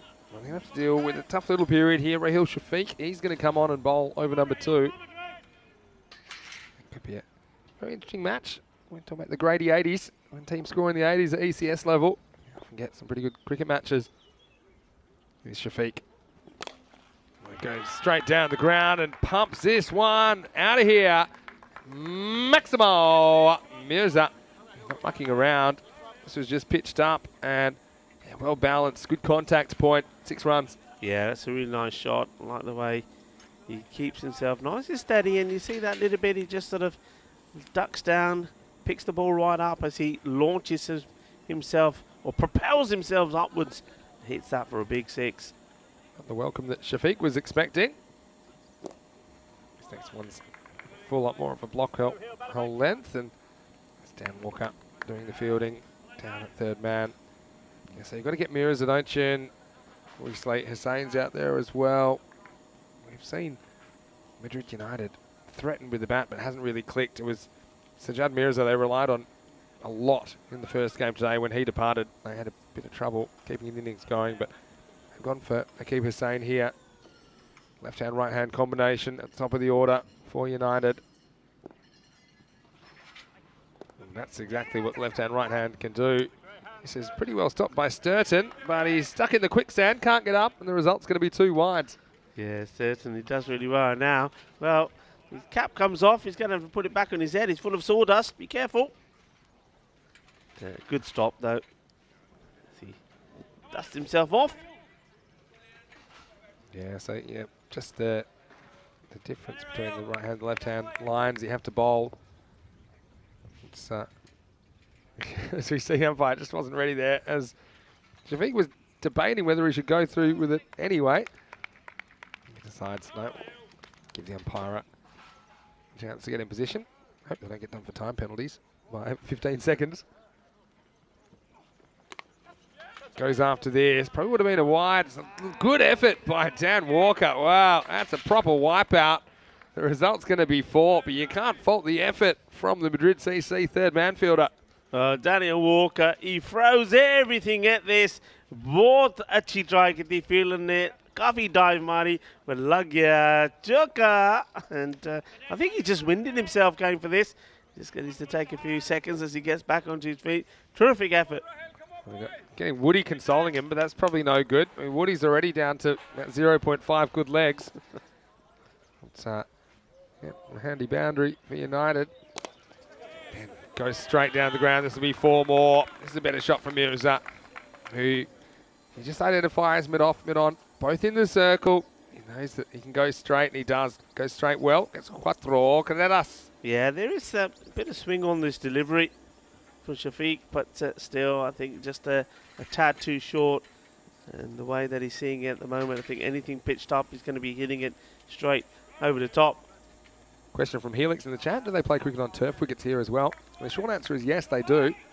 At the moment, because of the volume of cricket, we've been sticking to the artificial, but there are turf wicket facilities here at Cartama. Yeah, picks this one up nicely. Shades of the first over. As he gets one, he just leans down and caresses this one out of the ground. Maximo Mirza off to a flying start for Madrid United. Yeah, lovely shot this. Goes down on one knee, doesn't try and hit it too hard. Helps it along the way. A very, very good pickup. And he's looking really dangerous as the two batters there. Spending a lot of time having a conversation. I wonder what they're saying to each other there. Final thought on the turf wickets as well. It's probably a bit easier to play on turf wickets throughout the summer, the warmer months as well. So you get a good, nice, hard wicket. But yeah, the groundsman, David Cooper, he does a magnificent job with this facility. Originally, was growing grass to export to golf courses, so you know it's good quality. Last ball the over. And this will be more runs. Shafiq just drifting onto the pads, and it's been a high energy start from United, as after 2 overs the score is 37 for no loss. Yeah, this is a great over. I think we're going to say this one goes supersonic, doesn't it? That boundary, 27 come off it, and that's expensive. And Shafiq, he's one of your better players, and if he goes for 27, well, these could be worrying times for Madrid CC early on in this contest. You can see that Madrid United, without a win, they would love to join Granada on 2 points after this game. And depending on how they win it, they could even go above them on net run rate.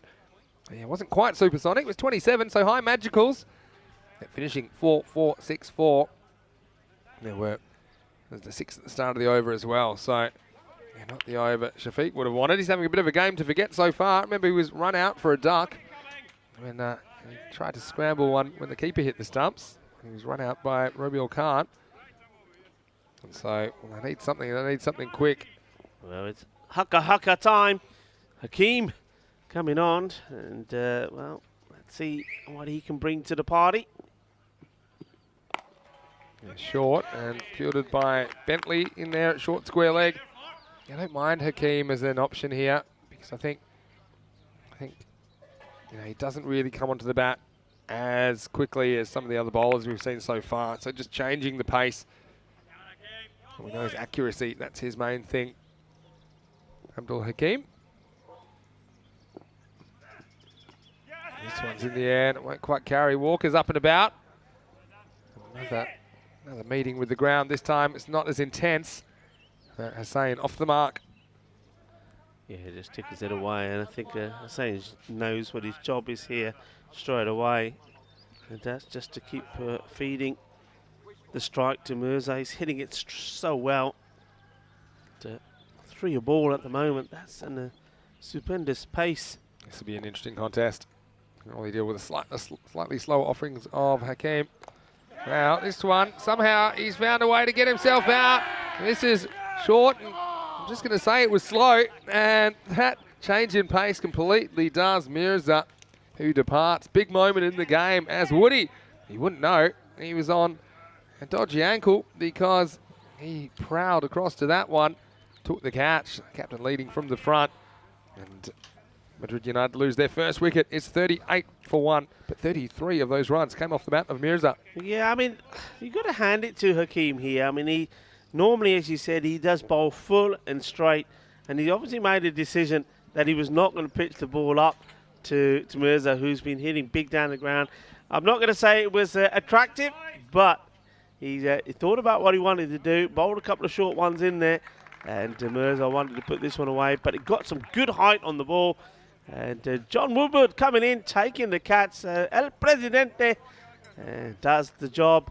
Safe hands there from Woodward. So they get the breakthrough, and they needed that because Mirza was really going, well, he went off like a rocket, didn't he? So now, well, who's going to take over, and can they keep this momentum going? Yeah, I said the captain leading from the front. I should have said El Presidente leading from the front. Of course, Galileo Finlayson-Blake is the captain. But yeah, slower bouncer. It's very in vogue at the moment. And so Hakeem, he's just been doing his research, and he found a good way to get rid of a dangerous batter there. Kamal Ahmed, the player in at number 3. This one's the other way. Sneaks down the leg side. It was pretty high as well, wasn't wide. it? Yeah, I'm not sure about the height. Definitely was down the leg side for a wide. Yeah, that one I think was lucky to get away with that. The difference is that this one would have been a free hit. Oh, that's too high for me. Yeah. But they get the extra, but of course not a free hit, no ball. Well, probably inconsequential now. The next one's a dot anyway. So Ahmed, he's had an interesting morning himself. First morning in the ECS for 2022. Bob with some good swing and pace, but couldn't control it at times. Let's see if they can put together a partnership here. Madrid United. Hakeem, he's got the golden touch. Oh, this one is passing before he knows too much about it. And we'll have a little bit of a El Clasico touch. And talk me through this fielding, Rico. Well, what is this? That's Victor Medina. And, well, we know that Madrid are pretty famous for their football. Well, how about this? He lays this on and then decides he's going to dive to get out of the way. Or does he trip over his own foot? I'm not really too sure what happens there. But he lays it on to Harry Young, who gets the throw in. Have to book him for the dive there, I think. I think you see enough of that in European football. Certainly made sure he wasn't in the way. This one doesn't get hold of it. Yeah, won't carry. This time using the hand method. That was Madrid's version of sexy cricket, maybe. Maybe it was. That's the end of 3 overs. And Madrid United, they're 40 for 1 after 3. But like I said again, 33 of those runs were scored by a player who is no longer there, Sajjad Mirza. 45 required off 42. But I've just got a feeling there could be a few twists in this game yet. Yeah, I think this is the case of Madrid United now going to say, right, okay, we've got a good start. Okay, that last over with that wicket slows things down, but we just got to go out and keep playing positively. And I think both teams can maybe take advice from that. I mean, both teams haven't lost too many wickets when they've been out there, sometimes banding, but haven't got big runs on the board. And I think maybe just perhaps valuing their wickets a little bit too much. Go out there and hit the ball. No more tiki-taka. Let's keep seeing a bit of the boom-boom. It's a good start from Finlayson-Blake, who is into the attack for the first time. We mentioned how he's originally from Hamilton in New Zealand, so probably similar conditions that he might have played in a few times. Bit of cloud cover around. It's cool but not freezing. Kamal Ahmed trying to get moving. He's on 1. This time thick outside edge and very good catch, taking a backward point. And that's James Bentley. He's lifted off his feet. He's got long levers and lucky he does. This was always curling away from him. And Galileo Finlayson-Blake gets the wicket. And thanks to a fantastic bit of fieldsmanship at backward point. That's the second wicket to fall, 40 for 2. Well, I was talking about the sexy cricket earlier. Well, this is sexy cricket. That's a really good catch. He's anticipated that really well, moves early. This is all about moving and keeping your body still, and then gets the dive in to make sure he reaches it. All smiles on the faces of Madrid CC because they've got another wicket. And after a blistering start from the Madrid United boys, but it's down to Madrid CC now. They're clawing themselves back into this match. Yeah, it's a nice catch for the moment in the game as well. As looks like we're going to get Usman Mohammed batting at number 4. I've liked what I've seen so far from Bentley. Hasn't always had success with the ball, but I think he's always giving 100% for his team. This is a good one. First up, I feel like some Blake gets it past Usman Mohammed. Yeah, it wasn't most attractive of shots. It was sort of guessing and hoping to get something on it. And doesn't.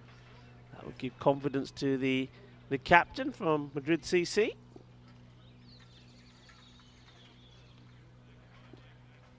Yes, he's come on and he's been really good with his accuracy first up. Not all bowlers have today. Once again, that offside channel. Yeah, more swinging and missing. And Madrid CC sticking with this attacking field. So they've still got Shafiq in there at slip. And we've got the two. We've got the one man in close on the offside. And just as I talk, they're deciding to add more to the infield as Danny Walker now comes in as well. So really putting a squeeze on here. And he's still playing and missing.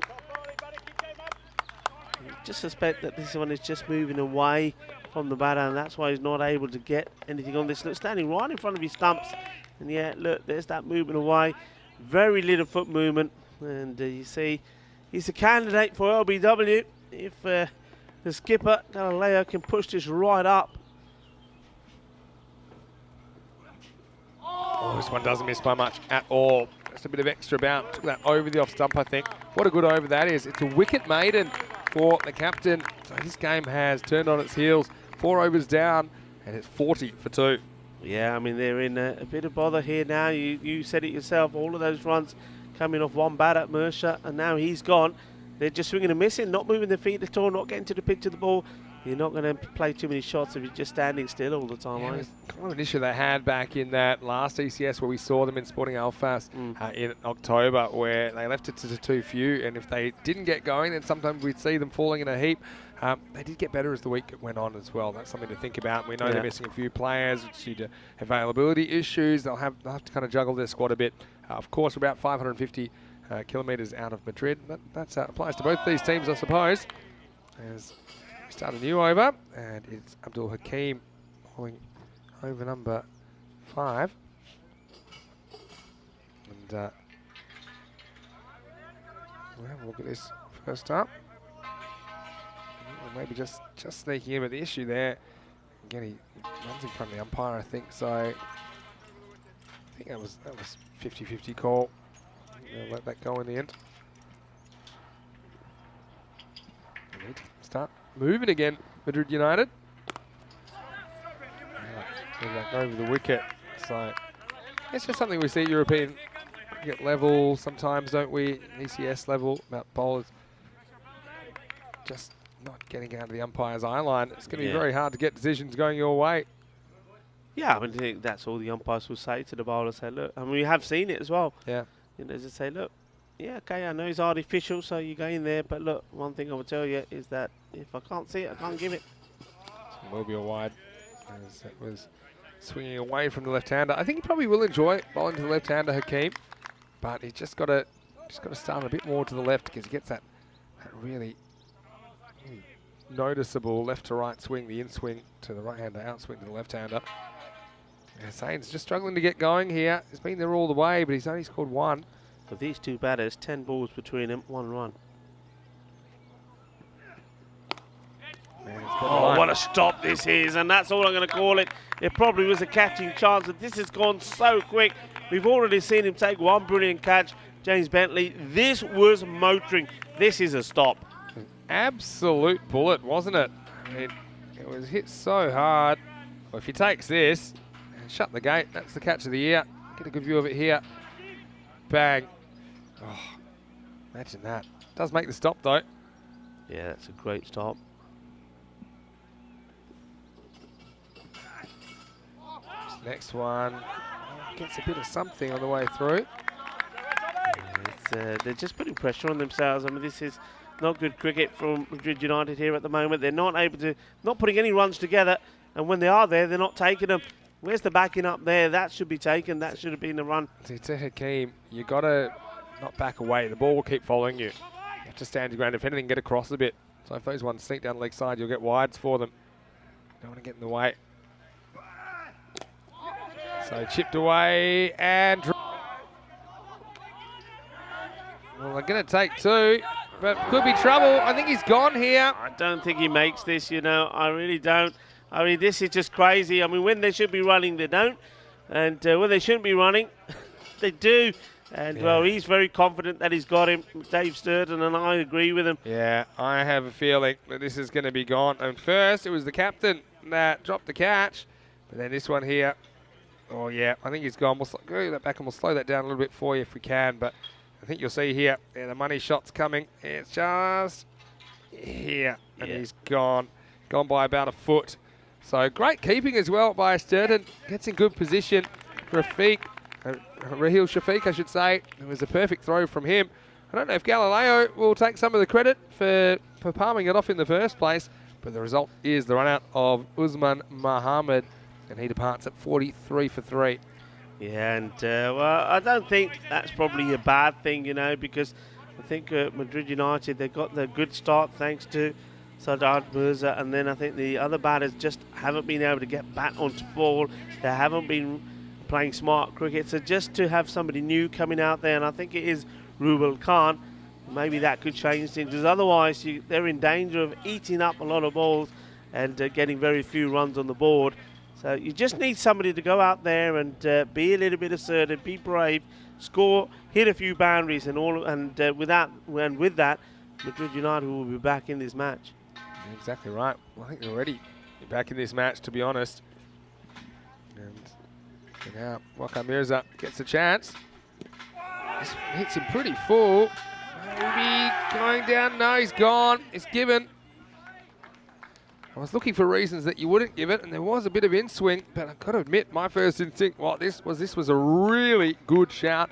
Hakeem getting the in-swing, and we'll get a good view of it here. Right behind the bowler's arm. Have a look. I mean, comes in, and well, certainly hits in line.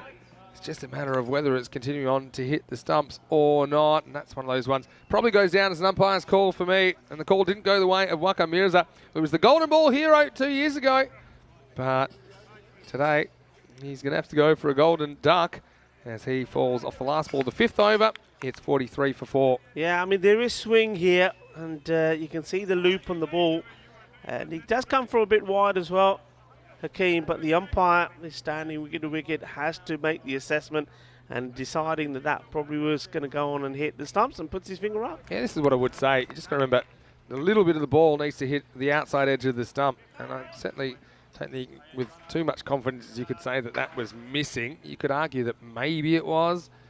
I think it's just what the umpire's view is. Like you said, they feel that's going on and hitting. I think with technology as well, we've seen a lot more balls hit the stumps than we think. But then occasionally there's ones we think would be certain would hit the stumps that wouldn't. So in the end, I think umpire's call there. And so Hakeem, 2 for 6. What a good 2 overs from him. Now, in a little bit of trouble, to say the least. 43 for 4. Second half of the innings coming up. And it will be Bentley to bowl the 6. First one loses it down leg side. Gets away from the keeper as well. He's going to be picking sawdust out of all kinds of places for a long time, I think.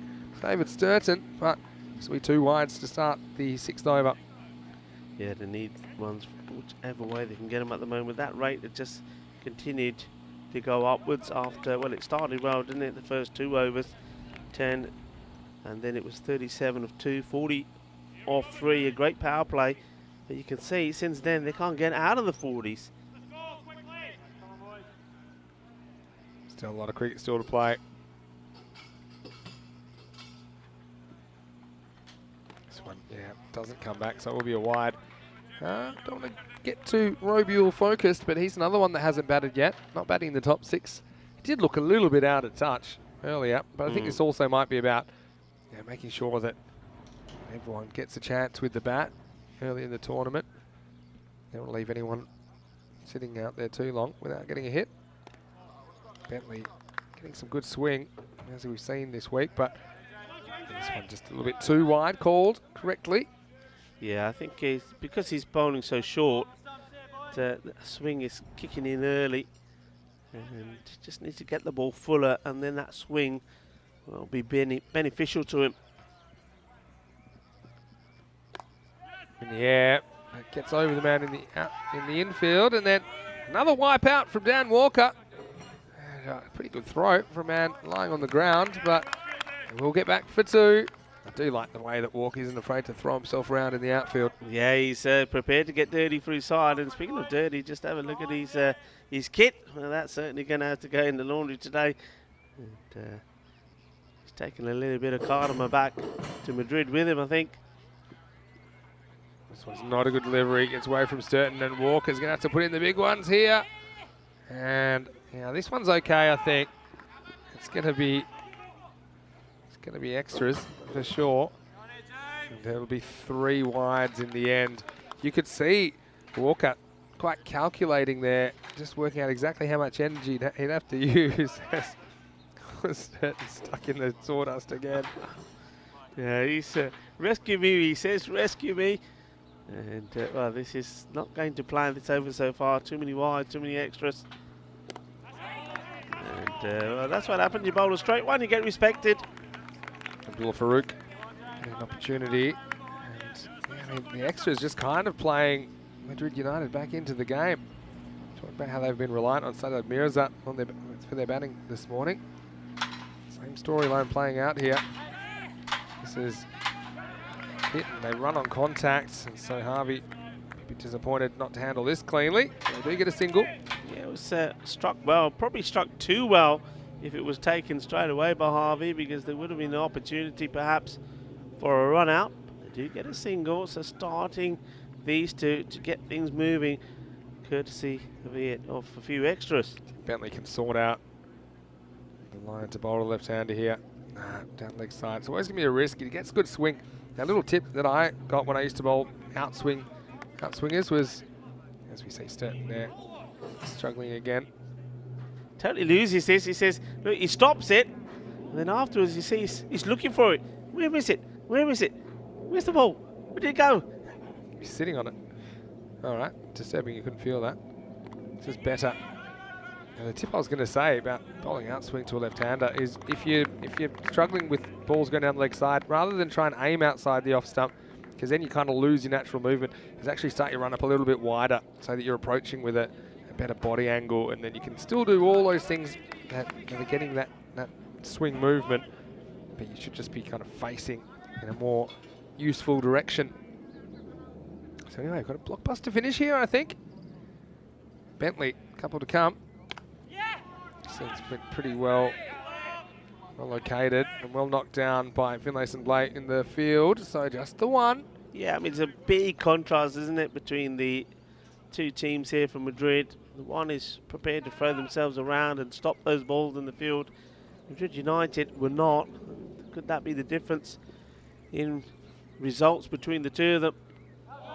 This one probably just going down the leg side. So Bentley had a few problems with control, but still not a disaster of an over. He goes for 13. Score at the end of 6 is 56 for 4.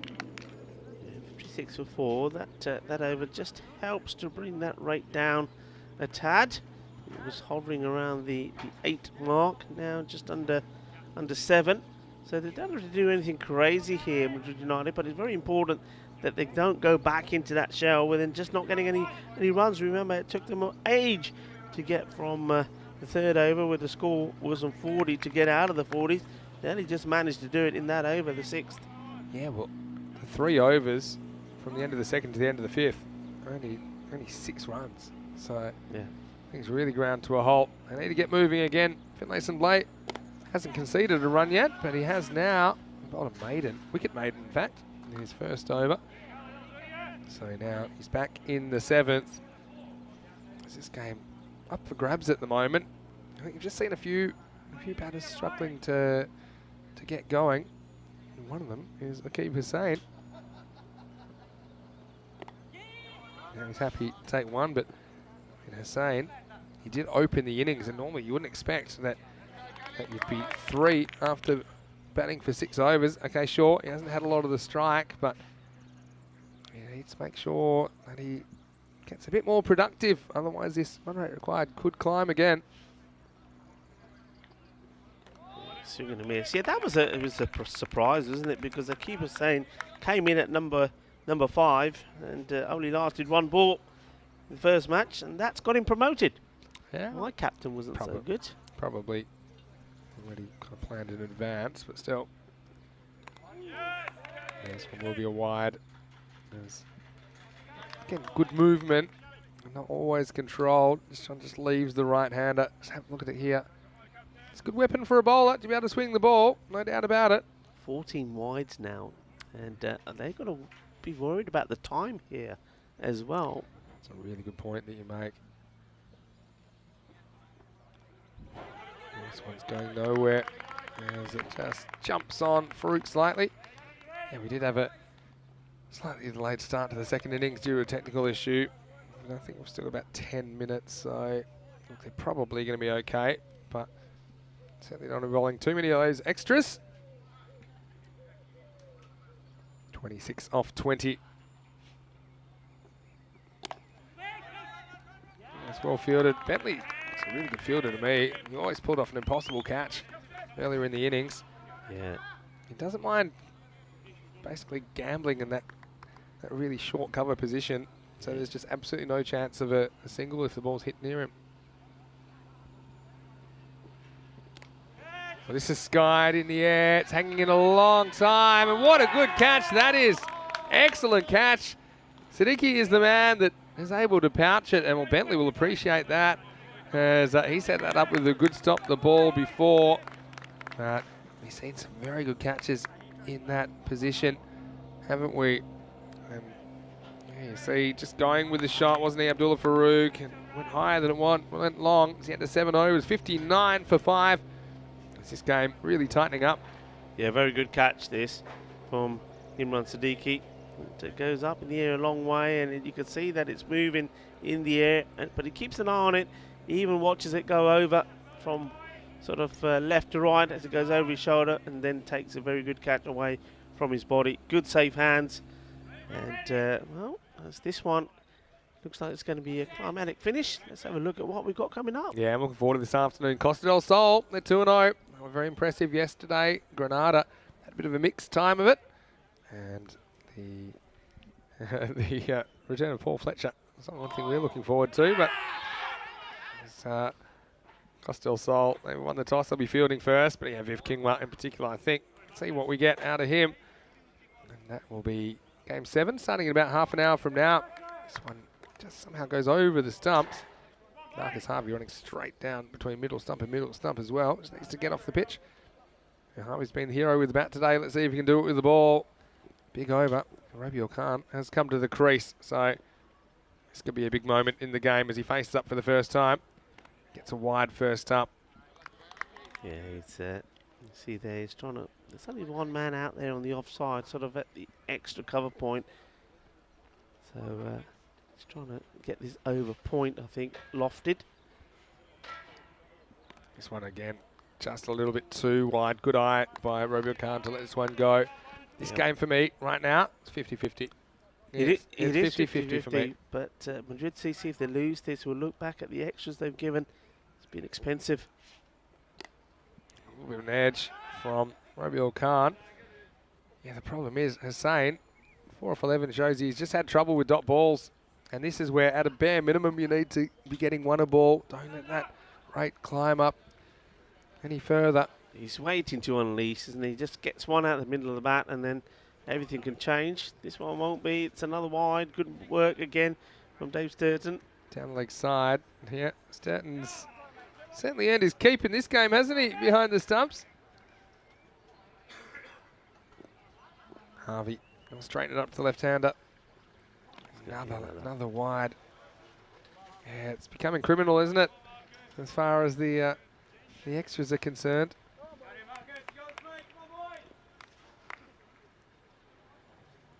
Harvey going to get it right this time.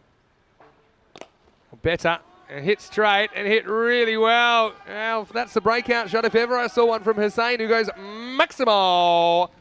And Harvey gets a taste of his own medicine. Downtown for 6 runs. Yeah, finally. I just got the feeling he just was waiting and was going to unleash one. And he does. He fires the middle of his bat, does Hussain. And that should give him a bit of confidence as the two batters stand together for a moment and just have a chat about this and say, look, come on, stick with it. We're almost there. There's not that many away. It's almost, I mean, it is. It's run a ball will do it. And comes back with a dot. But yeah, I mean, that shot came from nowhere from Hussain. He's just struggled to get going. But what he has done, he stayed there while others have fallen around him. And so he does have the opportunity to bat his team to the win. Harvey has other ideas. Oh, and once again, just straying down the leg side. I'm a little bit confused why. I mean, so many bowlers have had trouble bowling to the left hand. They keep putting it down the leg side. Why they haven't tried to come round the wicket? Not really sure what the thinking there is.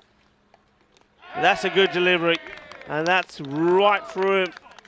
And that's why, says Marcus Harvey, because I want to do that. So it starts like it's going to be going sort of outside the off stump area and then comes back in. A good delivery, so gets the wicket, and the big wicket of Aqib Hussain. Just once Hussain started to find the middle of his bat, he's got to make his way back. Yeah, and this is the right one, isn't it? And so, yeah, finally, stump to stump, and yet quick turn of the head from Hussain, but it was true. As this snuck back and took the top of middle. So, well, wickets are a concern, aren't they, for Madrid United as they lose a 6th.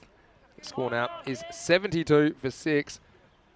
This will bring Waqar Hussain to the crease for Madrid United. This is an interesting one. I think Rabiul Khan, he's pretty happy facing up next over. He doesn't look like he's going anywhere. And he says, all right, fine, we'll take one. And so Hussain gets off the mark, and it's the end of the 8th over. The score's 73 for 6.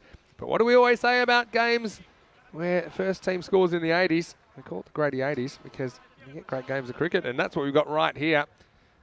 Even though you'd say 12 off 12, you'd favour the batting team, but with six wickets down and just the nature of how this innings has gone, this game for me is still right in the balance. Yeah, I think we say all happens in the 9th. And that makes this a very important over, a nice, tight, tidy one.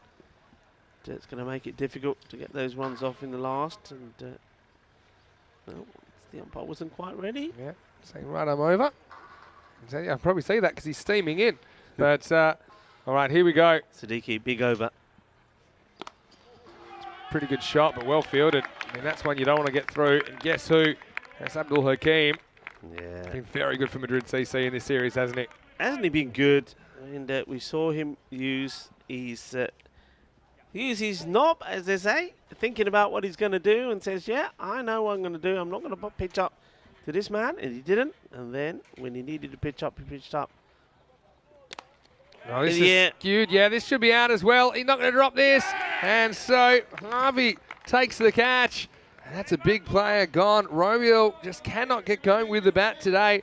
He wasn't balanced for this, and he sliced it up in the air. Siddiqui comes back, takes the big wicket of Rabiul Khan. And Madrid United on the brink now. They're 74 for 7. Yeah, and Khan just hasn't happened for him today with the bat. In every other department of the game, he's been good. He's bowled well, caught well, thrown well, but he hasn't batted well, and he goes, and that leaves his team in a bit of a pickle here now. Somebody has got to try and get them over the line. I mean, it's only just under run a ball they need, but they're running out of wickets as well. That's the 7th that's gone down.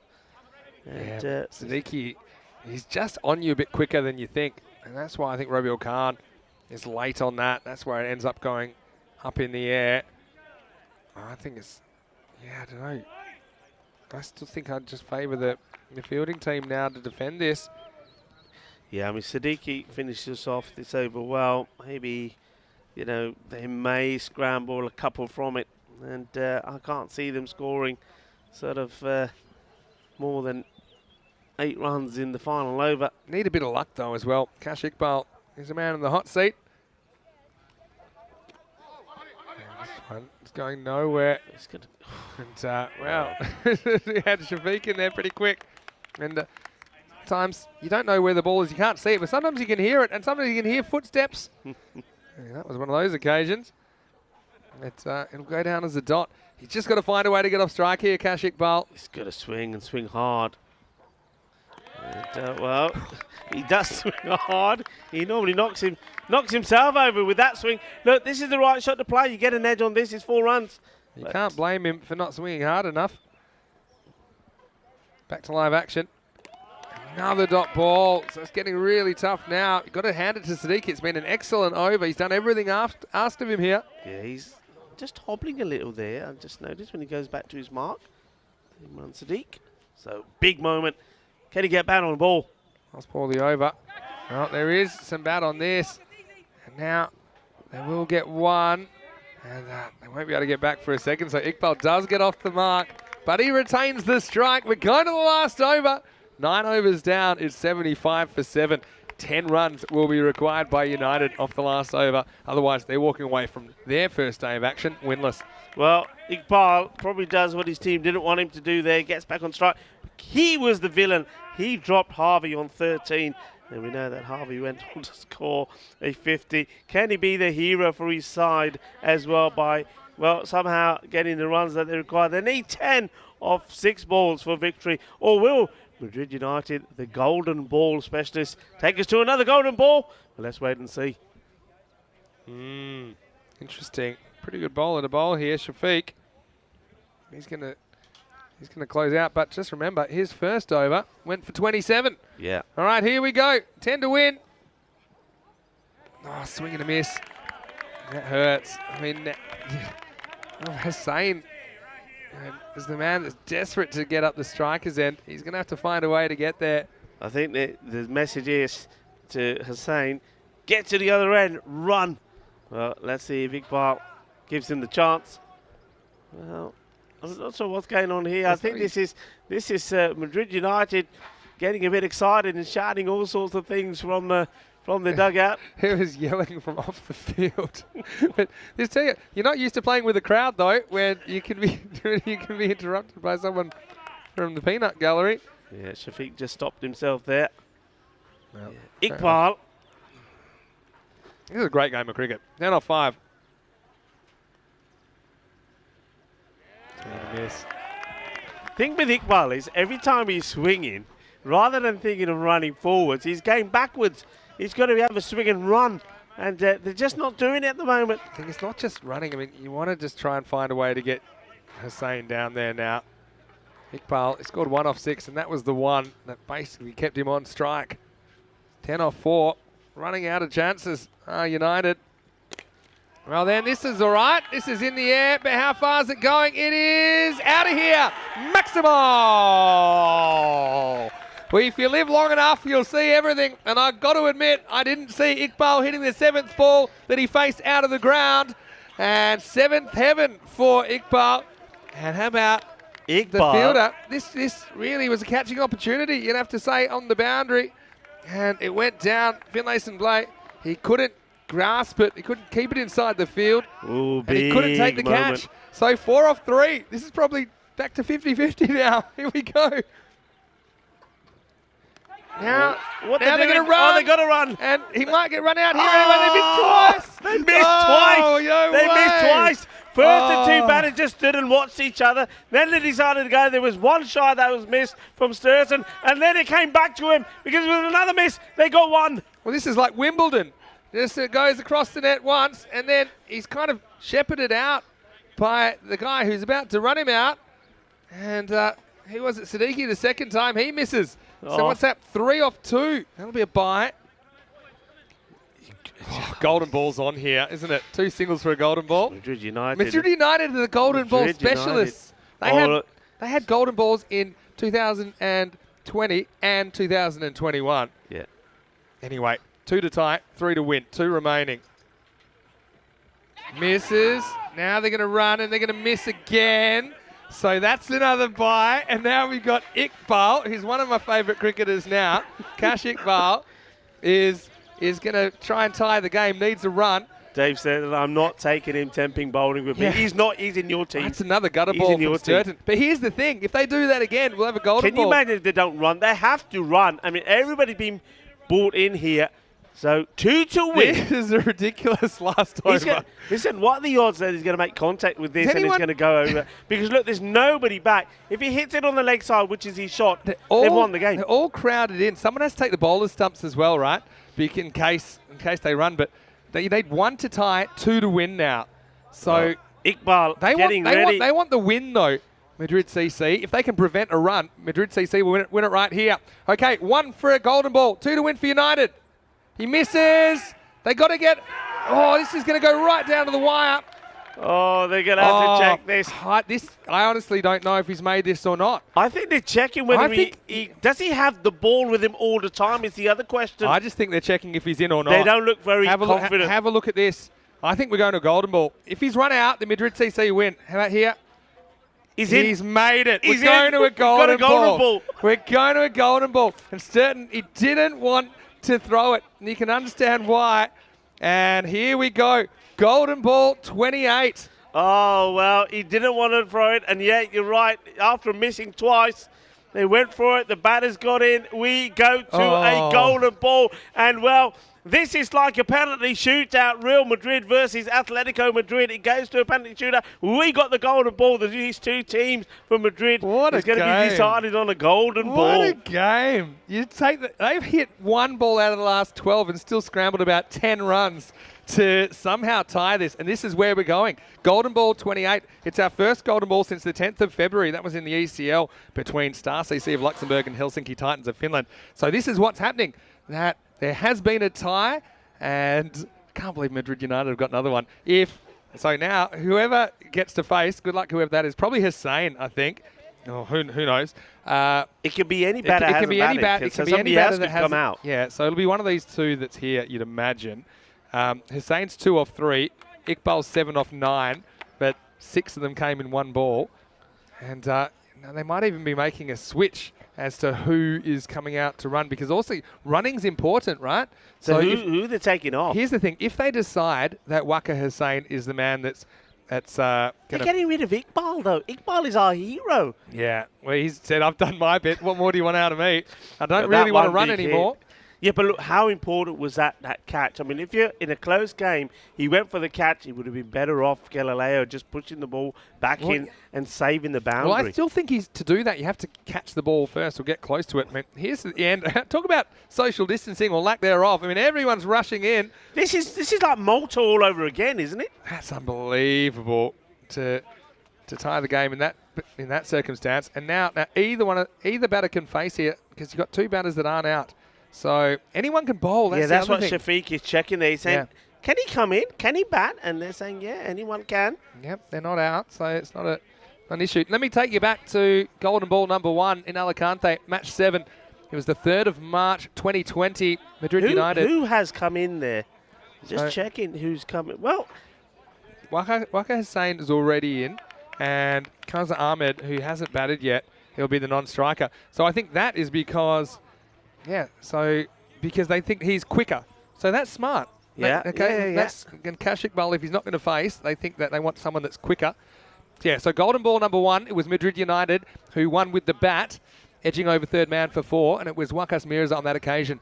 I'll take you forward to golden ball 23, 27th of October 2021, as Madrid United were bowling. It was Robiel Khan bowled Sporting Alfez batter on that occasion. So they're 2-0 in golden balls. This is Madrid United's first golden ball. The Madrid derby.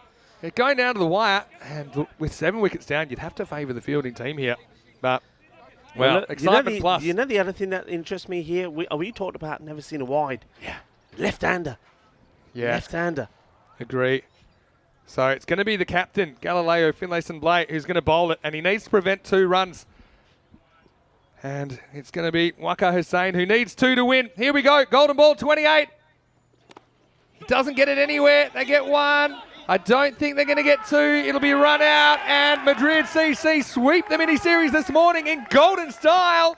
And Madrid Madrid United, their golden run comes to an end on golden balls as they lose their first. They certainly have been involved in some close contests. It's Galileo, the hero. The final score is 84-84. Madrid CC winning in a golden ball. Well, the captain of Madrid CC picks himself to bowl the golden ball, and he bowls a good, and I was worried bowling to a left-hander, he may not get his line right, but he did. Well, the man who wears the socks does the job, the captain, Captain Marvel, and Madrid United's good run of winning golden balls comes to an end, and at the third time, and well, it could have been a hat-trick of golden ball wins for them. It's not to be, but they're certainly the team that have featured in the most golden balls, Madrid United, but for the first time, they taste defeat, and Madrid CC have done the double over the team from Madrid United. I'm pretty sure we'll see Madrid United come back stronger, but they need to be sharper as well. And win tight games like this is when those little things you talk about in the field, those fielding errors have cost them this victory. Yeah, and a few wides as well. You could say they were kind of prevalent in the game, but early on, seems a long time ago, Sajjad Mirza was out there, and he was looking like he was in a hurry, wasn't he, early in this chase, Rico? Yeah, he certainly was. He played really well. Some excellent shots. 33 of just 12 deliveries he made before he went. But when he went, everything slowed up. And it just goes to show just how important a player he is. But it was clever bowling, I think, from Hakeem. It wasn't maybe the best bit of bowling, as in what he bowled, but it was clever. He knew what he wanted to do. He knew what he didn't want to do. And he picked up important wickets for his team, Hakeem. And that wicket of Sajjad Mirza was key. After that, they just kept dropping him. A great catch we saw taken there by James Bentley, and he could have had a sensational one. This one would have been amazing. It would have been class, but it wasn't to be. They just couldn't find the boundary, and a drop catch there. That one, how important could that have been? And then you saw the catch from the captain himself when he was on the boundary right towards the end. That could have gone anywhere. And but he made up for it to Galileo when he came back onto bowl with a golden ball, and they got one, but they weren't getting the two that they needed. A great catch there from Sadiq as well, and it's another player just going to get better and better. Then there came that big six that came from nowhere. Did not see that one coming, did we? And well, as we came down to the last few overs, I just felt this game could go either way. I thought it was going to go down to the wire. It doesn't get much more down to the wire than a golden ball. This is the one, and it came from nowhere. Kash Iqbal just unloaded off lucky ball number 7, but not too many were hit apart from that in the last over. I mean, this should have been run out. Waka has couldn't believe that. Should never have been allowed to stick around. They had 2 bites of the cherry. The cherry was uneaten. And then last ball is once again Hussain, who somehow scrambles in, and I think Kash Iqbal could believe it. And then golden ball time, couldn't get it off the square, and Finlayson Blake, he kept his cool and affected the run out, which meant the Madrid CC, a golden moment for them in their cricketing history, which we know is a rich and an interesting one. They are golden ball heroes in golden ball 28. It is Madrid CC that beat the crosstown rivals. And well, what a game that was. And it's a shame, actually, that we don't get to see these two teams play again. Maybe we'll see them playing again on Finals Friday. But as far as the extras, 24, even though they did ultimately defend this total, you would say that Madrid CC will have to sort those wides out. They gave away plenty of those. Of course, Sajjad Mirza early on, 33 off 12, was the instigator of the spark. And apart from that, didn't get a lot of help. And as we look at the bowling figures, some really good efforts. Galileo, Finlayson Blake, you can see why he brought himself back. He bowled a maiden in there, as well as being the golden ball hero. 2 for 3, 2 for 6 for Hakeem. Harvey also chipping in with a wicket, as did Siddiqui early. Shafiq was very expensive first over, much better in the second over, and essentially he was the reason they were able to force the golden ball. But what a game we saw here in match 6. Bit of news, we have a 10-minute delay to the start of match 7 just because we ran a bit over because of the golden ball, but it was worth it, Rico, because that was one of the most exciting games of cricket you could ever imagine. Yeah, it was certainly worth it. Was loving that. Great action all the time. Hakeem, I think he bowled brilliant for me. Did really well, and I think, well, if it was down to me, I would probably be putting his name forward for the player of the match. Good innings, of course, earlier for Marcus Harvey, but that was quite amazing as well. 50 not out, but only at a score of 84, so it certainly was going to be a low-scoring one. But that was a fantastic effort from Madrid CC to contain Madrid United. It was a great game of cricket, a lot of exciting stuff all the way through. And we have a golden ball as well. And Madrid CC, well, for the time being, they're going to be sitting top of that table. So like you said, Vinny, we're going to have a bit of a break. We've certainly got plenty to settle our nerves down as we start again. And by the way, thanks for the dead arm. Yeah, so I don't think we could believe that you could scramble 10 runs by only hitting one cricket ball in the last 10 minutes of a game, but you'll see everything here on ECN. Join us back in 15 minutes with the first ball of the afternoon session. It's the host, Costa del Sol, taking on Granada. Until then, it's Vinny Sandu here, Mr. Maximo, alongside Rico Full with the European Cricket Network. Back soon with more FanCode European Cricket Series.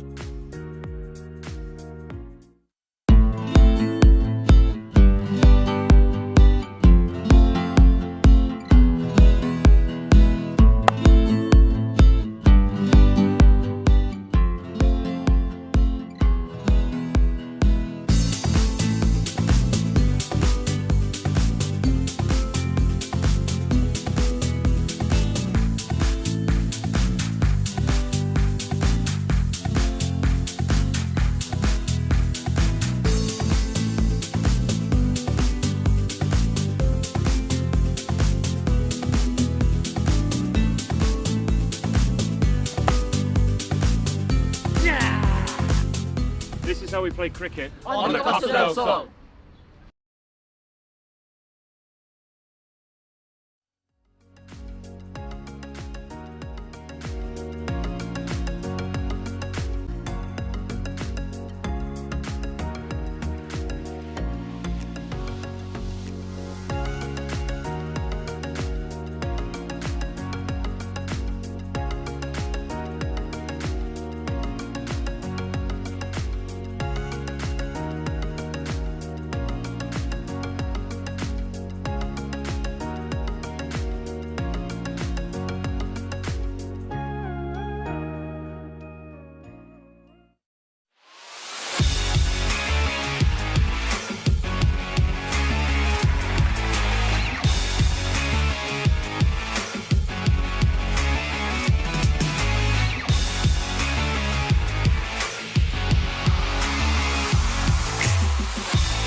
Welcome back to the Costa del Sol, and we're halfway through the program here on day 2 of the FanCode European Cricket Series. Time now for the afternoon session. I'm really looking forward to seeing the hosts again, Costa del Sol Cricket Club. They are here. They're taking on Granada, who had a bit of a mixed time yesterday morning. I think it should be a cracking contest. Let's go over to the tournament referee, Stefan Gooch, who's with the 2 captains for the coin toss.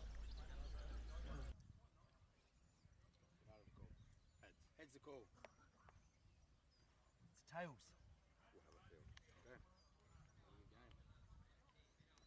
Andrew James, the Costa del Sol skipper, has won the toss and he's elected to field. They do seem to like chasing, don't they? And they did it with ease yesterday against Malaga. They have a few options, don't they, Costa del Sol? Particularly, I like to see Avinash Pai at the top of the order. He went first ball, first game yesterday, but came back with a very solid contribution. Kenroy Nesta, we haven't seen quite the best of him with the bat as yet, but we know that KNS can whack it to all parts. And of course, the Nayaks are always featuring for Costa del Sol. Michael Kelly as well with the ball. I'd like to see him get amongst the wickets. He'll probably be unleashed first up as they have elected to field here in match 7. But for Granada, their captain Adrian Riley, I don't think it's a bad thing that they will get up there and get to put a score on the board. I think they do like defending. They do have Viv Kingma, of course, the Netherlands international, in their squad. I think we might see a little bit more out of him. And the good news is that Whitehead has come back from that injury. He is in the 11. Where he'll bat, I'm not so sure. As we head into the afternoon session, Rico Full is in the commentary box. Let's get ready for the first ball. And the news from the toss is that Costa del Sol, they have won the toss and they'll be fielding first. Thank you very much, Vinny Sandu. Looking forward to this fixture. Costa del Sol, they made a good start yesterday, the home side, and they're winning both their matches, and they'll be looking to, well, to keep their form going. And well, this is we just saw the derby there between the 2 Madrid sides. Well, now we've got another local derby here, the Costa del Sol based here in Malaga against the team just not that far up the road from them in Granada. So this is going to be an interesting one. And you heard Vinny talk about some of those key players there, and I agree with him. think Avinash Pai will be key again once more in this one. But just have a look what the bat versus ball wall is saying. It's expecting Costa del Sol to just squeeze this one out by just a couple of runs. You see that there's not too much in it. Average runs for Costa del Sol, just their expectancy is a little bit more than that of Granada, but the runs against them more or less the same. And we did see some good knocks from the Costa del Sol players yesterday. I'm keen once again to see that Manav Naik is in the side, like he's batting, and Samir Naik, so father and son, are in the team. The Avinash Pai, as we mentioned already. So this is going to be a good contest, I do believe. And it is going to be Granada with the bat first. That is courtesy of Costa del Sol winning the toss, deciding the field. So it's all about them preferring to chase rather than set a score. Philip Townsend will be opening the batting. With him it's going to be Joe Whitehead. Both these batters showed good signs yesterday. Joe Whitehead was particularly impressed with the way that he played. Rico Full here, and joining me for this match is Mr. Maximo. Yeah, last time Townsend got run out off a wide off the first ball that he faced. Anyway, here's Kelly. Ooh, flashbacks. But no, it's all right this time. Hey, look, Whitehead himself, he had some issues yesterday, didn't he, about lower back issue, I think it was, which forced him to retire hurt. Good to see him back out there. Kelly does like to swing it around. Nice shot. Makes it in the gap to get off the mark. Let's look at the lineup for Costa del Sol. Two Naiks in there, Manav and Samir, so son and father. Chris Batten is back in the lineup. Stephen Bales batted pretty well yesterday, I thought. A new name in there. Nushan Alwis is in there for the first game of the series for Costa del Sol. Apart from that, yeah, Pai, one you mentioned. Andrew James captaining from behind the stumps. Key players. Ian Higgins had a nice little return to cricket yesterday. He's been out with a bit of an injury for a while, so Iggy bowled pretty well. Full delivery there from Kelly. Yeah, I mean, both these. We look at Granada yesterday in their first win against the Madrid side. It was Joe Whitehead made 38 of 18 deliveries. He batted really well. That's why I think he's quite key for them. This one's too wide and called one as well. And in the second match, well, they fell short. And they didn't get enough runs on the board despite James Davis scoring a healthy 33 of 17 and Joe Whitehead 26 of 20. But again, similar to today, the acceleration that you'd expect from the second part of the innings never happened. And they weren't able to score big runs. It will be a single. Kelly's getting some really good outswing here as well, making the most of the conditions. A bit of cloud cover around, got that brand new ball. He just has to try and work out the line to the left-hander. If he can get it outside and swing it in from the outside of the off stump, it could be very dangerous. This is probably what's more likely at the moment, just with the amount of movement he's getting, sliding onto the pads or down the leg side. That time is a leg by. Yeah, Costa del Sol, big emphasis on their fielding. You know, they pride themselves on their fielding. That's why probably a bit amused yesterday when a couple of catches went down that would normally be taken. And this one strays on the legs and puts it away nicely. Joe Whitehead is showing again his class. Any bad delivery to him, and he's more than capable of putting it away no matter what part of the ground requires. It's 4 runs, nicely batted away. Wasn't the best of deliveries from Kelly. I think this is the one from Kelly. He swung a few away. This is the one he's trying to push through and get straight to the one that doesn't swing, but he just loses it a bit down the leg side. Nice little leg glance by Whitehead. Last ball of the over coming up. Well, this one well, it's been called a wide, but it was pretty high as well. It'll be interesting to see this as side on.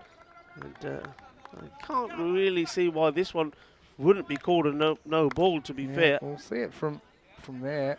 But yeah, do you think that if you really have a good look at that one, it probably was above the waist, but pretty good stop by Andrew James behind the stump. Stop it going to the boundary. Just be 2 wides. Firmly struck, but the fielder will field it if they take the single. And that brings up the end of the over.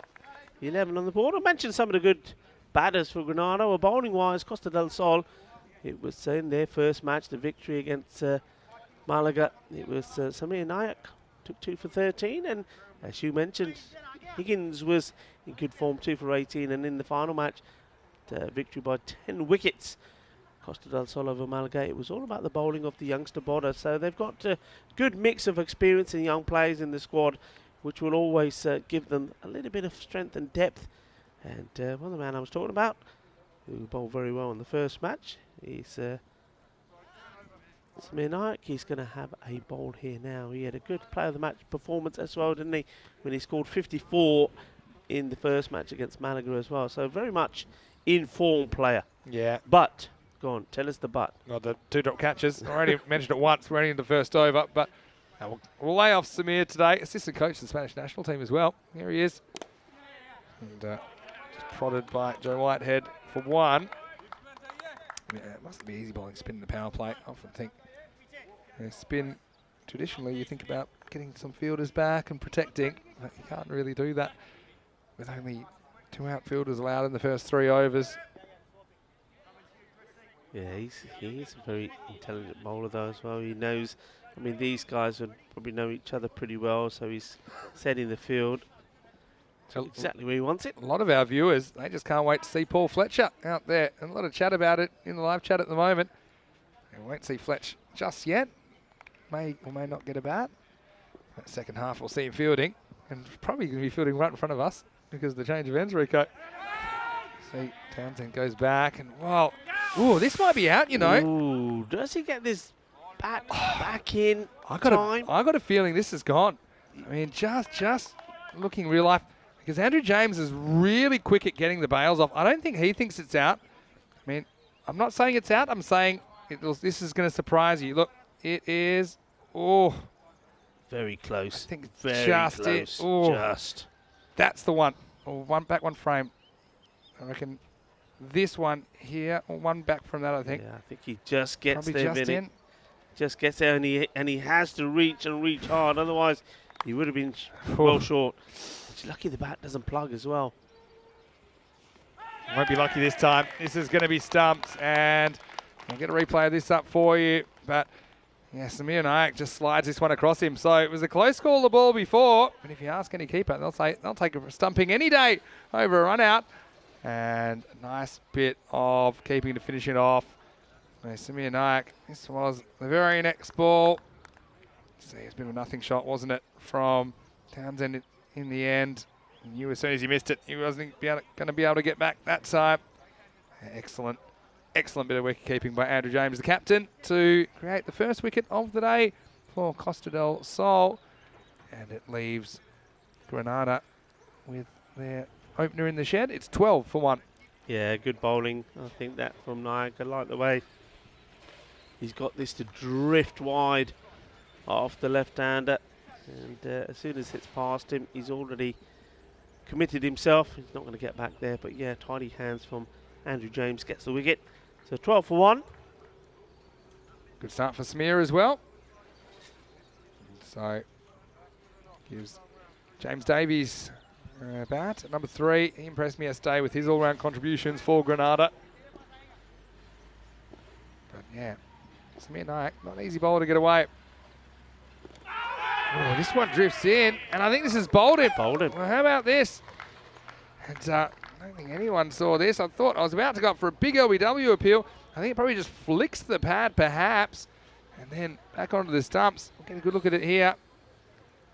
Yeah, I mean, it seemed that was going to crash into the pads, but it crashes into the stump. So 2 and 2, and Samir Nayak's on a hat-trick. Yeah, I mean, Samir there, I don't think he realised himself that he's actually gone all the way through and not the stumps over. So the man that had a very much different day yesterday, James Davis, scored runs on both knocks that he had, 23 and 33. Well, today it's a first baller and captain. Doesn't look like he was quite prepared to come in so early. He makes his way out there now. And Adrian Riley's got some work to do. He does. He's going to have to face a hat-trick ball. First up, some Samir Nayak.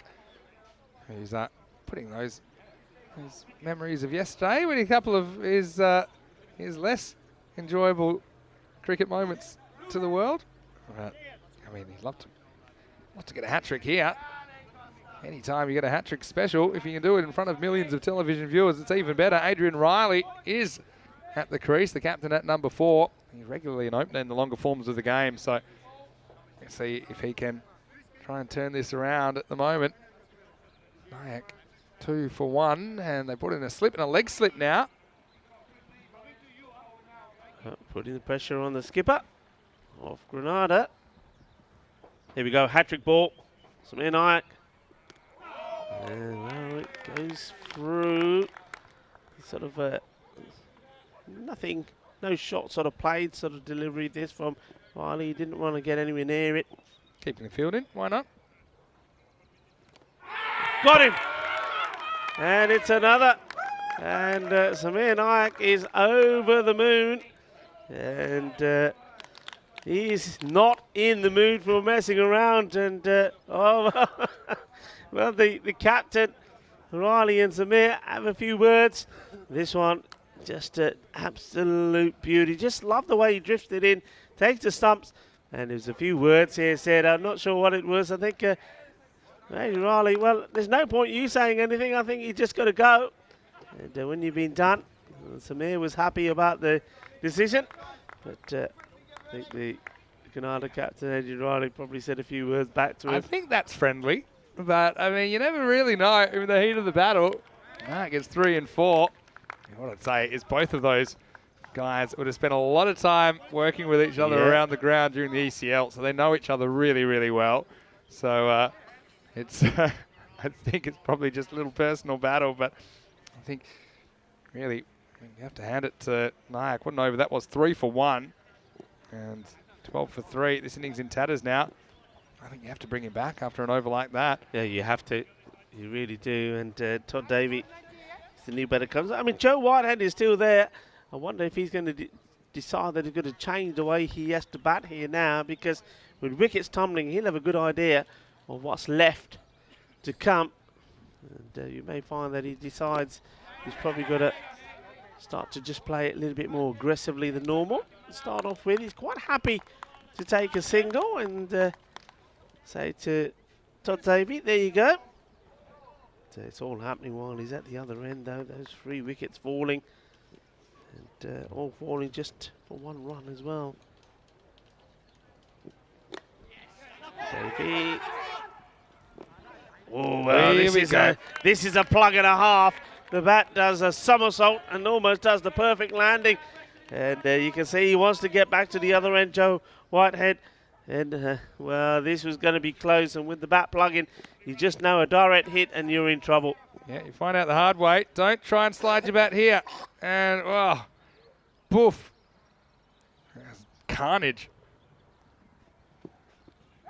Caught, gone. And, yeah, he's got to go.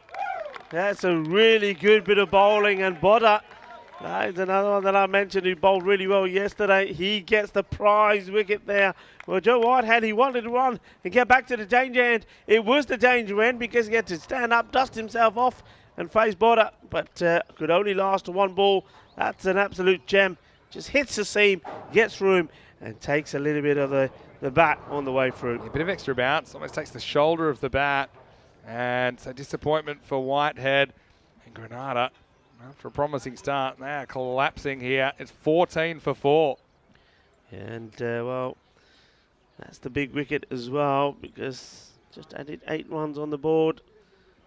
That's Joe Whitehead, and he goes off these 7th delivery. Good bowling from Bodder again. And one thing I liked about what he did yesterday is he made the batters play. He kept plugging away at them. He bowled and attacked the stumps. And that's where you get your rewards as a bowler. And that's what all the bowlers have done so far here for the Costa del Sol and Granada. Well, Vinny, how do they get back into this match? They're in all sorts of trouble. Yeah, they've got to be brave. I mean, we've still got some batting to come. Richard Abbott is the man who's facing up now. It's a good-looking shot. I mean, you have to try and put those wickets out of your head. And you've also got Todd Davey, who's about to face up for the first time. And I know that he relished this opportunity. He's into the side. So, look, got to start somewhere. I think tough because you're probably going to get an over Simeon Nyack coming up after this as well. Sammy Boat always impresses me though. Can swing the ball both ways. He's just a good young player. First saw him in the night series at the start of the year, but he's certainly had a good start to this ECS. Yeah, he has, and I think when we saw him playing for the Cowboy Giants, he was saying that he hasn't played cricket for several months. This one's played out, and you can see the difference it makes to players, both young and old. Once you play a few matches, you know, you start, your movement gets better, you're reading the match and the game better. And if you're a bowler, well, you know, it starts to come out of the arm good straight away. You don't get those aches and pains after you've bowled a few overs, and you can see him a lot freer now, and he's bowling a really good tidy line. Yeah, I like the way he's getting it outside off stump and giving it a chance to swing in.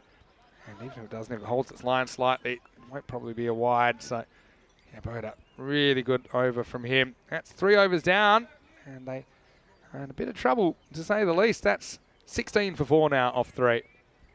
Yes, it's a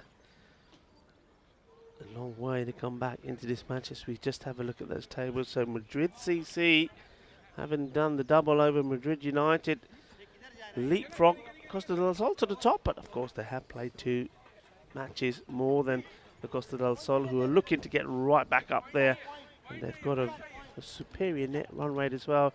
So a win here will take them back to the top of the table for sure. And, you see there that United, they need to get started, don't they?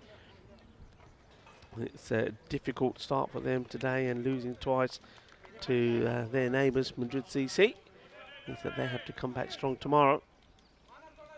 Power play done. They're not going to go back with Samir Naik. It's going to be Avinash Pai who's going to bowl this one.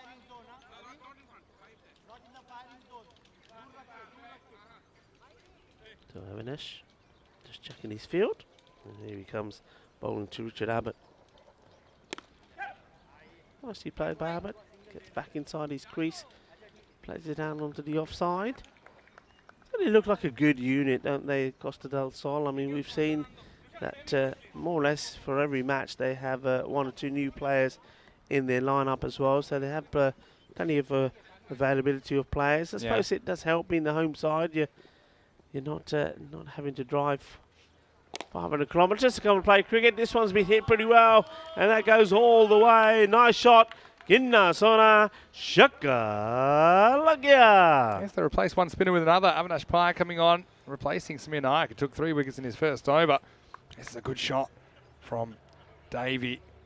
Good signs, though. Counter-attacking from Granada. That's what they need to do at this stage. We have seen innings start with kind of mini collapses of 3 or 4 wickets, but still get back on track. But you can't do it by being too defensive. You have to still take some calculated risks, and that was a nice shot for a Maximo.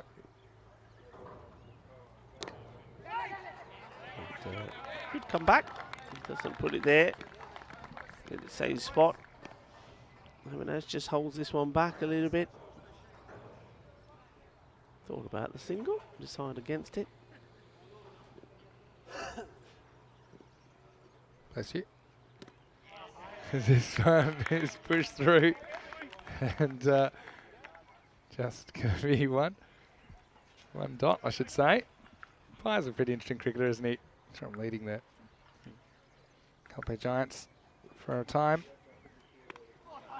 Well bowled. Yeah, he is. I mean, you've seen these quality with the ball. We saw yesterday his quality with the bat, and he helped Costa del Sol get a 10-wicket victory over Malaga. He made a fine 58 of 23 deliveries. And asking the question, but I don't think he lifts his foot there. That's good keeping, though, still, because I think he's expecting, with the way that the batter's leaning forward, Todd Davey, that maybe he may lift his toe up in the air, but it doesn't. It is the end of the over, and they reach 23 for 4, but it's a long way to get back in this match. But I like the positive signs. I think Todd, he's played some good shots. Yeah. He doesn't seem to be put off by the fact that they've lost those wickets. I think Richard Abbott would provide him good support. Yeah, I think so. I mean, it's just about building a partnership. In the 10-over game, you're not as worried as in a longer game about what happens if you get out, I think. Yeah. I think it's just about trying to be productive while you're out there, getting back to basics. And yeah, no, I'm looking forward to this contest. Of course, they will play twice this afternoon. And you mentioned the fact that Costa del Sol, they have a lot of depth in the squad. I mean, they've got issues like everyone else with regards to availabilities due to personal commitments and everything else. Yeah. But for sure, I mean, the players they're bringing in, there are some class players that we see in their lineup. Yeah, I think their issues may be slightly different to those from the two Madrid sides. I mean, for example, the Madrid side, they've got to play with who they've got available here. Whereas the Costa del Sol, and maybe Granada to that point as well, being that more local, they've probably got a lot of players that want to play. Yeah. So it's actually saying, choosing and being fair and kind to who does and who doesn't play. So that's difficult as well. Edge, gone. Adios. And there's more wickets, and it's Batten, one man that we did see playing for the Calpe Giants. And coming on to bowl and just, I think, doing what he did well for the Giants. It just bowls that teasing line outside the off stump. It gets batters to play, and he gets the nick here. Look at the loop on that. Really good delivery. A little bit of outswing. Well, forget the Bulgarian Express. We've got the CDS Express out there now. And Andrew James decides to stand back. It turned out to be a good decision because I think if he's up to the stumps, there's no way he's catching that. So end of a dangerous hitter as Davey has to go. 24 for 5. I tell you, well, here's a man that can handle a cricket bat, that's for sure. Viv Kingma coming out at number 7. So, look, he's got over half the innings to do something here. So, remember, we don't normally call games too early in the European Cricket Series. A lot can happen. So, let's see. Viv, of course, he's a recognised bowler at international level, but not so much an internationally recognised batter. But at this level, I think he will be a handful for Costa del Sol. Yeah, it's a great opportunity, though, isn't it, for some of these bowlers? As you see Batten start off to him. It's up in the air. Could he go first ball? Oh, yes, he does. And the catch has been taken. And Kingma just guides this to the fielder. And he sort of drops it out of his hands. He cuddles it. He cradles it. But he ends up taking a catch. And, well, that's a good, and that's another one that gets taken. Yes, Nushan Alves is into the lineup, but how has he reached this? Oh. Viv Kingma, I mean, that was almost off the pitch. And have a look, it's off the shoulder, off the peak of the cap, back into the hands. So, well, he's got 13 on his back. Well, it's lucky 13 for him. It is not very lucky for Vivian Kingma. He goes the very first ball. And I was just saying there, wasn't I, what an opportunity this is for the fielding side, for the bowlers. If they can get his wicket, that's something really to boast about. Well, there's no bigger boasting than that for Chris Batten, because what he's going to turn around and say, you know me, well, I got Vivian Kingma out very first ball, and it puts him on a hat-trick. Well, the CDS Express, that's 2 in 2. Second time we've seen it. Viv Kingma will not believe that he's gone after this. It's a long way wide, and there you go. Hand, shoulder, cap, hands. And for those of you saying you can't get caught off the cap, well, if you're wearing the cap, that's fine. All right, hat-trick ball. Oh, got him! He's got the hat-trick! He's done it! Oh, wow! The CDS Express gets the hat-trick. There's the snick. And it's a long walk back for Andrew Upland. We've seen another hat-trick. It's all happening here at the Cartama Oval. Well, we had the golden ball before, and now, well, Chris Batten has a hat-trick, and it's really clever bowling. It's swing, top-class swing, away swing from the batters, and, well, that's a big smile on the face of Batten. Have a look at this, Vinny. What is going on here? I mean, good catch low down. I mean, James is almost walking in because he sees it's low. See that, takes a step in and reacts, gets there, shields the impact, and, well, Tyrone had to laugh. The CDS Express is open for business and reaching its destination pretty quickly.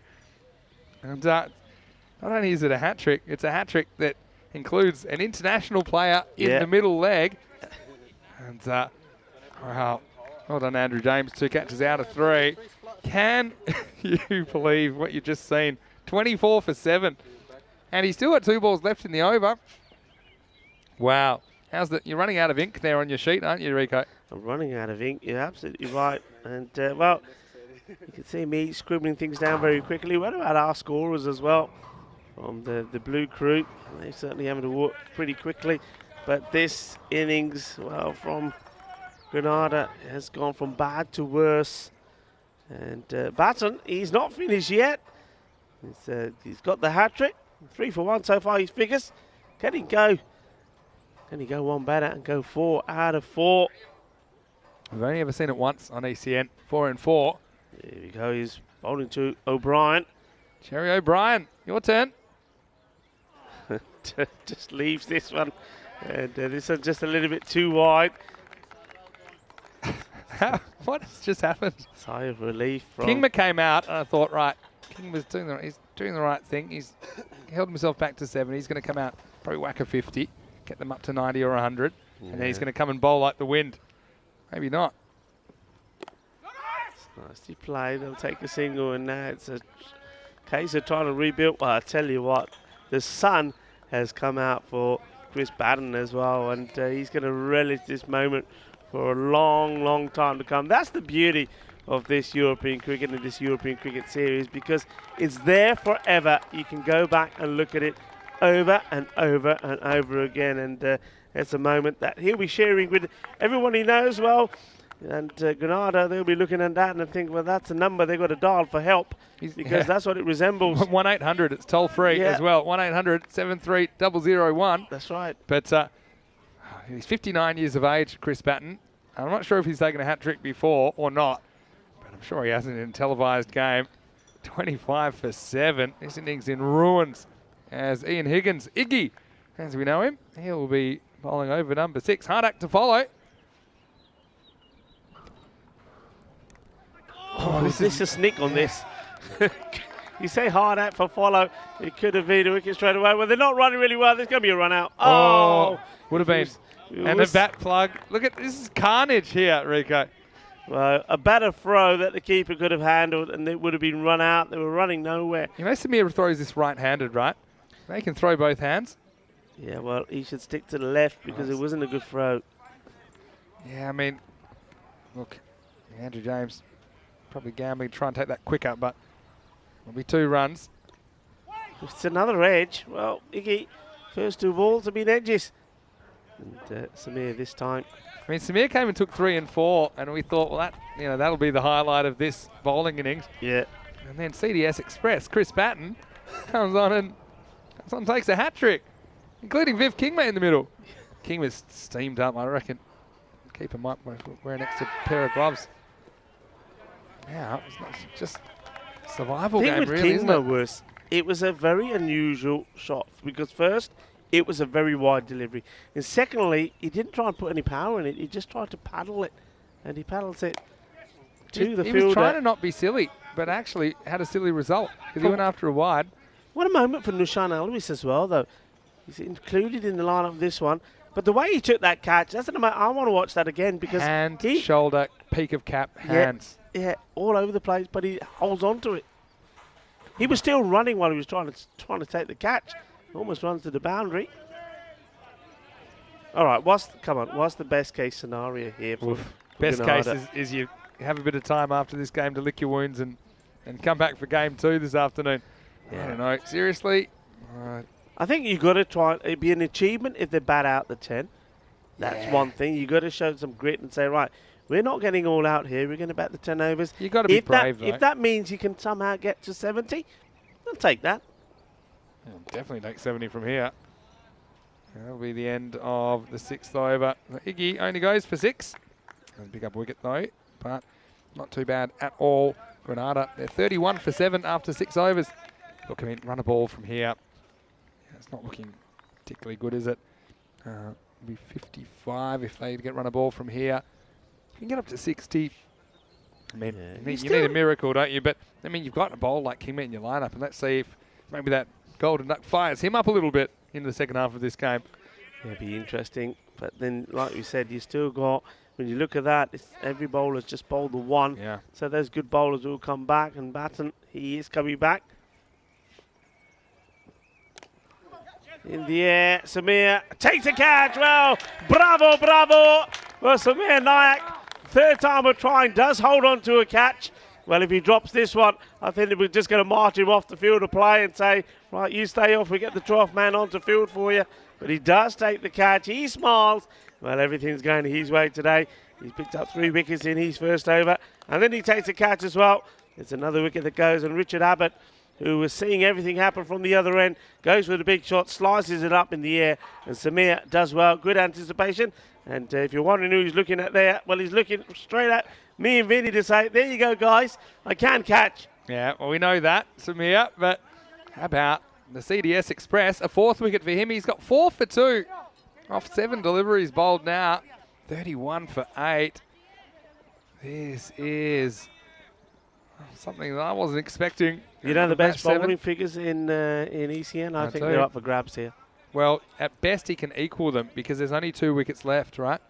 Yeah. So he could get 6 for 2 if he takes 2 more without conceding a run, and that would equal Stefan Gooch, who's That's actually right, yeah. Who's actually the tournament referee. Correct. So he can't better it, but he could equal it. Anyway, long way to go. Randall, he'll face up at number 10. Good luck. Just one goes straight past the outside edge. If Randall's going to back away, he's going to find his stumps gone in a minute. He's either going to get a little snick on this or his stumps will go. Battens has picked that up already, and you can bet your bottom dollar he's going to try and get this Fuller right into the pads and moving away. And he does just that, but gets a bit of bat maybe. Must have got a bit of bat on that. Otherwise, they would have been shouting from the rooftops. He's getting what he's doing well though, Batten. In all seriousness, he's getting this consistent outswing, and he's locating the ball where he wants to put it. Yeah, doesn't have to be super fast. Hit up in the air. Well, okay, that's runs. So that sort of dense Batten's hopes of trying to equal what is quite an amazing. Could still get Bishnoi though. 6 for 3. Yeah, that was the off cutter that time. So he just tries to not swing one. 32 for 8.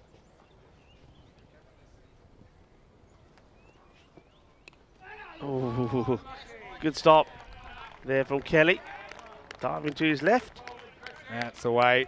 Still throwing themselves around in the field. Kelly will always give you 100%. He'll be picking sawdust out of his teeth as well. But yeah, nice stop.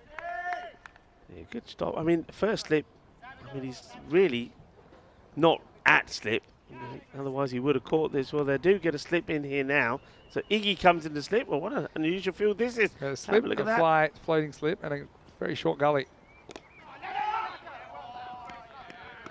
And that will be the end of a superb spell of bowling from Chris Batten. Picks up 4 wickets, only concedes 3 runs, and that's why Grenada find himself in this really sticky situation. 32 for 8. Yeah, so 3 overs to go in this innings, and we mentioned this earlier today. If you just joined us, the Spanish national team high performance squad, which will be going to a training camp from Thursday, was announced. A late inclusion was Atif Mohammed to that, but I know that Josh Tremberth, he's coming from Australia, but he does have qualification through having a Spanish passport. And I know there's a few others that you might not know so much about. Obviously, got Lorne Burns we know about. Daniel Doyle is from South Africa, again qualified. Charlie Rumistrovic, again, that's someone that we've seen playing for the Mungatari FA Cup, a very good young spinner. Star of the future. What did you think of him when you saw him at Belfast? Yeah, no, I did. I liked him. A lot of buzz about him. And Samir Nayak, he just took a catch moments ago. He's the assistant coach of that side. Anyway, here's Iggy. It should be a catch taken. He calls it and wants it and takes it. Well, he's back, isn't he, Samir Nayak? And after taking the first and after dropping 2 yesterday, he's taken 2 today. And he's having a good day out there. 3 wickets to his name and also now 2 catches. Yeah, Smear's trying to rack up his stats after missing a couple yesterday. And Iggy just bowls a nagging length, doesn't he? And this is the 9th wicket for Grenada. Again, just trying to take on the game. I don't mind that really, but just not getting the contact at all. It's a funny game, isn't it? I mean, funny. You look at Grenada and the way that they batted yesterday, and without any real changes to that team. It's the same team, and yesterday they batted really well and they looked the part. Yeah. And yet today they look completely different. But the man of the moment has yet to come out. Here he comes. Here's the silver lining. Fletcher's getting a hit. Batting at number 11. No, I wouldn't say that's too high, but I mean, have your own opinions on it. He's got, I like the Kookaburra, kind of the retro beast bat. And yeah, Paul Fletcher he's a really hard working member of the Blue Crew when he's not playing cricket here in Spain. So guys. Here we go. Get back, Fletch! Get back, Fletch! Oh, he wants to get off the mark. This is nerves. This is, well, Randall says, "Where do you think you're going, son? You stay over there. I'm keeping this end occupied." That's a nice defence. Of course, we had the moment yesterday with Fletch where had a throw kind of go wrong, but we're not going to reference that too much. Goes up in the end. This time he says, "I'm going to get a run," and gets himself off the mark. Well done, Fletch. There you go. Back in form. New day, new Fletch. Interesting though, isn't it? Because both Fletcher and Iggy were sort of part of the crew, weren't they, last week? Yeah. So bit of a battle between them. There'll be more runs, and Fletcher's quite keen to get back. Of course, he's keen now. He's off the mark. He's on the roll. You mentioned yesterday that Fletch played in the very first ECS back in Alicante back in He did, and March he also 2020. did some commentating with me as well. That's right. I remember. So hung up the microphone for a while, hasn't he, Fletch? We've tried to get him in since, and there's no chance. He's a survivor, Fletch. Look at that field. That's a nice looking shot. Good stop. End of the over. 35 for 9. Did not see this game being 35 for 9, did you? No, earlier on. But this is the point I was trying to make. You know, Granada have got seriously good batters in their lineup, and they've just all crumbled. I think there was clever bowling from Samir, and I was talking about how he was the pick of the bowlers in one of the matches yesterday, and he was pick of the bowlers in this match here today. Then Botter bowled really well, and then of course there comes Batten, picked up 4 for. They were 12 without loss at one point, and then they lost the next 9 wickets for 21 runs. Now, we're going to have Manav Nayak. Oh, that's pretty unselfish from Samir. I'm sure would love another over, but Manav, pretty good bowler in his own right. And his first one is swung away by Randall. Kelly with a sliding stop. I love the fact that they're always giving 100%, these players, despite the match being very lopsided at the moment. Kelly keeps that to 1. Yeah, so it's more time to see Fletch. Yeah, I think you probably prefer the pace as opposed to spin. Plays that nicely. Oh, how's Kenroy done this? He's hoofed it back.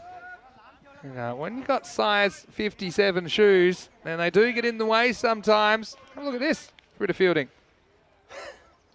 That's one way to do it. Lamunga Torrevieja Cricket Club in the chat right now. Of course, Fletcher is on loan from there for this series. Swing and a miss. I'd hate to see Randall get out here and leave Fletcher stranded 98 short of his 100. So, come on, knuckle down. Still 9 balls to go.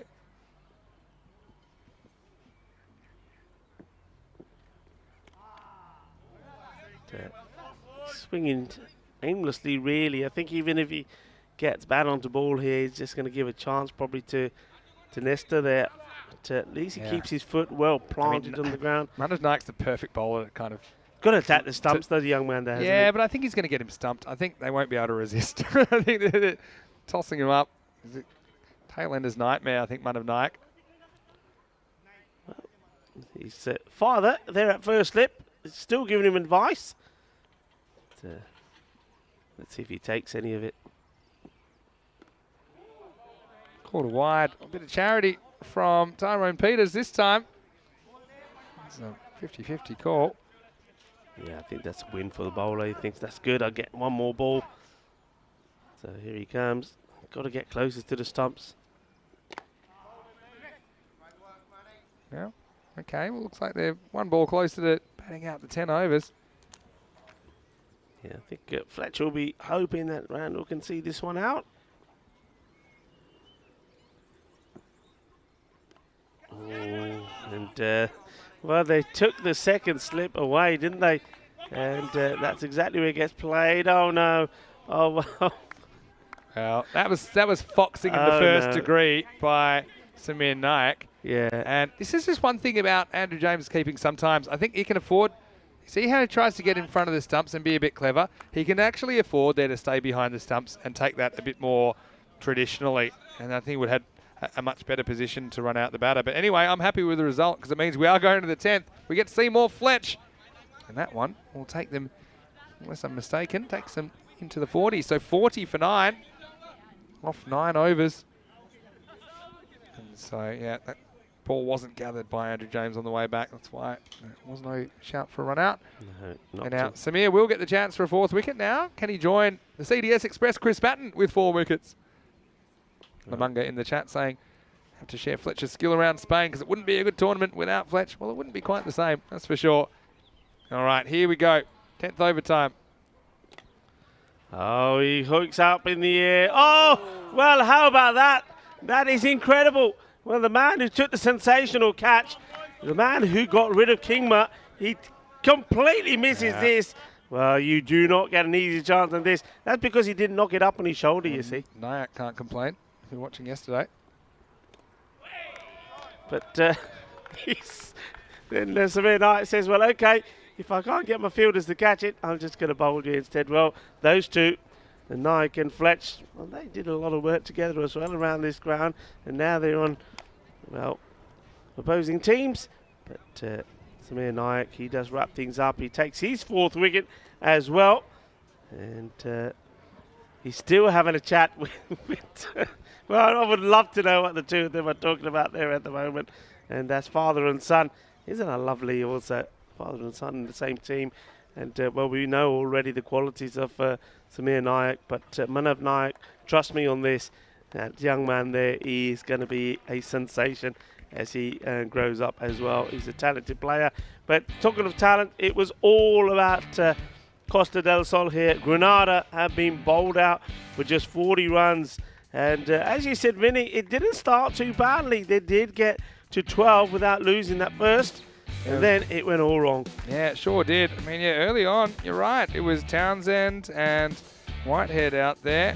And yeah, it was a nice little boundary and just felt things were going along kind of normally. But then after a close run-out call, there was a stumping the next ball. Townsend just had a rush of blood there at the wrong time. And then that started a bit of a succession of wickets, including this, which made it 3 and 4 as Riley went. And yeah, they just kept going, didn't they, at this stage? And I thought when Kingma came to the crease, or maybe they still could get a bit more out of their middle order. It went from bad to worse to whatever's worse than worse. And then you saw Sami Boda, he was decent as well with the ball. Just getting his nip around, following a good line and length. And although that was a good attacking sign from Todd Davey, it was CDS Express. He would come on and he'd change the game pretty quickly as Kingma chased a wide one. Well, he was out. Second leg in the hat trick. It was 1, 2, 3, 4 touches from the fielder. And Alvis took the catch ultimately. That led to a hat trick ball. And, well, didn't the CDS Express finish it off? Well, they got the hat trick. I think that was really good wicket keeping there from Andrew James as well. Anticipation started to come forward, and Chris Patton was absolutely over the moon. And well, there was another man over the moon as well, because not only did Samir get the wickets himself, but he took 2 catches as well. And yesterday, of course, he had troubled times taking the ball in his hands. And well, and then he did come on and wrap things up as well there at the end. So what a match we had before this, where we had the golden ball, and now we've seen a match where we've seen a hat-trick taken as well. So very well bowled from Chris Patton. As we have a look at a scorecard, which, well, you can see there, nobody getting over into double figures. And 1-800 is how the phone number starts. And well, it's one that Costa del Sol needed to use to dial for help. I think 6 extras, 5 of those in wires, 1 leg by, helped them get to 40. And all out as well with 4 deliveries to go. And have a look at the bowling there from Costa del Sol. 7 bowlers used in total. Chris Patton bowled 2, he's 2, and Iggy as well. And 4 for 3. And that's the hat trick as well from Baden, and 3 wickets, or 4 wickets, sorry, from Samir Naik as well. And don't forget Iggy. Iggy played his part. Iggy was really unlucky actually. He went for 9, picking up 1 wicket, but he quite easily could have picked up 3 wickets himself. There were a couple of edges there that didn't go to hand. So it's a day that Grenada, they'll want to forget. They're a new club, only formed sort of just the other side of the pandemic. They're coming together. We've got big hopes for the future. Now a lot of work's been done on getting a ground set up. I think in the process of reseeding and getting the grass seeded and grown there at their facility. And well, there's certainly a club that we're going to see a lot more of in the future as well. And we're going to see their facility, I think maybe this time next year. Grenada will be hosting a number of events at their place. But for the moment here, they're finding it tough going in the start of this day. They've had a tough game, or a tough start here against the Costa del Sol, their rivals. There was a bit of rivalry there as well. I think we noticed that in that wicket of the captain, Adrian Riley, that was taken by Samir Naik. But look, one thing they'll be saying to themselves is, look, it's not over yet. Okay, fine, it's a low score, but if we do what they did, there's no reason why we can't do the same. And don't forget, as Vinny said, I think Vivian Kingma would know that he was out, golden duck, and also gave Chris Bannon the opportunity to complete a hat-trick. I'm sure he wants to have a say in this one. So Rico Full, join me, and with me, Vinny Sandhu, as we come back for the conclusion of this match. But the way it's looking, it looks like that Grenada are going to start their day with a loss to Costa del Sol, unless they can pull off something remarkable. So we'll be back in about 10 minutes with the reply from the Costa del Sol boys.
Hello and welcome back to the Costa del Sol. We are halfway through the third game of the day. It's match 7 of this FanCode European Cricket Series Spain. Cartama is the location. You can see some beautiful aerial shots of the ground there. 7 weeks in a row we've been here. We've been loving every second of it. I don't think you could say quite the same about Mount Granada enjoying this one so far. They were bowled out for 40 in the first half of this game. It was an epic collapse. 9 wickets fell for 21 runs at one point. And so now it will be Costa del Sol who require 41 for victory. You would imagine they do that in a canter, but a few little spanners in the works. And one of them is the fact that Viv Kingma looks like he's going to open the bowling. Chased a wide one, which, look, we've all been there, haven't we? It doesn't matter what time of the day, whether it's 2 in the afternoon or 2 at night. I never chased a can wide end badly. Never chased a wide one. So I may have swung widely a wide one. All right. Never chased, I never chased. Here we go, 41 for victory. Kenroy comes out, just using the old-fashioned skull for protection, and plays a miss of this first one from Kingma. Yeah, that's a snazzy bit of headgear from Kingma there, eh? Yeah. I bet that glows in the dark as well. Looks like one of those 80s gym instructors in the aerobics videos, doesn't it? It's a picture of health as well, Viv. Olivia Newton-John going on here. In he comes, Kingma. Getting that movement away.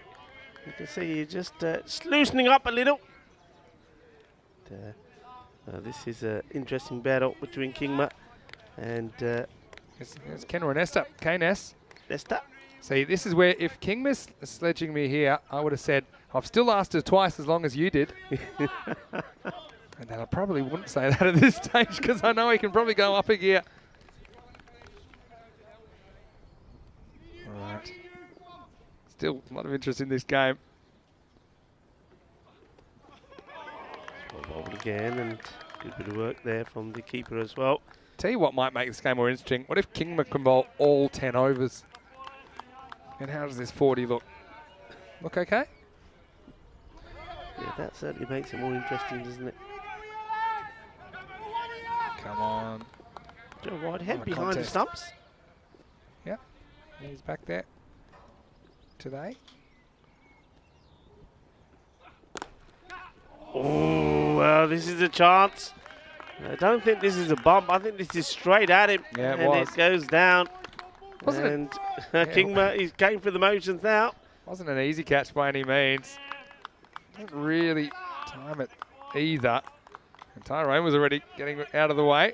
Well, maybe he saves Tyrone there, Kingma. 4 dots to start this innings. Ooh, this was a quick one. Fiery delivery. And Nesta saying that's fine. These two teams will play again. You know, I'm just so glad this doesn't hit Kenroy because that's almost lights out. Yeah, well, he won't be bowling another short one, so being Kingma. Well, you say that. 5 dot balls to start the innings.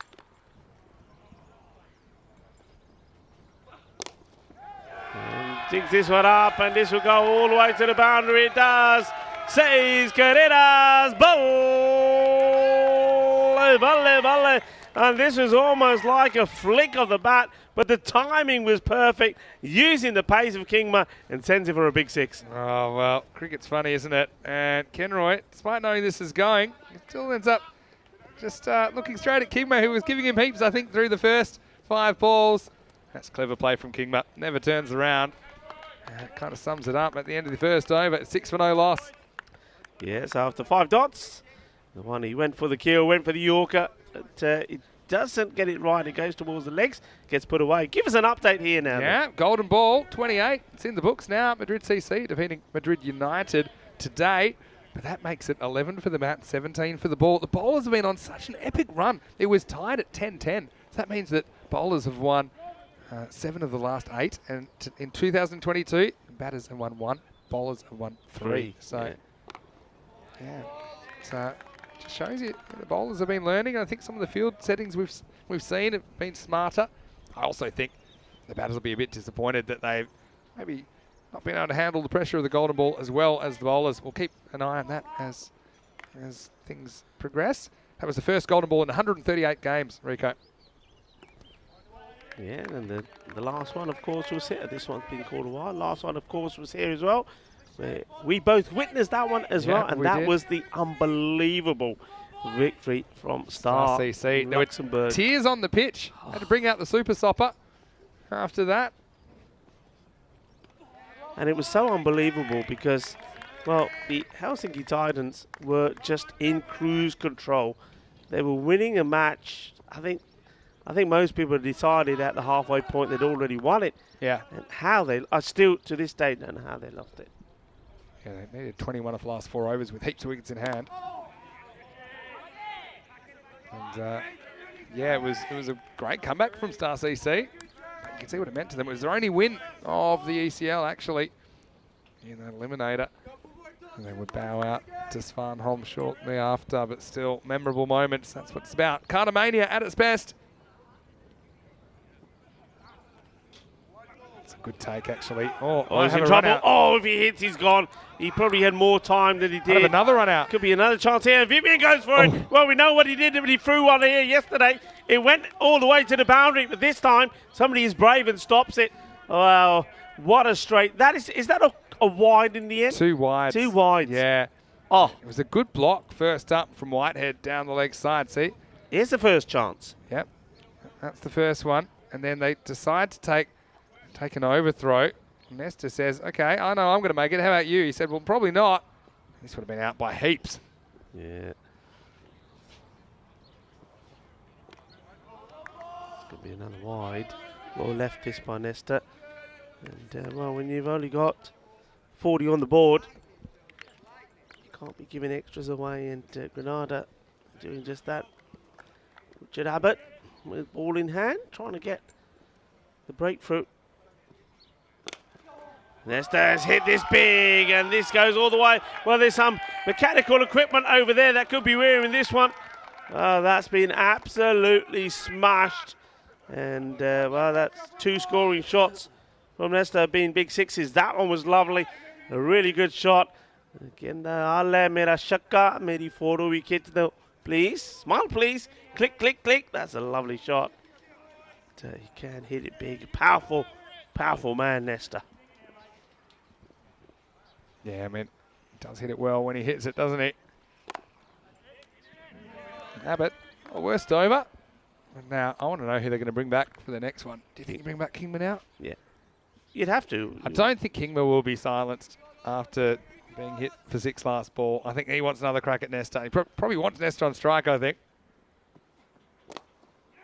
Nesta doesn't want to be on strike. He wants to get to the other end. Or does he? No, he wants to be on strike. Yeah. He says, I'll have it. Yeah, I know what's coming, and I'm ready for it. And like that, let's see if it is going to be Kingma. That's the end of the over. After that, oh dear, oh dear, oh dear. Well, I don't know if we've got the right rating for that highlight. We won't show that again. Yeah, talk us through here. You got to try to get down and dirty. Well, this is Sunsi San and Sexy Green. You gotta love Granada. They're always coming up with a way to entertain us in the field. And yeah, Adrian Riley, just kind of losing his centre of gravity there for a second, but it will be one to finish the over. 17 for no loss after 2. And here is Kingma to Nesta again. And he takes him on, and Nesta sends it to the boundary. And well, the two of them are going to have a bit more of a chat about this one. But this is brave from Nesta. It's a short one, is right at him. Nesta knows it's coming. And, well, somehow, I don't know how, and I don't think he probably knows how, he gets this over the keeper and to the boundary, 4 runs. I don't think this is over the shoulder either. I think it's just below. I don't know if it was called or not. But, well, let's just say Nesta, it's an interesting battle, but the game he's playing, I hope his will and testament is in order. Because this one's coming at him again, I think. He's on 17. This one, it's up being 4 more runs. And, well, This is just, Kingma can just smile about it, but this has got to be hurting him. I mean, it's short again. That one probably is over the shoulder, I think. Wow. I mean, it's borderline. That's going to be 4, though. Gotta admit, I'm nervous. I'm a long way away. This is excitement of a different kind. It really is. And Nesta, he's saying, yeah, no worries. Bring it on, Kingma. Bring it on. Don't know how convincing those last 2 strokes were. They bring the long on back now. Last 3 balls from Kingma, 6 and 4-4. Don't say it too loud. He'll hear you. Slower delivery. And this one's dragged out to the fielder who go. Oh, no! Oh, my word. I've never seen anything like this. And he slid. He goes down. And Kingma can't believe it. It was a slow ball dragged down. It should have only been a single. And maybe if they pushed hard, it could have been 2. The fielder looks like he lost his footing here. And he goes down. And the ball goes through. Look at this. Well, he left a little gap, didn't he? He tries to smother it. It goes through. 4 more. Kingma. And ouch, he says. And this time, I think who's going to be the happier here? I think Kingma is probably be happy that Nesta has got to the other end. This is what I'll say. Cricket is a great evener. I mean, you can see this one, end of the finger job for Kingma, but, you know, sometimes things just seem to be conspiring against you. I think that's what Viv thinks about this game, where he's hit a ball that was so wide, found a way to get out first ball. Now nothing going his way with the ball in hand. Bales' turn now.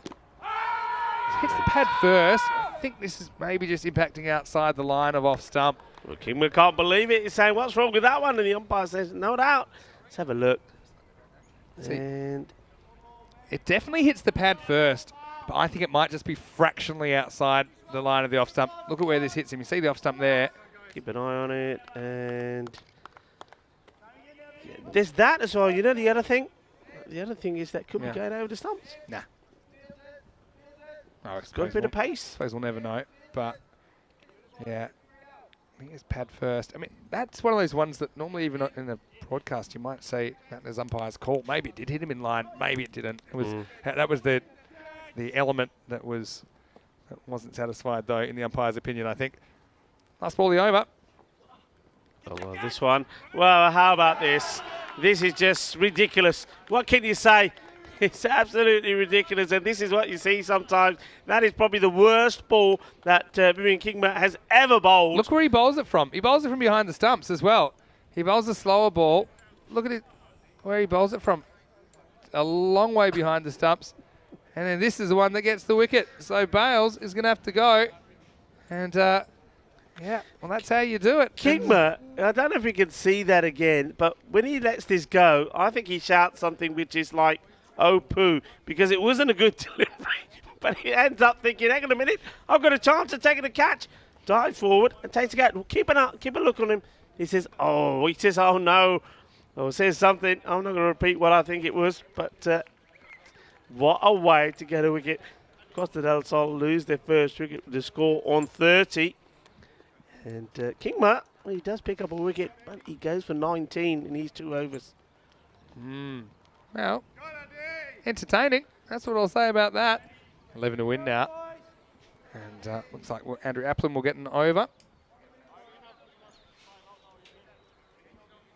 Nesta, he'd be probably looking to finish this off pretty quickly in this one. New batter that has come in is Nushan Alwis, who took that amazing catch of Kingma. I bet he's glad that Kingma's finished his spell. Kingma probably would have liked to have a bowl at him. Yeah, I think you're right there. But don't forget, this is just the first meeting of these 2 teams, Rico. Yeah. There's another chapter to be written this afternoon. Applin. Oh, he floats his up, and this is going up, and away. Bowle, balle, kinna sona, kinna bada shaka. It's a nice pick up by Nesta. He gets to the pitch of it, so it makes it a little bit easier. This one bounces off the path. Oh, well, CDS Express, he's doing everything else today. By the way, I think I mentioned this in the chat, but you know that he is actually the uncle of Jamie Batten, the actual Bulgarian Express. All right, 5 to win now.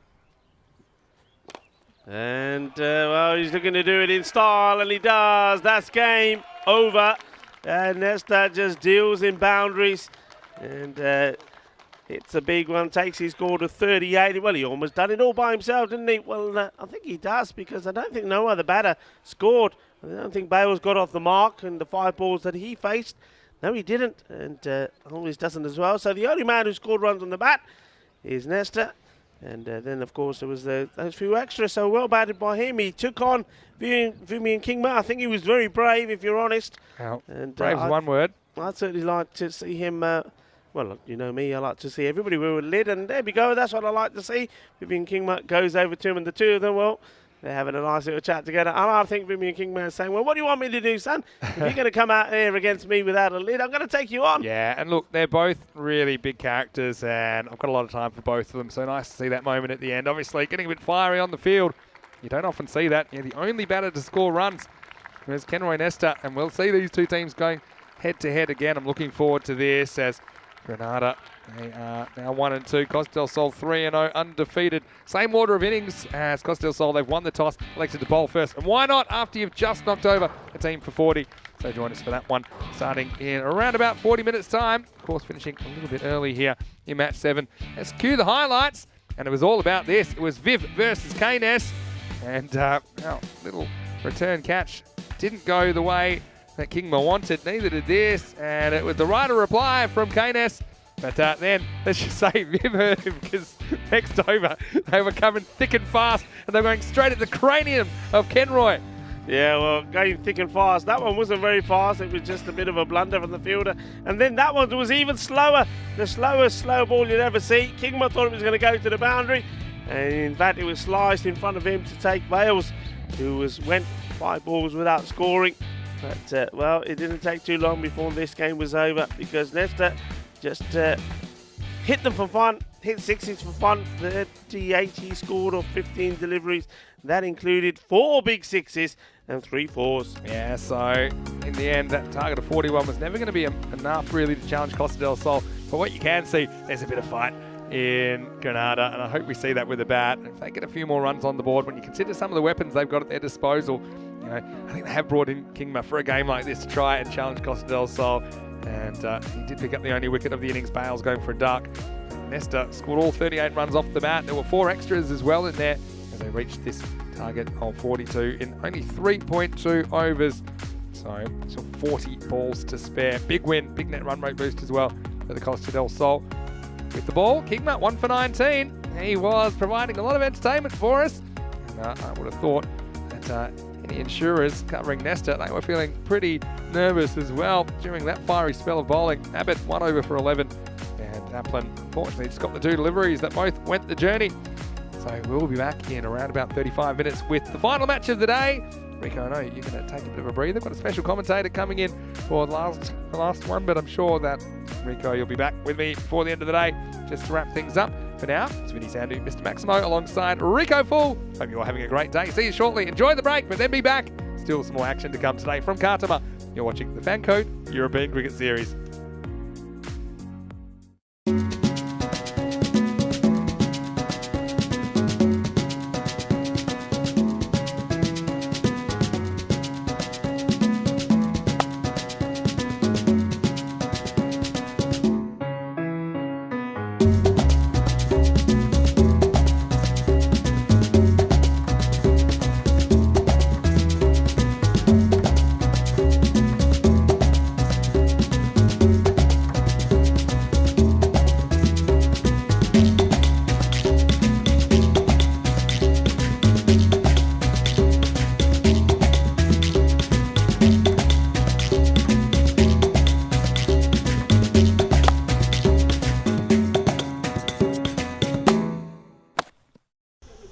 This is how we play cricket. On the Costa del Sol.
Hello and welcome back to the Costa del Sol for the final time today. Vinny Sandu here, Mr. Maximo for the European Cricket Network, and it's time for the last match of the day. It's match 8 between the hosts Costa del Sol and Granada Cricket Club. Well, we saw quite a few interesting things happen in the last game, but what will we see in the final game of the day? Let's find out. Let's go across to the coin toss. Stefan Gooch is with the two captains.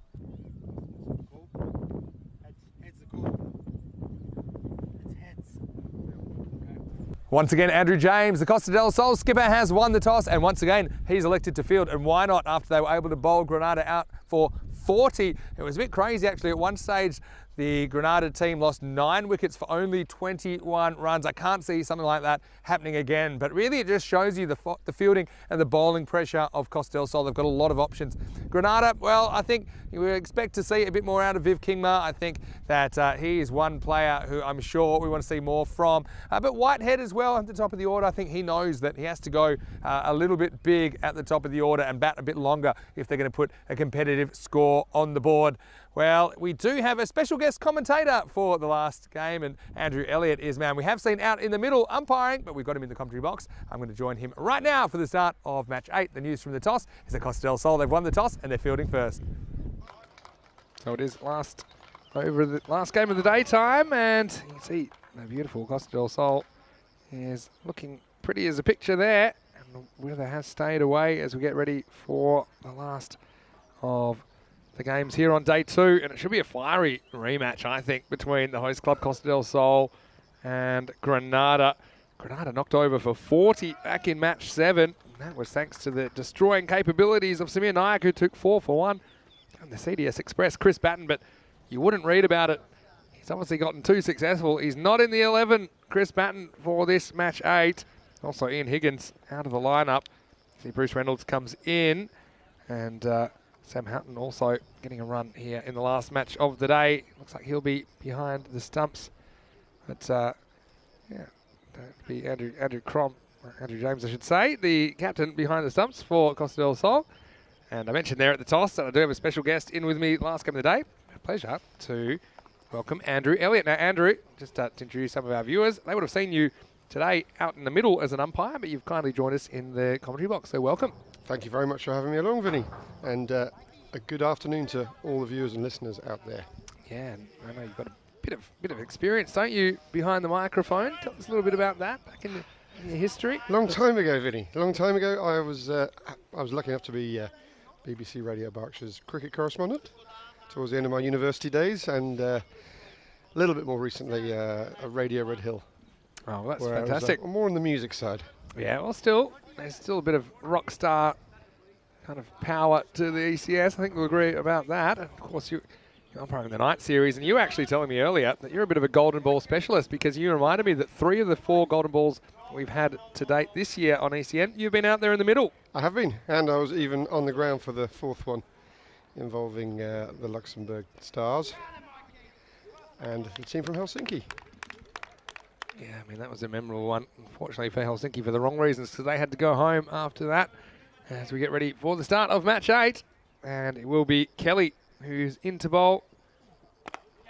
It's a fairly full ball and just pushed away for a single. That opens the account.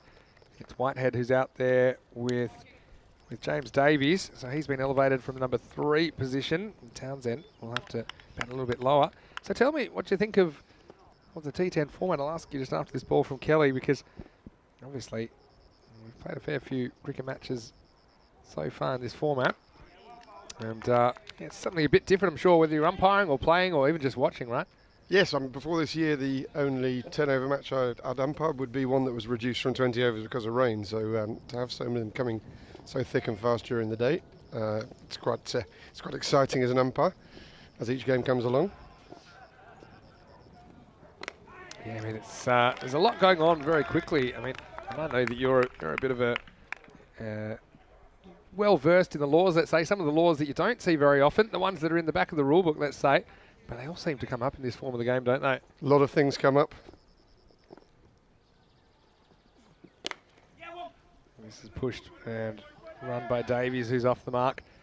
Well, I've got one for you today, which kind of had us talking. There was one earlier where the scores were tied, and there was a big shot that was hit for 6. But the batters may have completed the run before the ball actually bounced. Okay, and I'll come back to that in a second. As we see Kelly into Whitehead. Pretty good ball, but pushed away for a single. Now, if they had completed the run before the ball bounces, does that mean that only one counts? Is a ball 6 only when it bounces, or once it's crossed the boundary and you're satisfied that no one will touch it? No, it's when it becomes grounded beyond the boundary Is that right? Is the moment that the boundary is valid. So if both batsmen have completed the run before that happens and the scores are level prior to the ball, then you have a result with the 1 run being scored. Yeah, interesting. That will teach them running so fast. This is a full toss. Not a good one from Kelly. He's searching for the Yorker there, but he's not able to locate it. And the result is a boundary. So Davies gets this one away. It wasn't a particularly good ball, just below the waist, but still dispatched to the boundary. That's the end of the first over.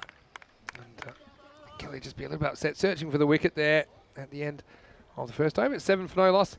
Yeah, I mean, because sometimes I see umpires putting their hands up well before the ball hits the ground, right? Because, for example, when the ball is hit out of a stadium and you never actually see it bounce.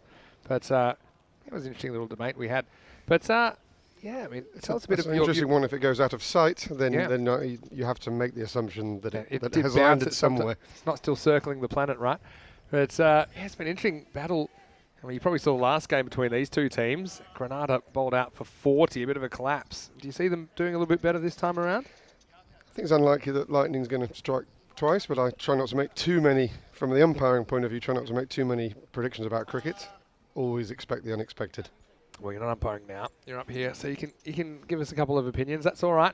Samir Nayak, he was excellent before, wasn't he? 4 for 1 he took. Yes, unlucky not to get man of the match with figures like that. It's not often you get 4 for 1 and don't receive the man of the match award. That's right, and even created a couple of wickets with catches as well. The first one does get called wide. It was touch and go. Comes a bit of the blue line. Yeah, but how was the CDS Express? Chris Batten, who took the hat-trick, including Kingma as the middle leg. I mean, pretty good player to get in the middle of the hat-trick. You ever taken a hat-trick, Vinny? No, this one squeezes off the inside edge. I think that's why it's not out. Good shout, though. I did take one as a 15-year-old. And yeah, it's one of those moments you'll never forget. I just asked Chris if he'd ever taken one. He said no. That's the first one he's ever taken at 59 years of age. 59.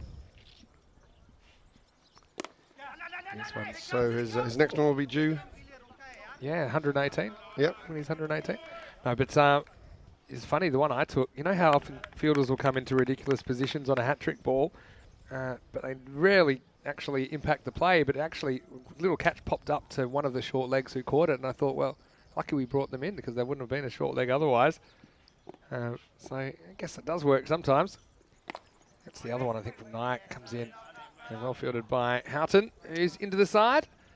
So, yeah, Nayak's a clever bowler, isn't he? Because he can spin the ball away from you or he can slide it in. He seems to hurry some batters with that slightly quicker one. And even if you get it away, it's hard to get it away with any sense of purpose. There's Kelly doing the fielding. Tell us, okay, I've got some questions for you then. Tell us some of your favourite players to umpire in this region. And because you've got a few characters here on the Costa del Sol.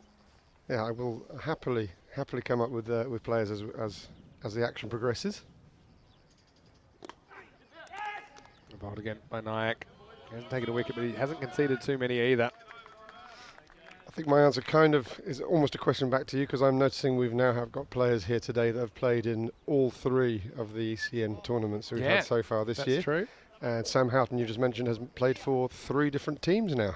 Yeah. I believe. Yeah, no, he has. Michael Kelly. Yeah, Michael Kelly's another one. You can say the same. He's not the only one. Avinash Pai.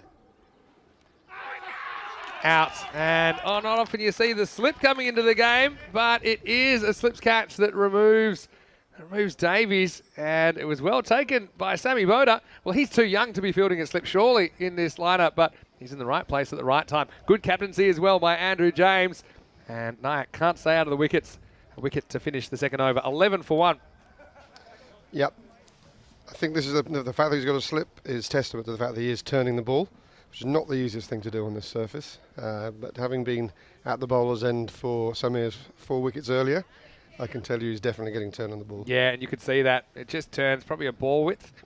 And that's what kind of lures the batter into the stroke. James Davies, who a pretty important player for Granada, but he has to go. And yeah, well bowled by Samir Nayak. Let's see if he gets his second over straight out the gate again. Last time they held him back, so a little bit later in the innings.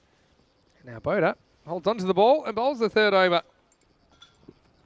He's been swinging the ball around as well today. Getting a lot of in-swing. It must be nice to see some young players coming to the fore in this region as well. Andrew, I know you've been in this area for quite a while, but I like what I see out of Boda.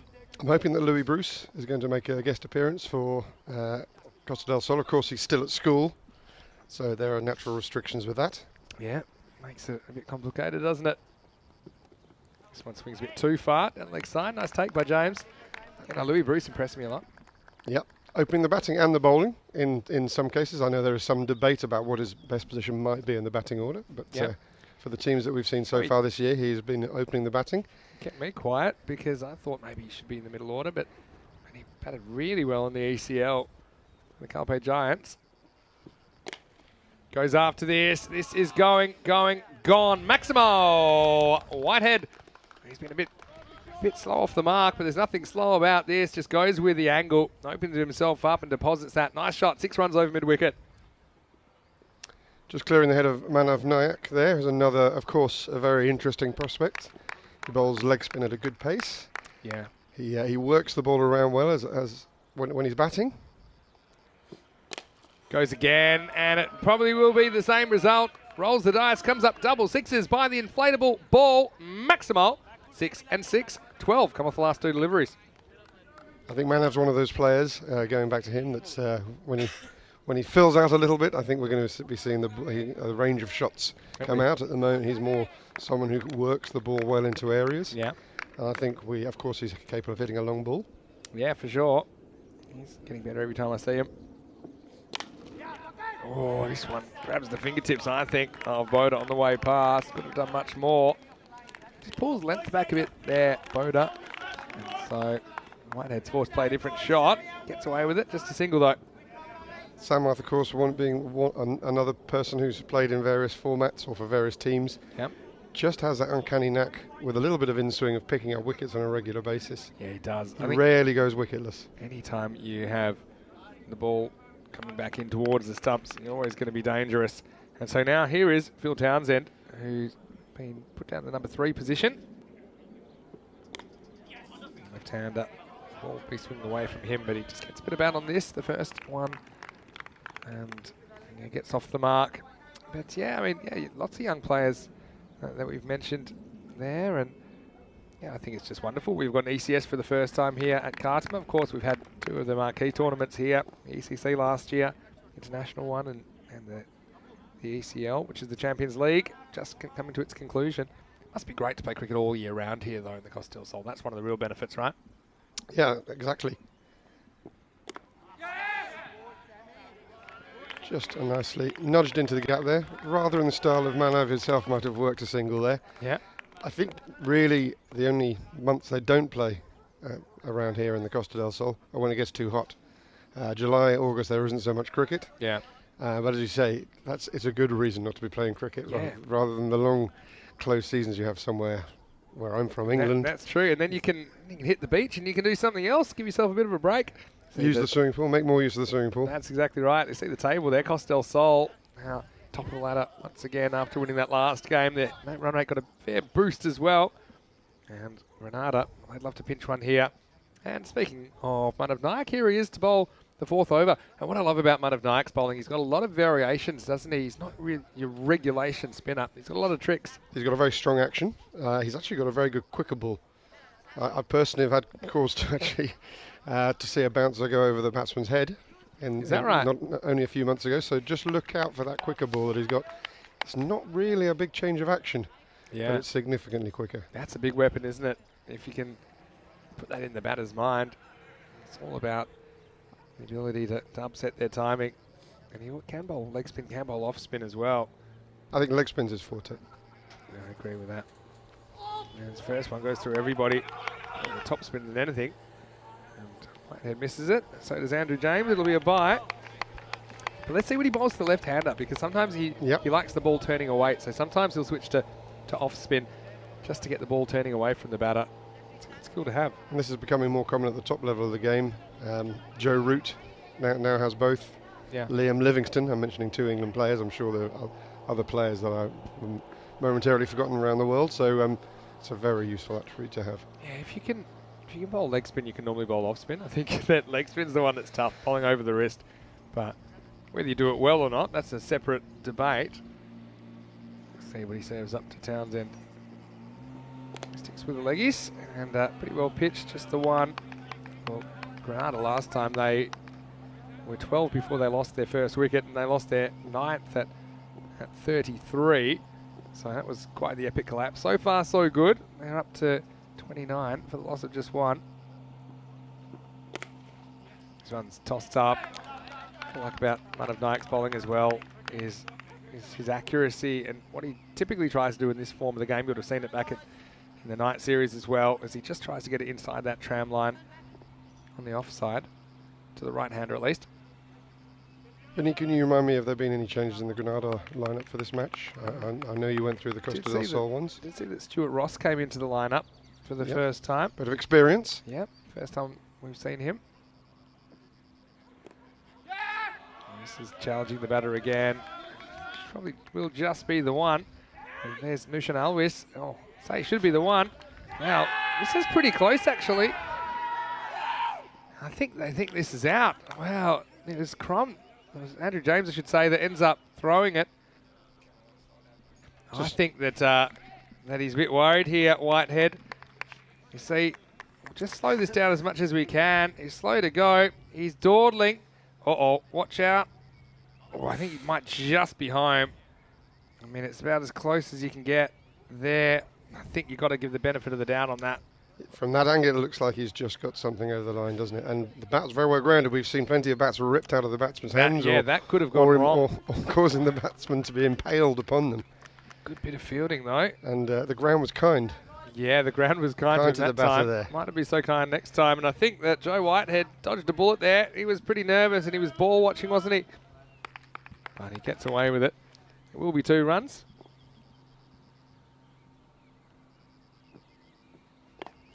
Hits one that probably would have been called a wide. Kelly wants to have a go. Does, but misses. Just a single.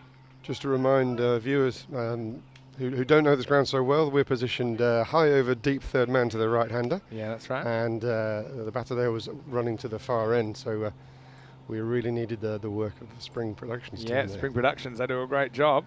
And so, last ball of the over coming up. A little bit short.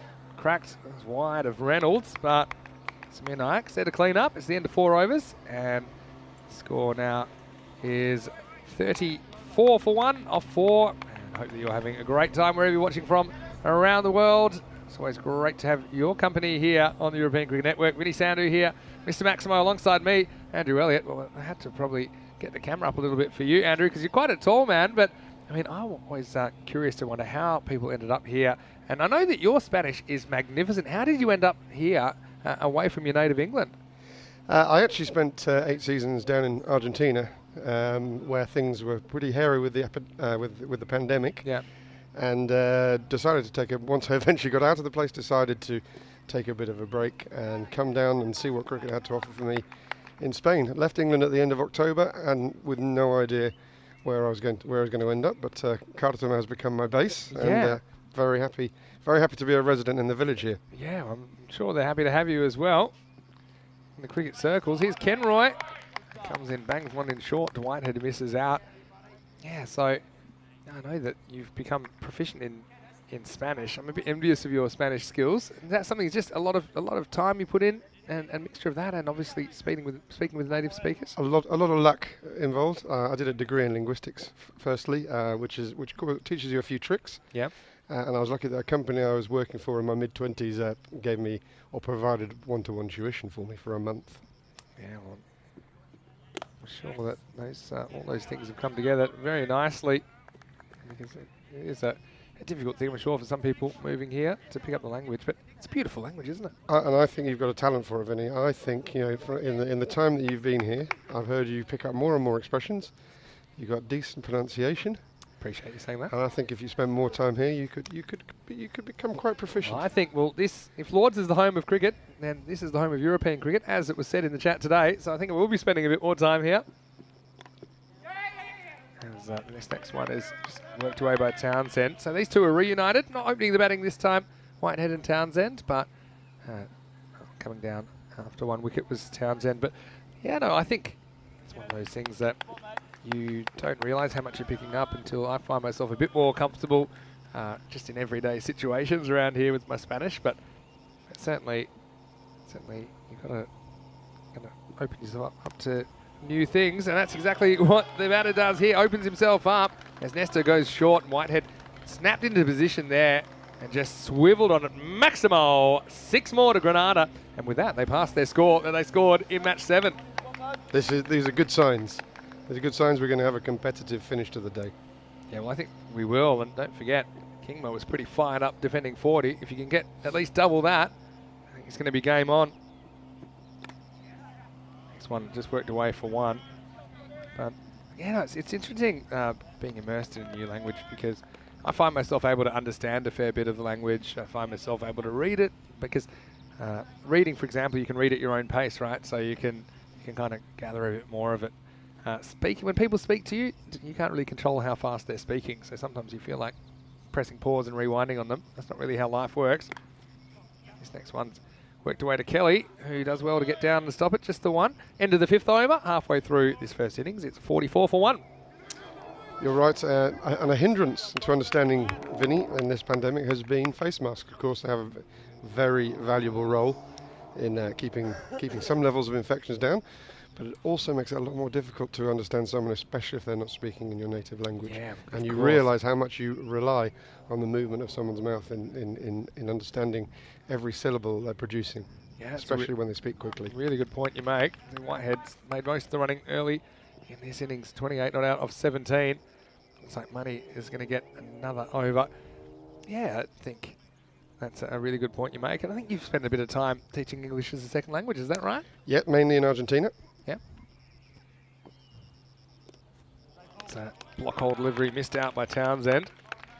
So what's that like? I always think English would be a really difficult language to pick up, right? Because of all the exceptions and all the kind of idiosyncrasies of it. As this is hit straight. How hard does it hit? Not hard enough, but Nesta's eating it up. And that was good backing up by Bales down there. You know, those two had some interaction yesterday over a high catch, but Nesta, this is one he would have hoped to have taken, but he comes up with just fresh air. Where'd he go wrong there, Andrew? The positioning didn't ever look really balanced, and I'm not sure he knew which way his hand should go. This time it was Whitehead who tries to pull. Yeah, I think you're right. He doesn't get behind it. He tries to catch it to the side, doesn't he? That's always difficult. You should only really be doing that if you have to. Some would say the best position for your hands is around the ball in that particular situation, but just break off. Oh, this one's just the quicker one down the leg side, and it's going to beat Andrew James. It'll be 5 wides. And look, Andrew James is a pretty good keeper, but he's just deceived by the extra pace. And this is the one that you talked about, the quicker one, which is not a real discernible change in action. But that one is a bit too spicy for everyone. 5 bonus runs for Granada, and they'll take them. That brings up the 50 in the 6th over. I was just watching that ball on replay, Vinny, and I was just watching the position of the hand. Maybe a current ball? Yeah, I think it's one that comes out of the front of the hand. That it's just pushed through a bit quicker. Well, it was a lot quicker, I think, for the keeper. That's what I'm talking about. They've got interesting variations. Yeah, that one just seemed to be in some way flicked out of the hand. There was something very strange. Yeah, it's something, not a traditional kind of delivery, but yeah, Manaf bowls it pretty well. A few people just realising Fletcher's been rested for this game in the chat. It's a disappointment, isn't it? Yeah, and that's it. Because there's been entertainment. Paul's been here for, I think, certainly working here for 3 of the 6 weeks of the ECN and was back as a spectator for finals week. You can only hope that he is being rested for matches to come. That's all I'm going to say about that. Anyway, it's been a pretty good spell from Man of Nyack. Hasn't got a wicket yet. Last ball. And this one will be a big chase for Houghton. Ooh. I think he's all right here. We'll have a look at it. I think this bounces off his knee just before he touches the rope. Now, you're in a good position here as well. What's your take on this? It's definitely worth a very close look. See, wind that back again, maybe one more time. You see, it ejects from him now. Does it go and does it play pinball between his thighs though? And you can't see the rope move. I think it's all right. And then, certainly on that evidence, I know the benefit for boundary stops goes to the fielders anyway. I think that'll be okay. At the end of the 6th over then, it's 56 for 1. But I would say using the hands is probably a more preferable method than that was. In fact, they have given it 4, have they? Oh, they have. So, well, it shows you my umpiring is a bit rough. It's given 4, and so it is 56 for 1 after 6. It's one of those, I'm going to speak on behalf of the umpires here, it's one of those where a decision either way would have been correct. Yeah, fair enough. Leg side, as we're going to see some Bruce time now, Bruce Reynolds. Interesting player. Yeah, tell me really about takes the pace. I don't know much about Bruce personally, but he really takes the pace off the ball. This one is bring the face mask of Andrew James into play as he has to go try and block it down the leg side, but yeah, just a bit ill-directed to the left-hander, but now he gets a chance to bowl to Whitehead. I will say, without wishing to sound unkind to Bruce, he is prone to the occasional wide ball. Yeah. So you should expect to maybe see an average of 1 per over. And stick my neck out. Well, this one would have been a wide. Instead, it's cracked back down the ground. And Kenroy ends up sliding with the boots to stop this one. It's effective in the end. It'll just be a single. Now, this one's just an example of the law has been clarified on this recently. Yeah. Because just looking at this first side, there's a suspicion that they touch. One of the fielders is in touch with the rope and in touch with the other player at the same time. Yeah. And the laws have clarified that that's not considered a boundary. Yeah, not unless it's a deliberate attempt to assist the fielder, right? I think that was always the case. Not always, but recently. But there was that one in the county T20 final, I think it was, where it was a judge 6, even though they were kind of in touch, kind of completing the circuit, if you will. But yeah, I think that was maybe a misapplication of the law, because I don't think it was a deliberate attempt to assist the other fielder in fielding the ball. This one is a little bit short, and it's deposited. This one's gone a long way. Well, heads up in the fan zone. Maximo Whitehead reaches 40. And that one was a little bit short, but good footwork. Got him in a perfect position to play it, and that's a big shot for 6. There's a gentleman there who's a regular local supporter. He appeared to be on the way to the bar there, Vinny.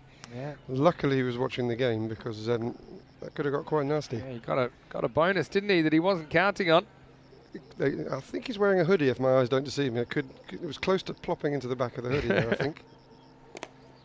Well, this has worked away off the pads. It's going to be a really difficult stop, and I think he has stopped this here, Man of Nyack.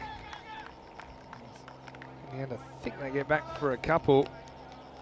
In fact, have they even got a couple here? Well, let's have a look at the stop. I think they might have only run one here. He's got a good pair of hands. Yep, just inside. So I think they just ran one. I think he thought that was going for 4. So you can see Whitehead. He's blowing at the non-strikers end at the moment. Reynolds finishes off his over, just a single. So 12 come off that one, and Granada, they're 68 for 1 off 7. But yeah, just observing that last bit of fielding by Manav, it's a really good example, and I think you're likely to agree with me on this. Over the last 20 years, fielders have become a lot more aware than they used to be of exactly where the boundary is. Yeah. And Manav showed good awareness. He realised the ball was trickling towards the boundary. He didn't panic. Yeah. He casually picked the ball maybe 3 or 4 inches off the boundary. He did, yeah. You can't panic, because if you touch the rope and you're touching the ball, then you're going to give away the boundary anyway. This is what we've got coming up tomorrow. Malaga versus Granada in the first half of the day. Madrid United versus Costa del Sol. The hosts will be in action in the afternoon. Madrid United, well, they are golden ball magnets as well. You know, this morning that was their 3rd golden ball that they've ever been in. They were actually the winners of the first ever golden ball back in March 2020. Now this should be out, and it's dropped. And that was straight to Abu Udin. And it was Kelly, who cannot buy a wicket at the moment. He had all kinds of catches dropped off him yesterday. And this was an opportunity to get rid of Townsend. Vinny, can you fill us in a little bit on the history of the golden ball after this next delivery from Michael Kelly? Yeah, I'd love to. This one gets through the batter. Is there one person who is credited with the idea, or is it something that just developed amongst a team of people? Well, I came up with everything except the name. I came up with the concepts of it. James actually crowned it the golden ball. It was originally called the Super Ball. Okay. I thought that sounded a bit like a bigger American football match. So, yeah, it's an idea that came to me for a way to tie-break T10 matches, because we don't really have time for a super over. I think lots of times super overs don't even go down to the last ball or two. They can be a bit anticlimactic.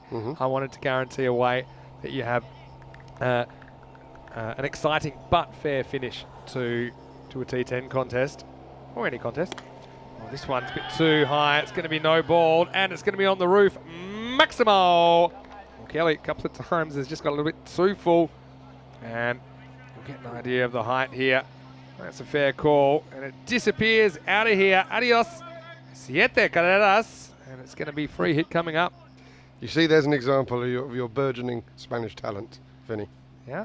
And also, Michael Kelly, just letting a high full toss go there. We can't say that Michael isn't experienced in this format at this stage.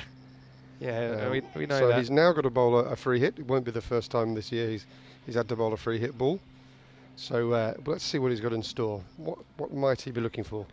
Yeah, I think he's just going to try and probably, not a slower ball, it's not really his go. He'll probably just try and bowl a Yorker, something the batter can't get under.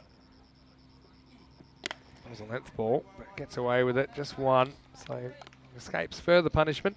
Yeah, just finally on the golden ball, it came down to, originally it was when I watched the 2019 World Cup, the way that was decided, when England won, even with the asterisk, as we say in Australia, but it was the exact situation on the last ball. Guptill needed 2 to win, and 1 wouldn't be good enough. And I actually took a moment and I thought, you know, I think this is a really, really even contest.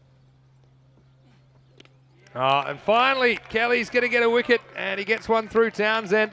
And, well, he says finally, it's been a rough week, and he gets one full, gets one straight. Well bowled, Kelly. Couldn't find a nicer guy.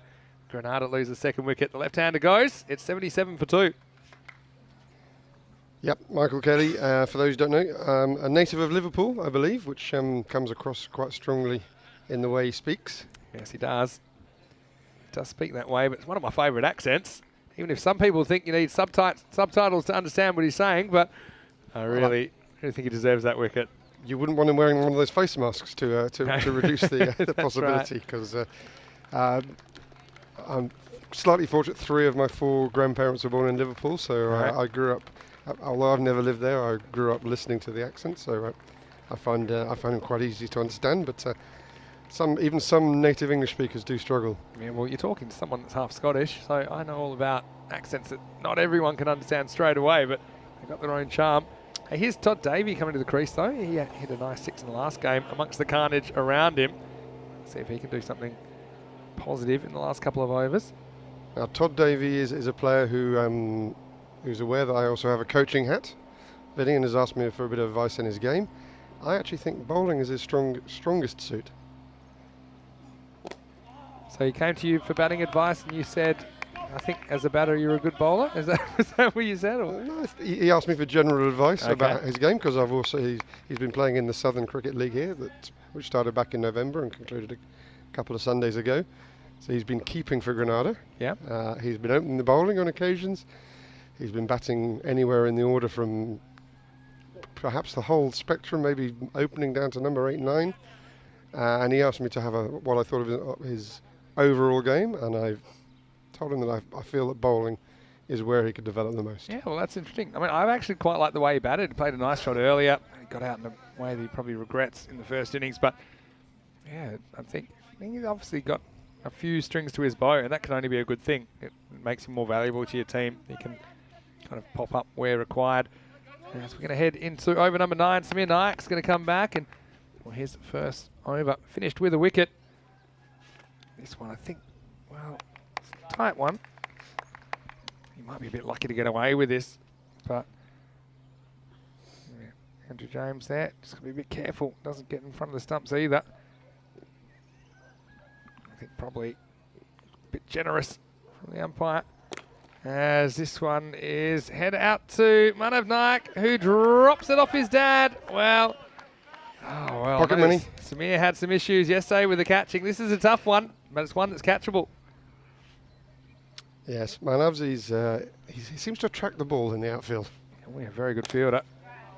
Next one slides through. That's the one that just gets on you a bit quicker than you realise. As Whitehead moves to 49, he's eyeing off a half century. Manav does drop a few catches, but where he fields, he gets a lot of opportunities. So the more opportunities you get, the more chances you have. Well, this one's going nowhere. Samir says, I'll do it myself.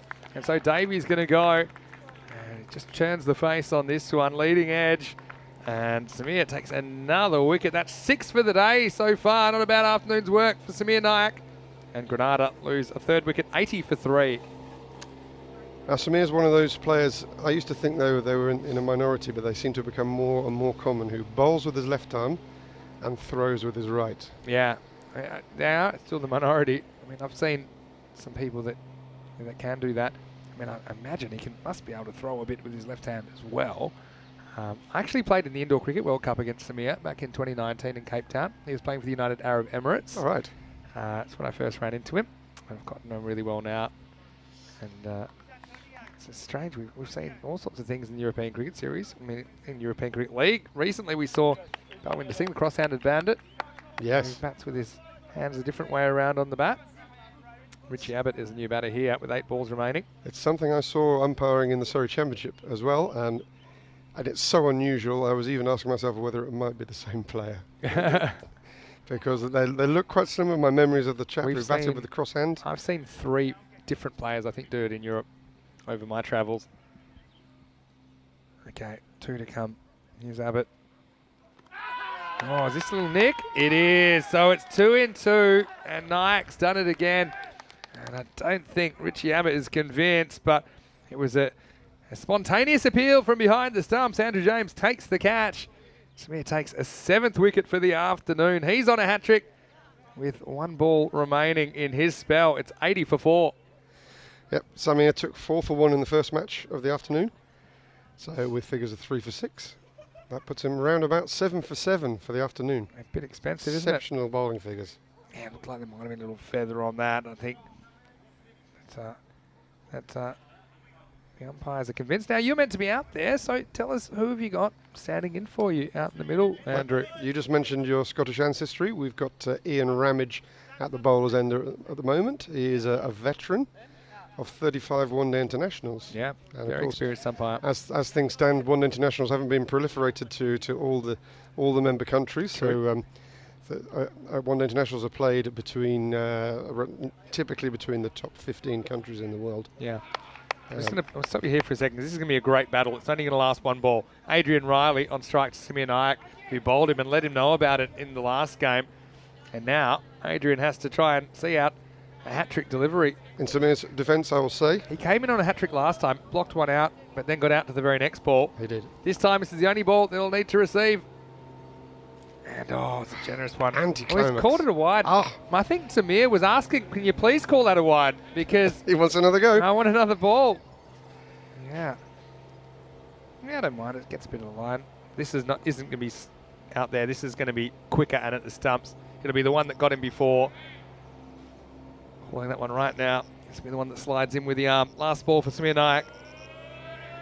He's going to get another go. I think this is a deliberate attempt to set him up for one.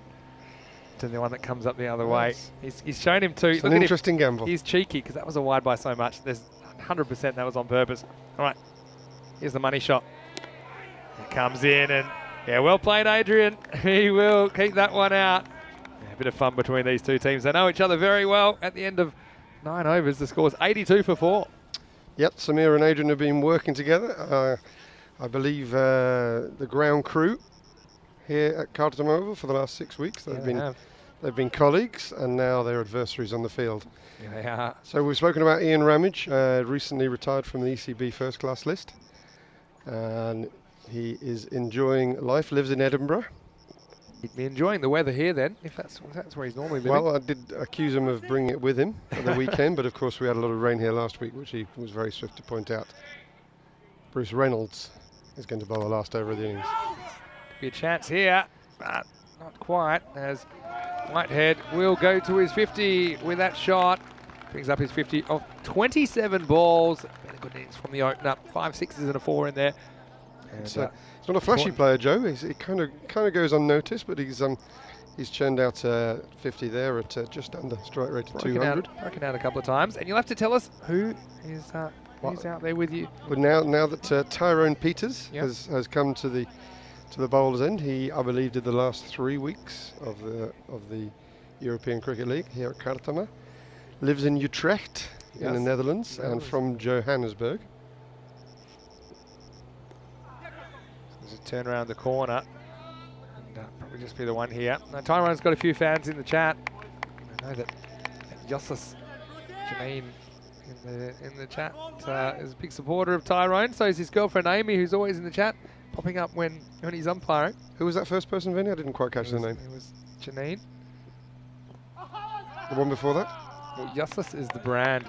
Yossis is a South African expression. You've probably come across it, maybe. I haven't that one. That one's new to me. It's an exclamation.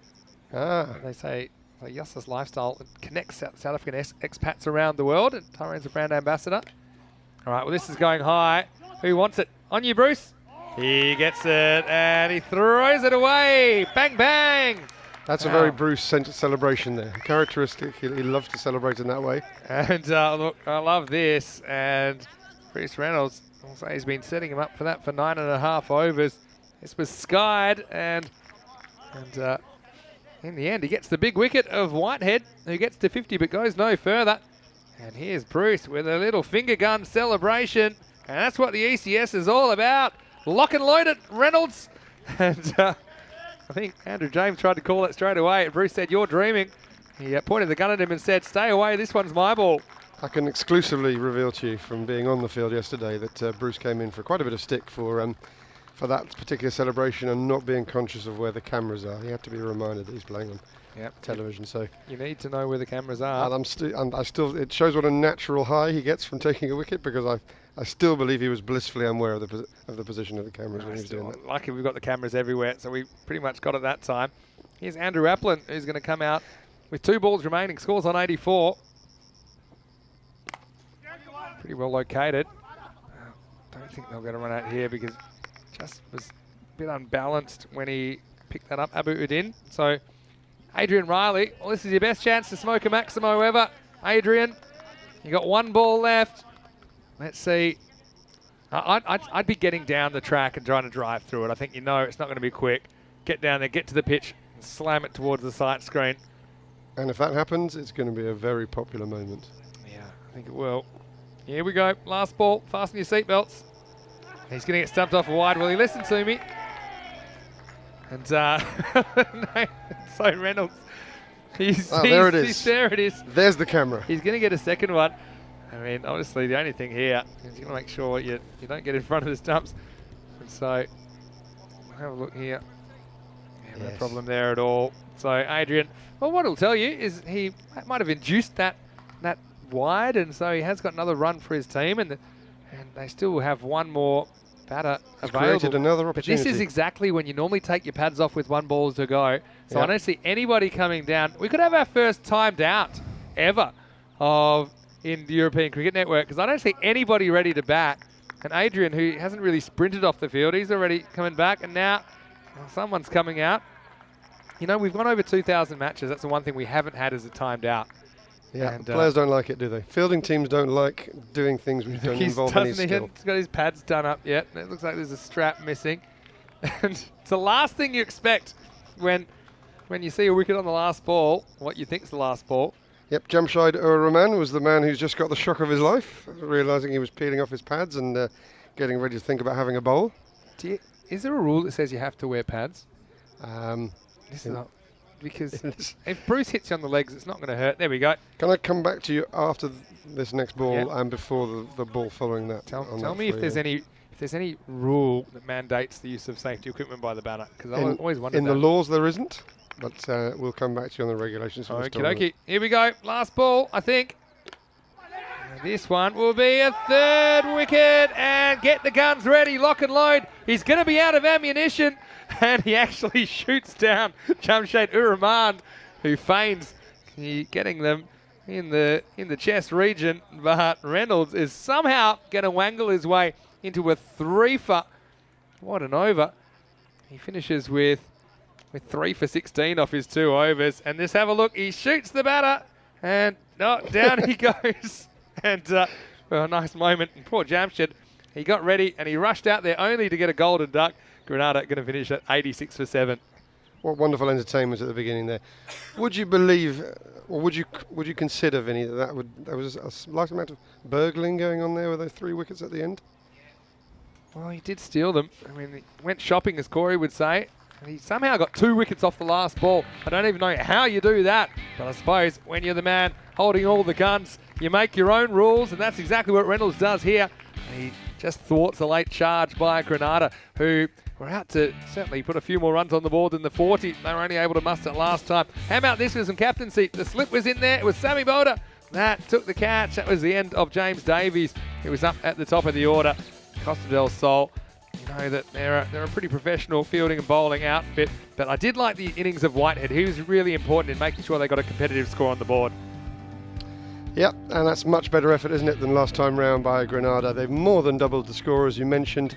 86, they've got something on the board. They will be believing right now that this is their chance to avenge the rather one-sided game they had earlier this afternoon. Yeah, for sure, and you think some of the options they've got with the ball, Kingman in particular, but this was Kelly getting a wicket finally. Bruce said, that's really cute, you got 1 wicket, I'm about to get 3, but yeah, I think it should be a very interesting second half of this game. Samir Naik just can't stop taking a wicket, 7 for the afternoon. And this was 2 in 2 balls. Had him on a hat-trick once again. Well held behind the stumps. Can't say enough good things about the keeping of Andrew James. This was when it started to rain bullets, didn't it, in the Costa del Sol? As that was the first one for Bruce. Then it was last ball. Adrian getting stumped off a wide. And then I was loving what I'm seeing here from Bruce Reynolds. And then the other last ball, great catch by Houghton, coming in from cover. Yeah, we didn't give that enough credit, did we? This is one of the highlights for me, who knocks him down with the rubber bullets. Yeah. And well, don't mess with a man with a ponytail like that.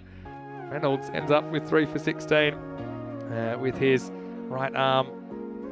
I don't really know what to call them, but it was effective. And Granada finished 86 for 7. 50 of them went to Joe Whitehead. His innings was super important. The only other player to get to double figures was Townsend. Nice to see him sticking around a little bit today and facing a few more deliveries. 11 wides and a no ball and a bite, so 13 avoidables in there. I think it's probably just a few too many.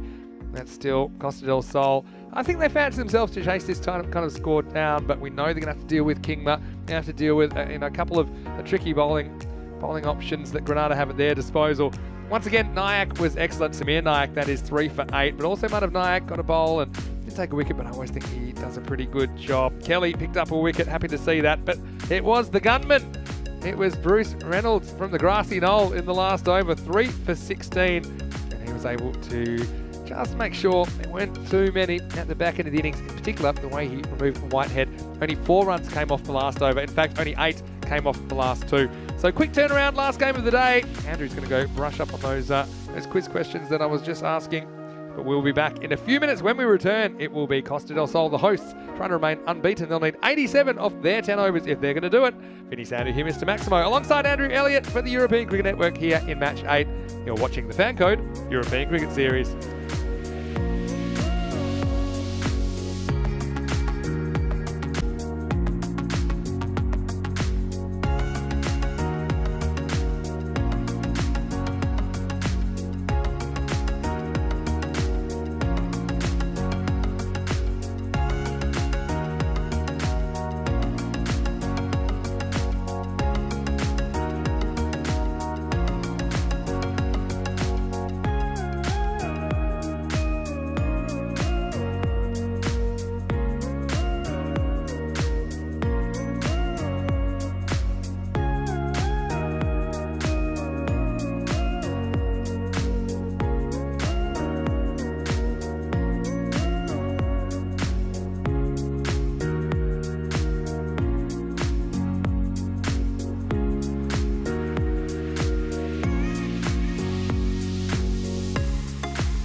Hello and welcome back to the Cartama Cricket Oval. Last innings of the daytime. And we should have a really good match for you here in match 8. It's Costa del Sol, the hosts, coming out to bat now. They are chasing 87 for victory against Granada, a side that really struggled to put a competitive score on the board back in match 7. They only were able to manage 40, then Costa del Sol chased it down with ease. But here it's a slightly different story. It's 87 required for victory. And looks like Kenroy Nesta is going to open up. And I've noticed that he has got the helmet on. Well, he did. I think he was expecting to see Viv Kingma coming off the long run. But just abandoned it now as you realise that Kingma won't be bowling just yet. They might keep Kingma up their sleeve a little bit.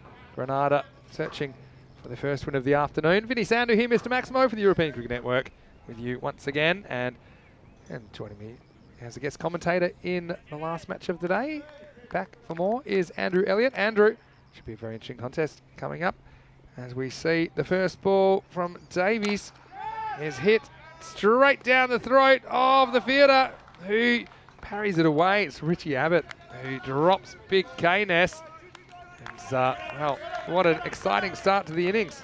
Yep, very good all-round sportsman, Richard Abbott, and he had a couple of goes at that one, didn't it? Seemed a little bit like a bar of soap. Yeah, he did. And probably lucky he doesn't bat it for 6 in the end. You see, this is 1 and 2. Just needed someone there to spike it if it was volleyball. Next one's wide outside off stump. Well, Kenroy's the player that can hurt you, isn't he, if you give him a bit of a chance. Particularly strong straight of the wicket, straight down the wicket. Well, Vinny, I know that you scored 79 a couple of weekends ago at this ground, I believe. 77. We 77. won't exaggerate it. Modesty. Don't want any fake news. And were you going to mention that I was dropped early in my innings?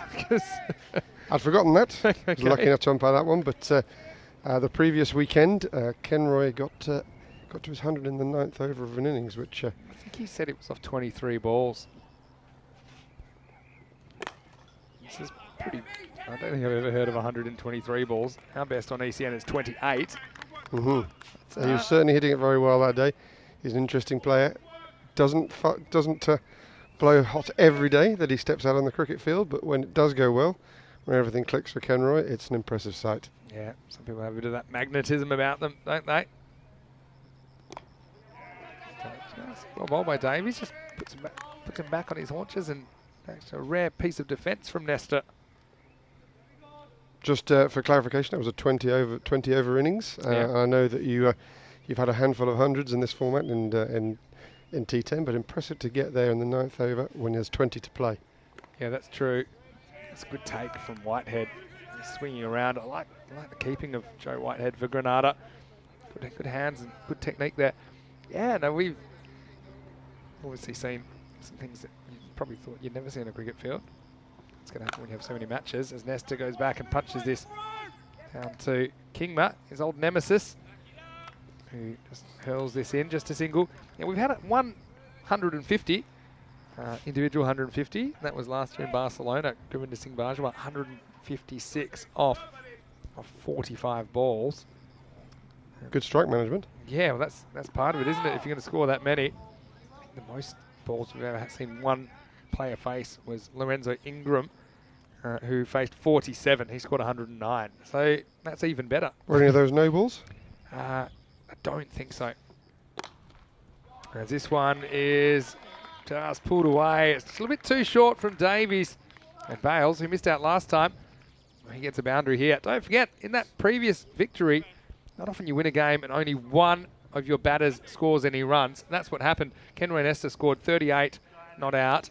And in that game, Bales got a duck, and the number 3 came out and took the 0 not out. So now finally, someone else is on the scoreboard. Well, that's a detail I hadn't noticed in the middle, so thanks for that.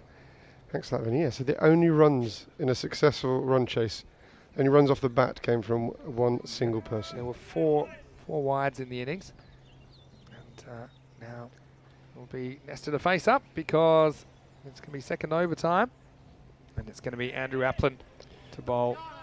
Andrew, I believe the vice chairman of Granada Cricket Club. This first one comes back with interest. It's going to be for Applin, maybe vice chairman, but earlier today he was not having a great time in the office because he bowled 2 balls. They both went for 6s. And both off this man. New game. That same storyline. Applin gets whacked for a boundary first ball by Kenroy. He wants more. This one is going to be 6 more. Well, that was a really good effort from Kingma, who gave everything. Slightly surer footing than yesterday when we saw him wiped out on the boundary, but still Kenroy had enough to get this one for 6. Maximo time. Yes, Andrew's an example. So many people working so hard to develop cricket in Spain. Yeah, well, let's see if we can have some success here.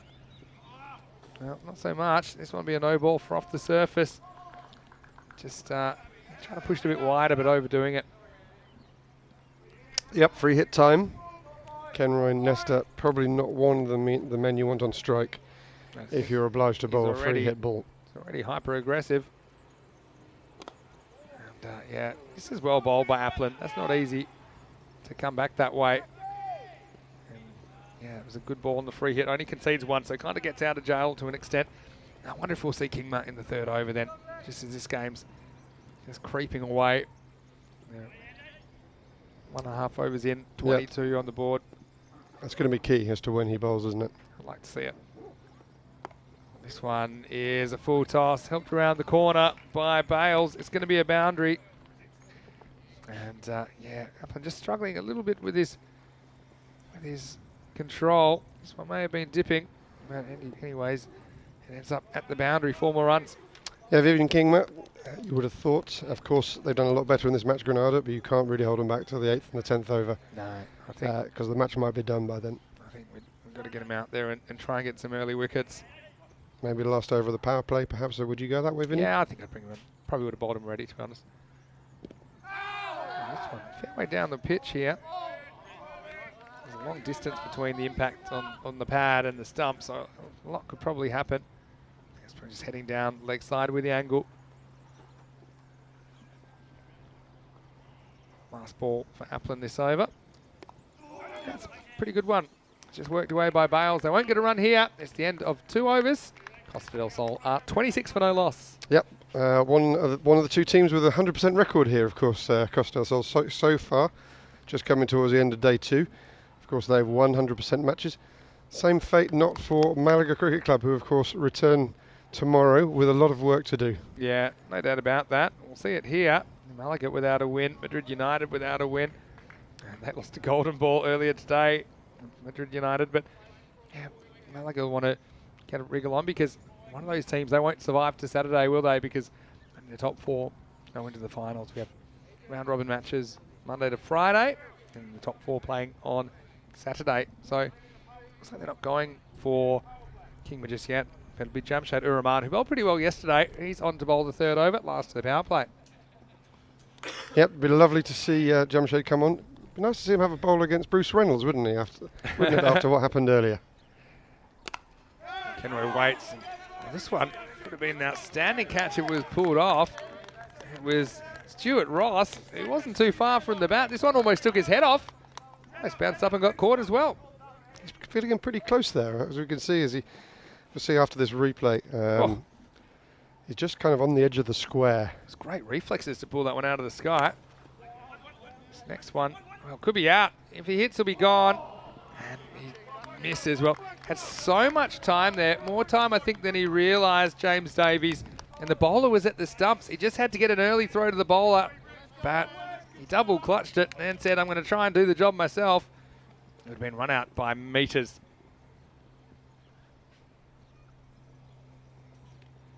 Kenroy gets a bit excited. This ball had some length, and I can't believe he's missed this one. He's already seems to have run into 2 different types of form just in this short innings. He's hasn't faced a dozen balls yet. He started off really good form. Last couple of balls he's faced, the timing just seems to have been a bit awry. Sometimes the slower ones can kind of throw you, especially when you're up and going. Got the adrenaline pumping. Here's a Rahman. And once again, we see a miss from Nesta. I don't think he gets anything on this. It's going to be a bye. I think this might have been a stumping chance as well. Nesta, I think, overbalances out of his crease. Yep. It's never really gathered from Whitehead, who's a pretty good keeper. I think he'll be annoyed, but again, I just don't think he expected Nesta was gonna miss it. And that's what you have to expect when you're keeping. This is in the air, just wide of Ross. He's in the hot zone. This will be a single. A few things happening at the moment, Andrew. Yep, Vinny, just off that last ball, the bye that went through, you're of course a very experienced keeper. I can't say to have done it very often myself, but I understand the best thing is just to imagine that the batsman and the stumps aren't there. Yeah, that's exactly what you have to do. It's easier said than done sometimes. This last one is fielded nicely by Ross. He might have leather poisoning because the ball kept following him that over. After the power play, Costa del Sol a 30 for no loss. Yeah, Stuart Ross, it would be not unkind to say he's not in his first flush of youth. He's an evergreen cricketer. I would have thought that we will be seeing him bowl. In fact, just as I say that, he does a few loosening warm-ups. So it'd be interesting to see him come on against attack. He does take the pace off the ball. He's very accurate. And I've never seen him in this format of cricket because this is his first game of the tournament. Granada's fourth. But I feel that he could be a key component. Could go either way for Stuart, depending on how the batter views his talents. Yeah, fair enough too. Special comments from Andrew Elliott. He has the local knowledge. And Granada still searching for that first wicket. Just while they set the field, Vinny, how much have you told your viewers and listeners about the ground that is being developed at Purchil on the outskirts of Granada? Well, brand new ground. I haven't told them a lot, so you can probably, that's what you're here for the local knowledge. I was happy enough to have the opportunity to visit there at the beginning of January. It's in the early stages. That's very exciting. There's Abbott, and it's dropped. Another catching opportunity, this time Applin. The vice chairman looks up at the sky and said, why me? But Abbott should have had a wicket first ball. Yeah, tell me a bit about that. That's really exciting. I'm always excited to hear about new cricket. It's quite a small fit. Richard Abbott, who's just come on to is a key component of this new facility. Wide, good take by Whitehead that time. It is his life project. I believe he is living in some type of mobile home on the actual ground itself while he's developing it. Is that right? I believe he's at least the part owner of the land, if not the exclusive owner. And it's taking shape at the beginning of January. It was very much recognisable as a field. Very exciting. The Granada, fairly new club, but a lot of enthusiasm around it. You can see that at the moment.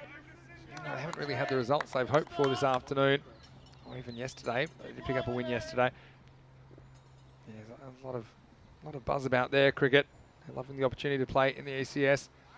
This one is going to be trouble, but luckily the trusty backstop's there, so it'll just be the two wides. Yep, Todd Davey fielding that one. We still haven't seen him bowl. So far in this tournament, he didn't bowl in Granada's first game. I'm not sure if there's an injury issue there. He isn't keeping wicket. He hasn't yet bowled. Remains to be seen whether that will change. Yeah, let's see if he gets a chance this time. Just a little inside edge here because it was pretty adjacent. Bales survives. A pretty good over so far from Abbott, but just struggling a couple of times with his control. But I like Abbott. I think he's a good competitor. I think he's an all-round sportsman, which Yeah. is one of those cricketers who you can see has got great coordination. This one flicks off the top of the pad. Ken Roy's had enough of watching. He says, get me down there. So they scramble through. Yeah, a little bit of glove in that, I think. It popped up, and yeah, one run given by Tyrone Peters. So it's a shame it didn't pop to the keeper. Whitehead had a dismissal. Anyway, here's Keynes. This one has him reaching. That's one thing you would say about Nesta. If you get the ball outside the off stump, doesn't really move his feet, does he? So. And I remember in the night series, the opposition caught onto that. He had a good start to the tournament with the bat, faded away relatively rapidly once the team realised that was the place to put the ball. This one slides into him. Bit of in-swing there for Abbott. Nesta's able to negotiate it.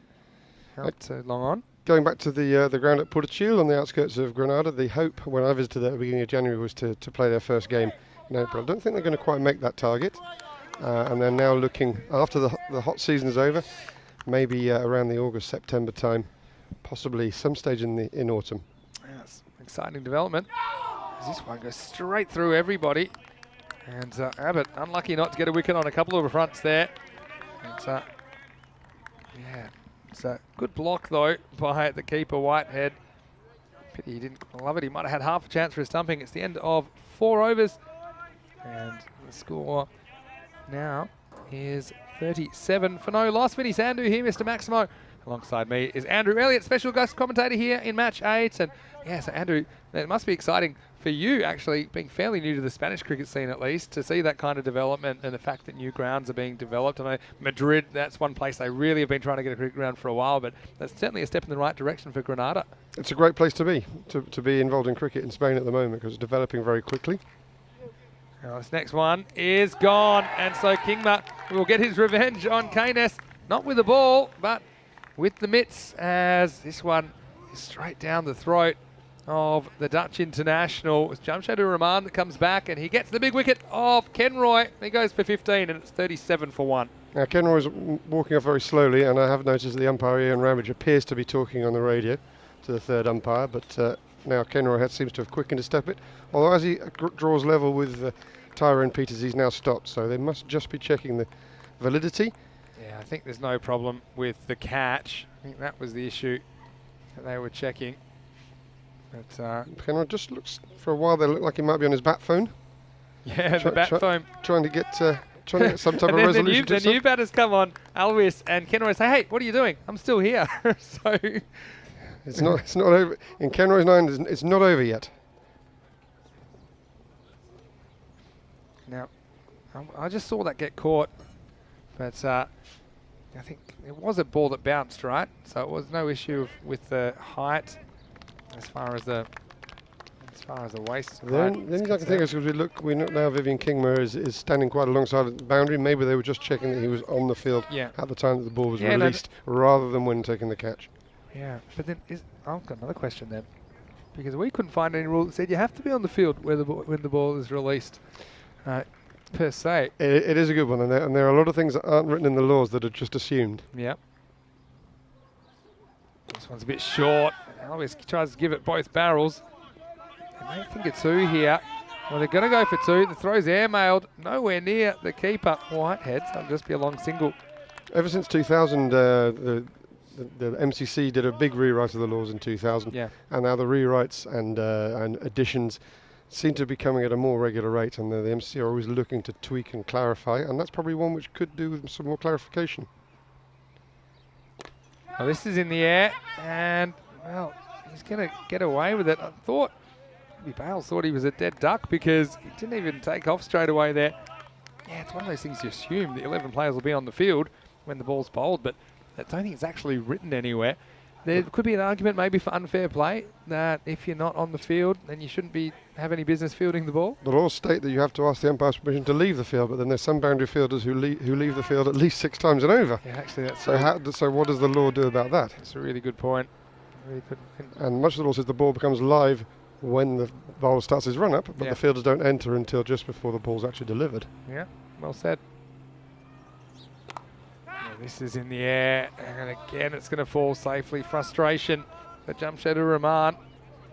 But yeah, it's a good point you make. And obviously, the field of play. I mean, every time you go get a ball from over the boundary rope, you're leaving the field of play, right? So and you don't ask the umpire's permission. Exactly.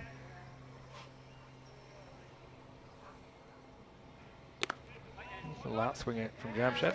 Do like the fielding from Stuart Ross, and well, I won't say he stuck the landing there, but I do. I think for a guy who's, you won't mind me saying, he's 62 years old, 63 in a few months. It's graceful. Well, he's in good nick, I think we can say. In a key position there as well.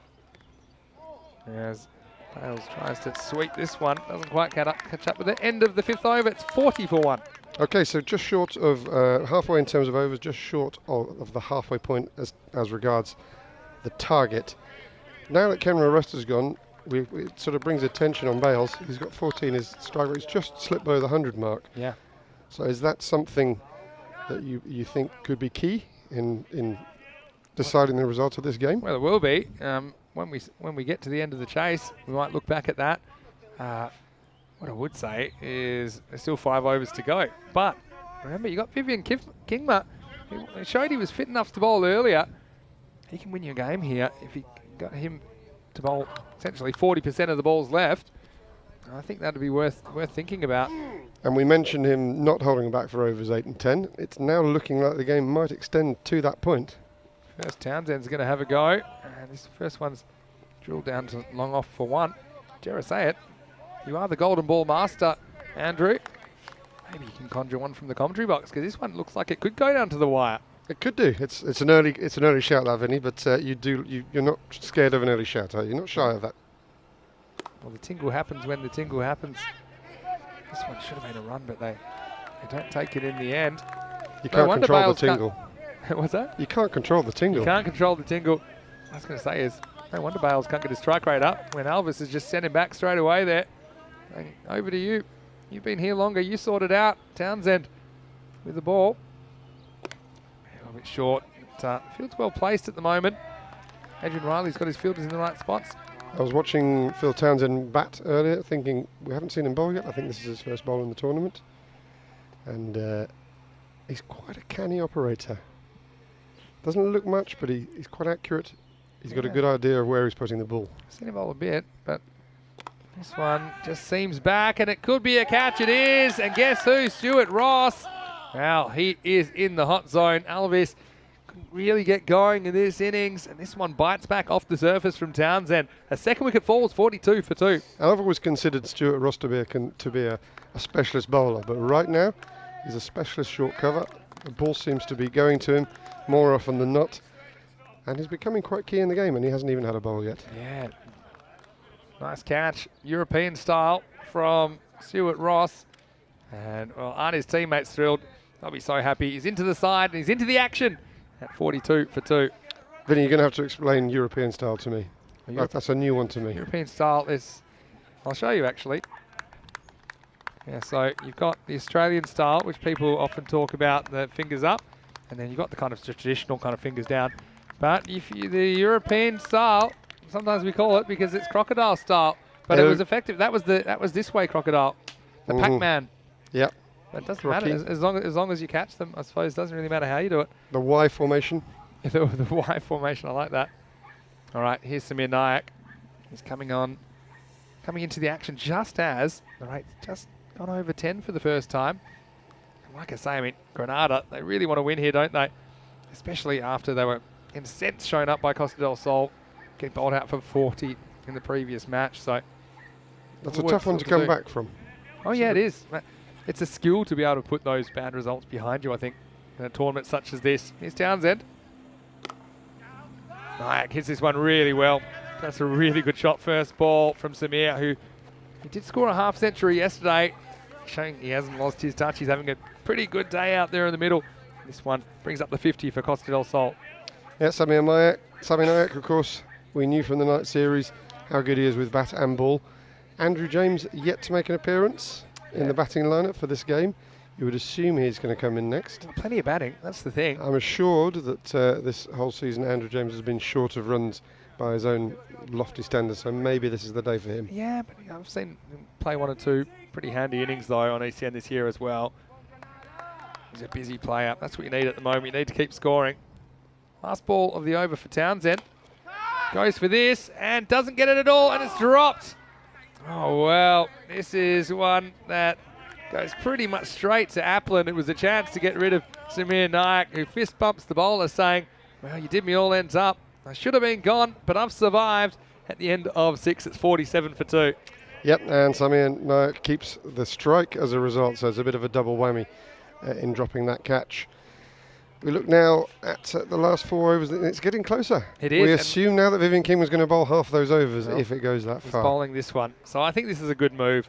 Then you can decide, you've got a bit of flexibility, because then you can bowl him in the 9th or the 10th.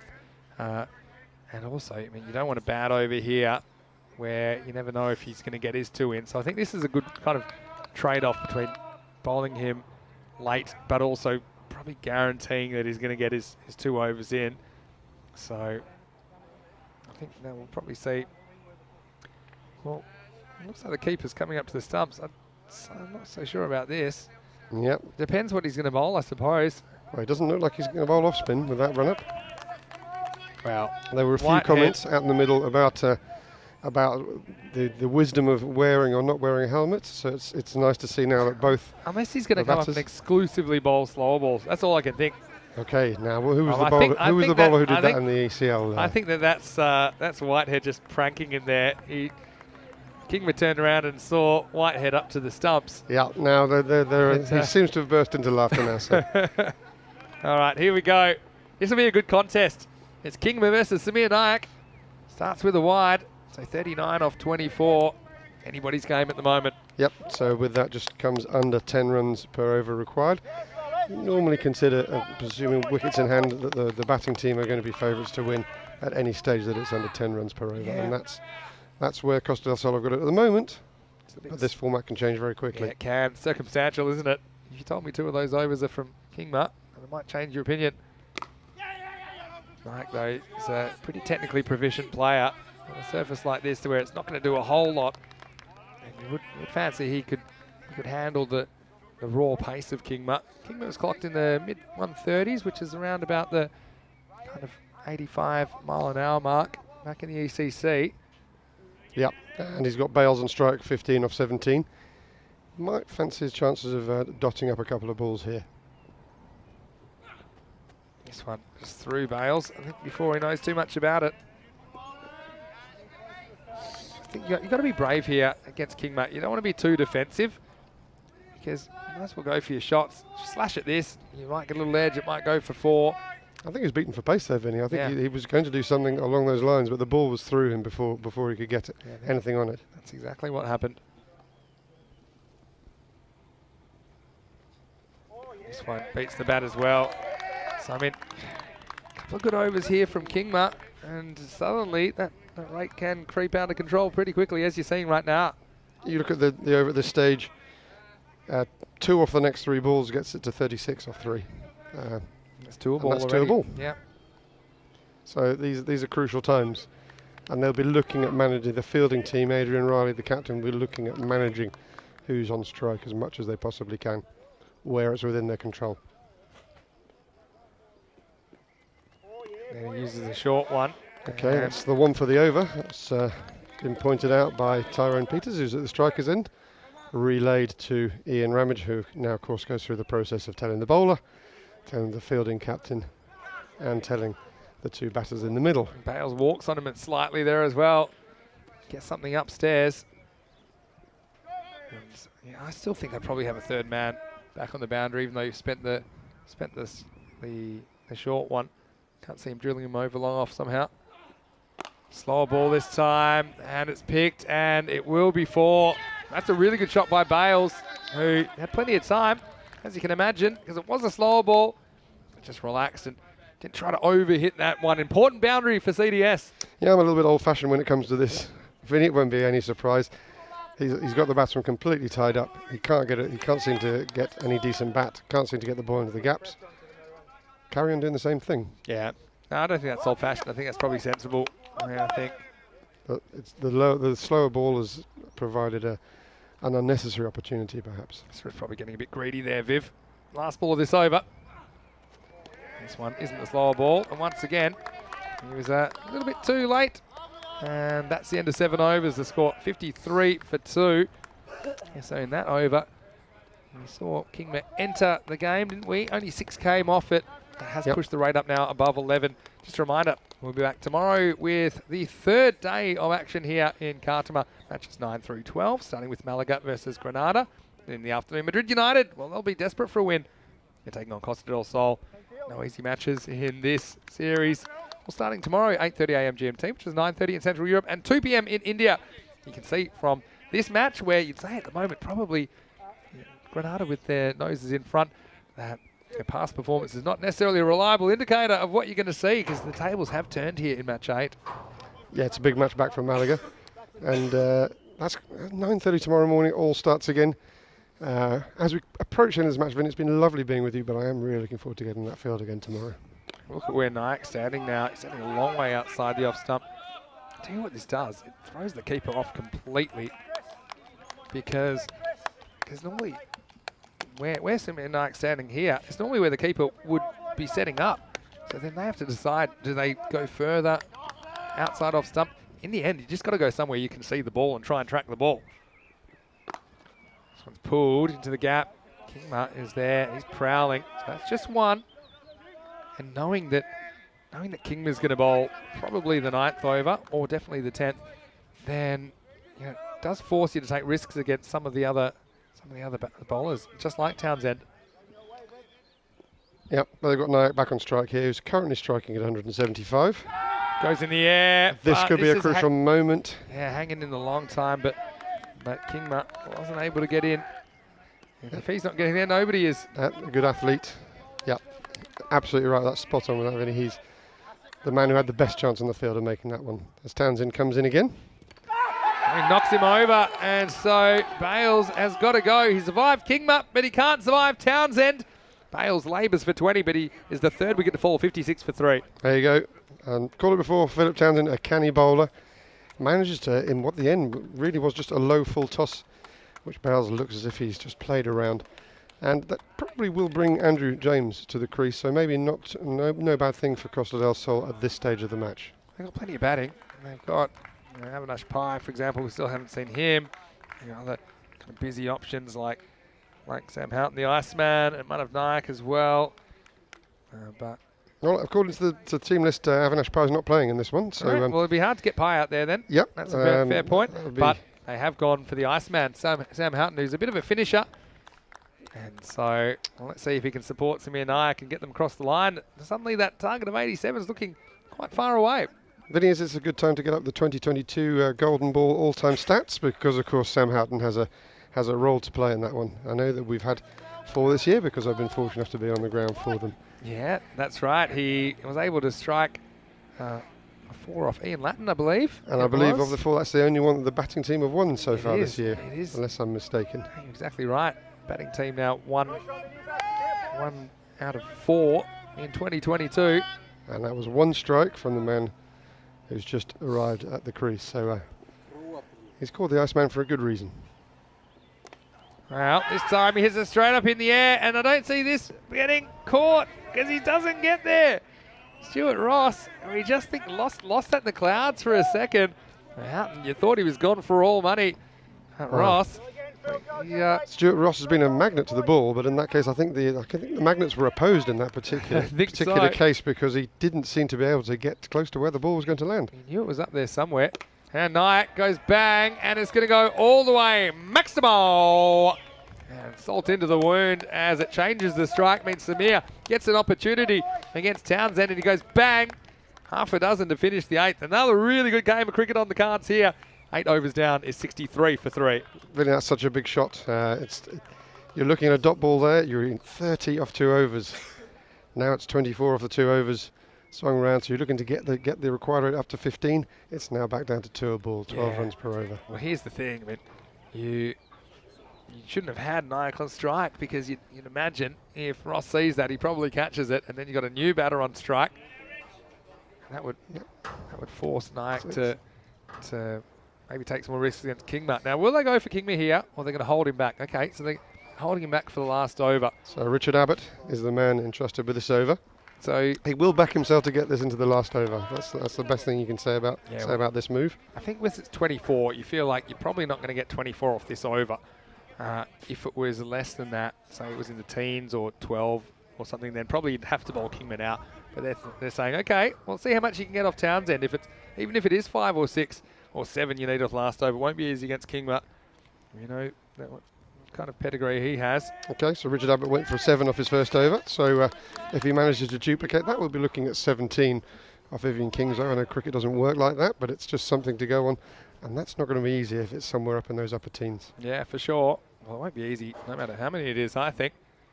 Costa del Sol have just struggled to get too much happening in this chase. Last innings of the day. Here's Abbott. And this is in the air, and it's going to get over the fielder. In fact, this will go for 4. Well, that's extraordinary timing from Houghton, the Iceman. He just kind of bunts this over cover. Next minute, it was past the rope, 4 runs. Yeah, I think he's hit that with topspin. Because it's just crept over the fielder and then sped away to the boundary. And of course, there's been a lot of rain here in the last 10 days or so. So that shows you that he hit it deceptively well. He's looking down at the bat saying, whose bat's this? Because that really pinged off the middle. 20 off 11. Now it gets a full toss. It's really good fielding though. And I know Andrew Applin hasn't had too much to shout about in the field, but that was an important one. It saved 3 runs for his team. Yep, he's had a mixed time in the field. Stuart Ross had been doing excellently until the penultimate ball of the last over, so anything can happen here. The fielders are definitely under pressure. I think you see Nike looking to attack Abbott. He does, hits it hard. Man, he mishits. He probably hits it well, but just doesn't get the placement that he wants. Kingma makes sure it's just one. You feel they need 2 boundaries this over, don't they? I've got 6 off 3 this over, so again, duplicating that in the second half gets you the 12. You're halfway there, but then you've got Kingma in the last. Yeah, this is the easier half, you'd think. Well, Houghton goes bang and goes 6. Maximo! Oh, not too much wrong with the ball. I don't know what bat he's using, but is absolutely picking off at the moment. An important strike, 6 runs, gets CDS 6 closer. Yep, he's really enjoys this format, Sam Houghton. This is the 3rd different team he's played for. Of course, he was here with the team from Zagreb for the ECL. Yeah, of course. And he's played key roles in this finishing department of batting. A lot of people saying, oh, Kingma should bowl this one, Kingma should bowl this one. But I mean, you got to bowl Abbott sometime. Kingma should still have the game alive. You'd hope so. This is hit hard. Down to long on. And the thing is, then Kingma will know exactly how much he's got to play with. Yep, at the moment it's 11 off 7, so it's a cliche, but this is such a key ball coming up here because it could be anywhere between 11 and down to 5 that Kingma has to defend in the last over. Huge delivery. And it goes straight. It's in the air and it is caught. So it's Abbott that gets the last laugh. As an outswinger had Samir Naik reaching. He tried to go down the ground. The catch was taken by James Davies. And so 9 overs down, 76 for 4. And 11 will be required off the last over. And you can imagine that will be bowled by Viv Kingma. That was a big... I've seen those catches dropped in the last few... Catches just like that dropped on a number of occasions in the last few weeks. This was by no means a gimme. No means a certainty. But a decent technique. Looked confident. Got himself balanced and swallowed the chance. Yeah. So Samir probably wishes he'd gone over cover. I think he just made up his mind. He wanted to go down the ground. And so it will be Manav Nayak to be the replacement batter who won't be on strike because Sam Houghton will be on strike. It's the end of the over. And now, what I would say about these two is they're both pretty quick between the wickets. That could be important because every run is going to be important. Manav especially is very, very quick between the wickets. You don't have Kingma in the field, so to speak, in the outfield. So perhaps if you can pinch some 2s here to the outfield, that could be important to get you closer to that target. They need 11 off the last 6. You've got your wish now. You've got your 3rd man back on the boundary. Maybe that's just to provide some protection until he perhaps uses his 1 bouncer for the over, because you would expect at some point in this over there's going to be 1 overhead over shoulder height. I'm not so sure. I mean, it's a risky ball to bowl. I'm not sure if he'll bowl it, and the reason is I think he's probably thinking a bit more defensively. If you bowl a bouncer and even it hits the head or hits the top edge, it goes for 4. I don't think you want to concede a boundary here. They're discussion here with the keeper, so maybe they're talking about exactly that, how he's going to go this over. One thing I wouldn't advise is the slower ball. Yeah, I don't think we'll see a lot of slower balls here. I think you want to test out the batter first up. One thing about Houghton, he played a lot of cricket growing up in New Zealand. He hasn't played so much adult cricket, but he's got pretty good reactions. He'll be tested though, as the square leg is up, the fine leg's up. I think it says he's going to bowl Yorkers here. All right, here we go. 11 off 6. Oh, he gets the first one wrong. And I've seen him do this around the wicket. He just tries to sneak it inside that wide line. Yeah, I mean, I'm wondering with around the wicket, is he just trying to maybe get into the batsman's head a little bit that there's a short ball coming, and it's just that slightly more awkward angle? I know him well enough to know it's probably a defensive tactic to try and use that angle. And gets it slightly wrong again. See, I'd probably get back to basics here. I think Viv's treating this like he's playing in the ECC or something like that. Yep. I would be spearing him in at the bottom of middle stump, because you've got batters that haven't had the chance to face him yet. And he's immediately switched to going over after those 2 wides, and I think that's a better tactic. Yep, 9 off 6 then. And there's a little edge, flies down to 3rd man, and it's going to be 4. No way! It's the same part of the crowd that in the Group D final. Oh, it just spun away from Brown. Oh, dear me. That shot's been lofted directly towards us here in the commentary box, Vinny, and I didn't want to influence the game, but in my head I was shouting, spin, spin. Oh. And that's exactly what happened. He ran past the ball and it turned the opposite way. Viv. Well, this will be quicker. So that's effectively 6 off the first ball. 5 off 5 required. And next one's probably a wide. It is. Down the leg side. And that was the short one. 4 off 5 now. And, well. Okay, no signal from Ian Ramage at the striker's end, so he still has got that one shorter one I think it's up his sleeve. You've got to get full and straight here. I mean, bowl at the stumps. Sounds radical. That's another short one. This time they're going to run. And this will be close, I reckon. This might be out. It might be a bat plug. I think you're ready to suspend him for making the TV signal. Yeah, this one, I actually think, just looking at the bat plug mark, it could be closer than you think. And, we'll try and slow it down around here. That's out, I reckon that's out. Yeah, I think you can see the bails off there, and I can't see that he's got anything across the line. I think he's just out. I think he might be touching the front of the line, but of course, as we know, he has to get over the line to be in. Well, this will be an interesting call.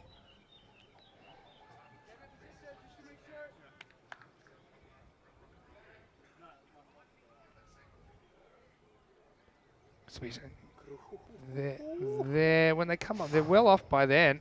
See, there, I think he's already out there. I don't think he's broken the plane. And they'll have a good look at it. I honestly think that's out. I think he's the closest he's got is he's disturbed some dust, which may have made it across the line. Well, they've given it not out. Well, I know it's not the perfect angle, and I think he's a bit lucky to get away with that. It's not so much the wicket, but it's the fact that it's a run. And so now it's 3 off 4. Man of Nayak. Tough one for third umpire. Yeah, it is a tough Phil one. Flaxman, who's third in the chair for this particular game. Former professional first-class rugby referee. I would say it was more likely out than in. And that's saying benefit it out to the batter, but again, don't see that written anywhere. Anyway, it's 3 off 4. Man of Definitely not there. Man of Nayak, welcome to the big time. Hits it pretty well. They get 1. So now that's a good stop, because that match is over if it gets past the fielder there. yeah, so 2 Nothing off behind 3 that fielder. now. Normally 2 off 3. You're like, okay, no worries for the batting team. Should be easy. And you're staring at Big Viv Kinma, who probably looks like he's running in from a different zip code. And seeming a long way away. But Houghton, he survived. He's on 17. And he's the Iceman. He's the Iceman. So Can he it's keep not his going to be a cool? problem. 2 to win, 1 to tie.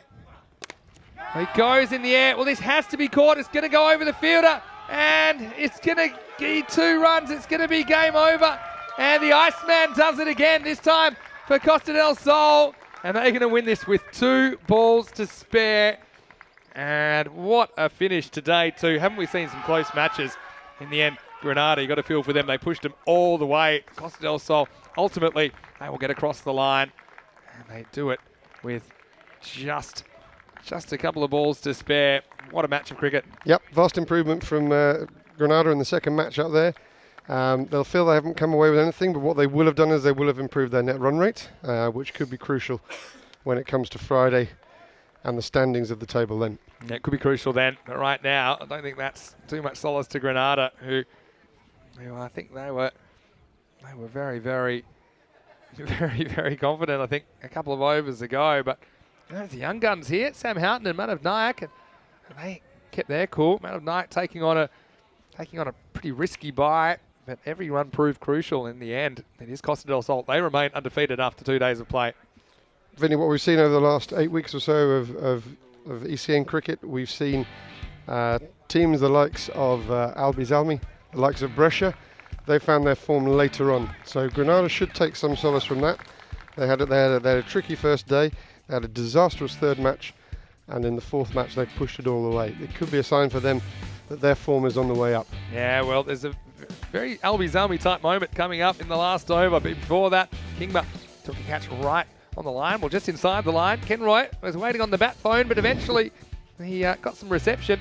And it was a bit over and stuff from Stuart Ross, who had a pretty busy 10 overs in the field as well. And just showing the crocodile style, which we have seen on occasions. Don't know what style that was from Applin.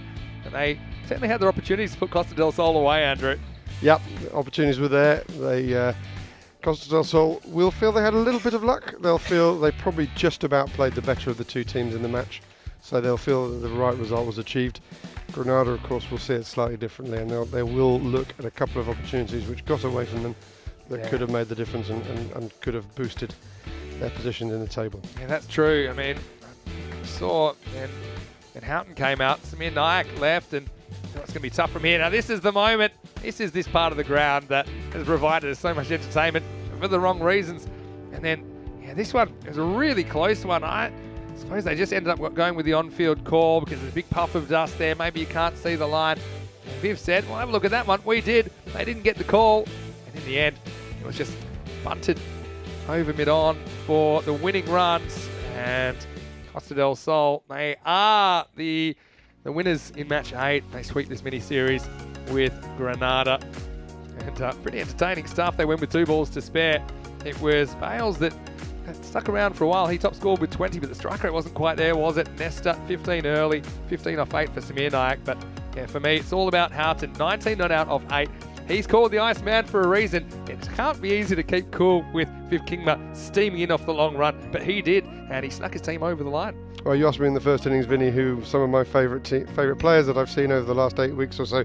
I know that Sam Houghton is one of your favourite players, so I'm sure you got a lot of enjoyment out of his performance. Oh, look, they're all my favourites. They're a bit like having hundreds and hundreds of children, but you know, I was happy for Sam there. Also felt for Viv because I think that one down third man, probably that's going to haunt Chris Brown for a long time. Well, it's not the worst thing that Chris Brown's ever done anyway, but I will say that two wickets were taken by Phil Townsend, 2 for 17 wickets for Jamshedur Rahman and 1 for Richard Abbott. And Kingma, in the end, just couldn't quite pull it off for Granada in the last over. Vinny, you've got to assume that Chris Brown never saw the footage of what happened in the last over when Albies Almi just crept over the line by 1 wicket, because that's what the ball does on this part of the ground. Yeah, well, you can see it coming off the bat. I just felt, you've got to be short of the ball, and once you've run past it, there's very little you can do. Yeah, that's right, and it just skewed off the edge, didn't it? And it cost them 3 runs at that stage where everything was really tightening up. And look, it's been great to have you here, Andrew, of course, and all our viewers have really enjoyed having your perspective on things. Wishing you all the best for the rest of the week. Obviously, having you out there in the middle as an umpire, very experienced umpire, we're very lucky to have you, as we are all of our officials here. I just want to say a very big thanks for joining us in the commentary box. Vinny, thanks very much for having me along. It's been a wonderful experience getting back, remembering my days as a cricket correspondent, and of course I spend a lot more time out in the middle these days, and I'm really looking forward to getting out there tomorrow morning. Yeah, well, we'll be watching you with interest, as I'm sure you'll be watching all the players out there. Another action-packed day. We've got more cricket coming up tomorrow. Make sure you join us from 8:30 a.m. GMT, which is 9:30 in Central Europe. It's 2 p.m. in India. You can go to our website, europeancricket.com, check out what's happening there. You can also check us out on social media at European Cricket, and I think we'll have a few highlights from today. One of my favourites was the finger guns celebrations and the batter recoiling of the bullets of Bruce there in match 8. But we're gonna take it easy, and of course we'll come back and we'll do it again tomorrow, won't we? We will. Look at those highlights. Stone cold certainty you're going to see the bullets of Bruce Reynolds on there. Yeah, well, I'll tell you what, if there's someone shooting around, then you're a big target, so I'd watch out actually, Andrew. Can you see that we always had to extend the roof of the commentary box to get you in here. But look, we're going to have a bit of a breather now. We'll go back to the hotel. We'll be back tomorrow though for day 3. Still 4 days of action to go, and then plenty more locations across the year on the European Cricket Series. But for now, for me, Vinny Sandu, Mr. Maximo, as well as Rico Full, of course, and Andrew, and everyone from the ECN family, hope you have a happy and safe evening. We'll see you tomorrow for more FanCode European Cricket Series. Good night.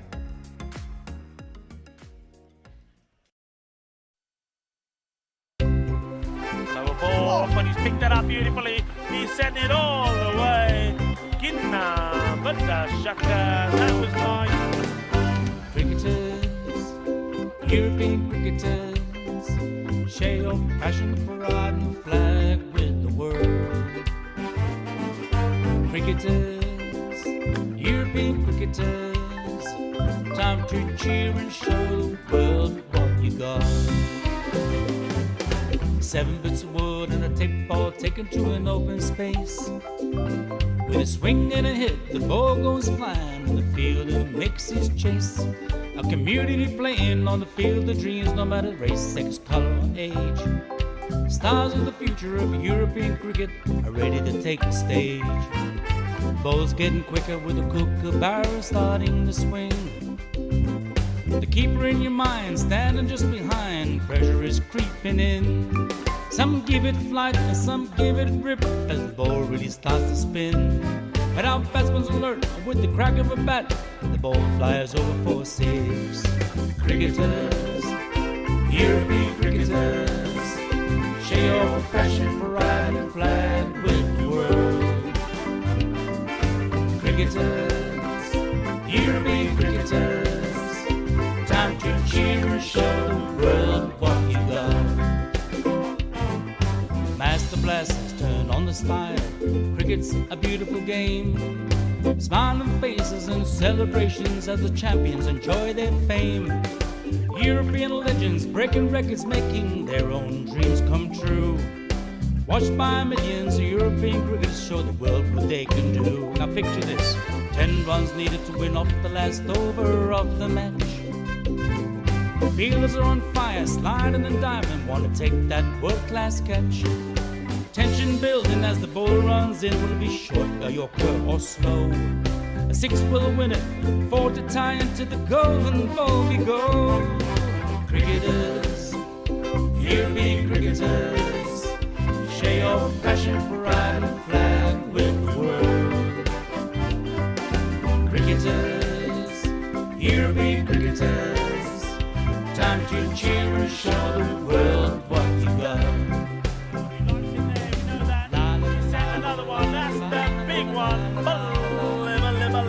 That's gone all the way over into the clubhouse and ordering a pint at the bar. Hundreds of clubs all over Europe are coming together today. Thousands of cricketers want to be stars, show their talents when they play. We've got commentary, action-packed cricket frenzy. You're hooked, you can't deny. Worldwide audience watching to see which team will lift the cup up high. Oh, cricketers, European cricketers, share your passion for riding flag with the world. Cricketers, European cricketers, time to cheer and show the world what you got. La la la la la la. There he goes, he sent that pack in but the shaka 6-4.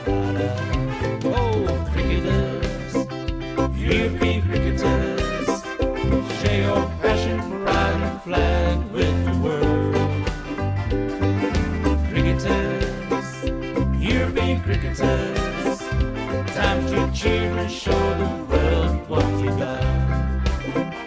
Time to cheer and show the world what you got. Time to cheer and show the world what you Mentioned got. turbo earlier, that's supercharged. 6 runs, that's gone into orbit. It's another kookaburra ball that's going to be circling our planet for years to come.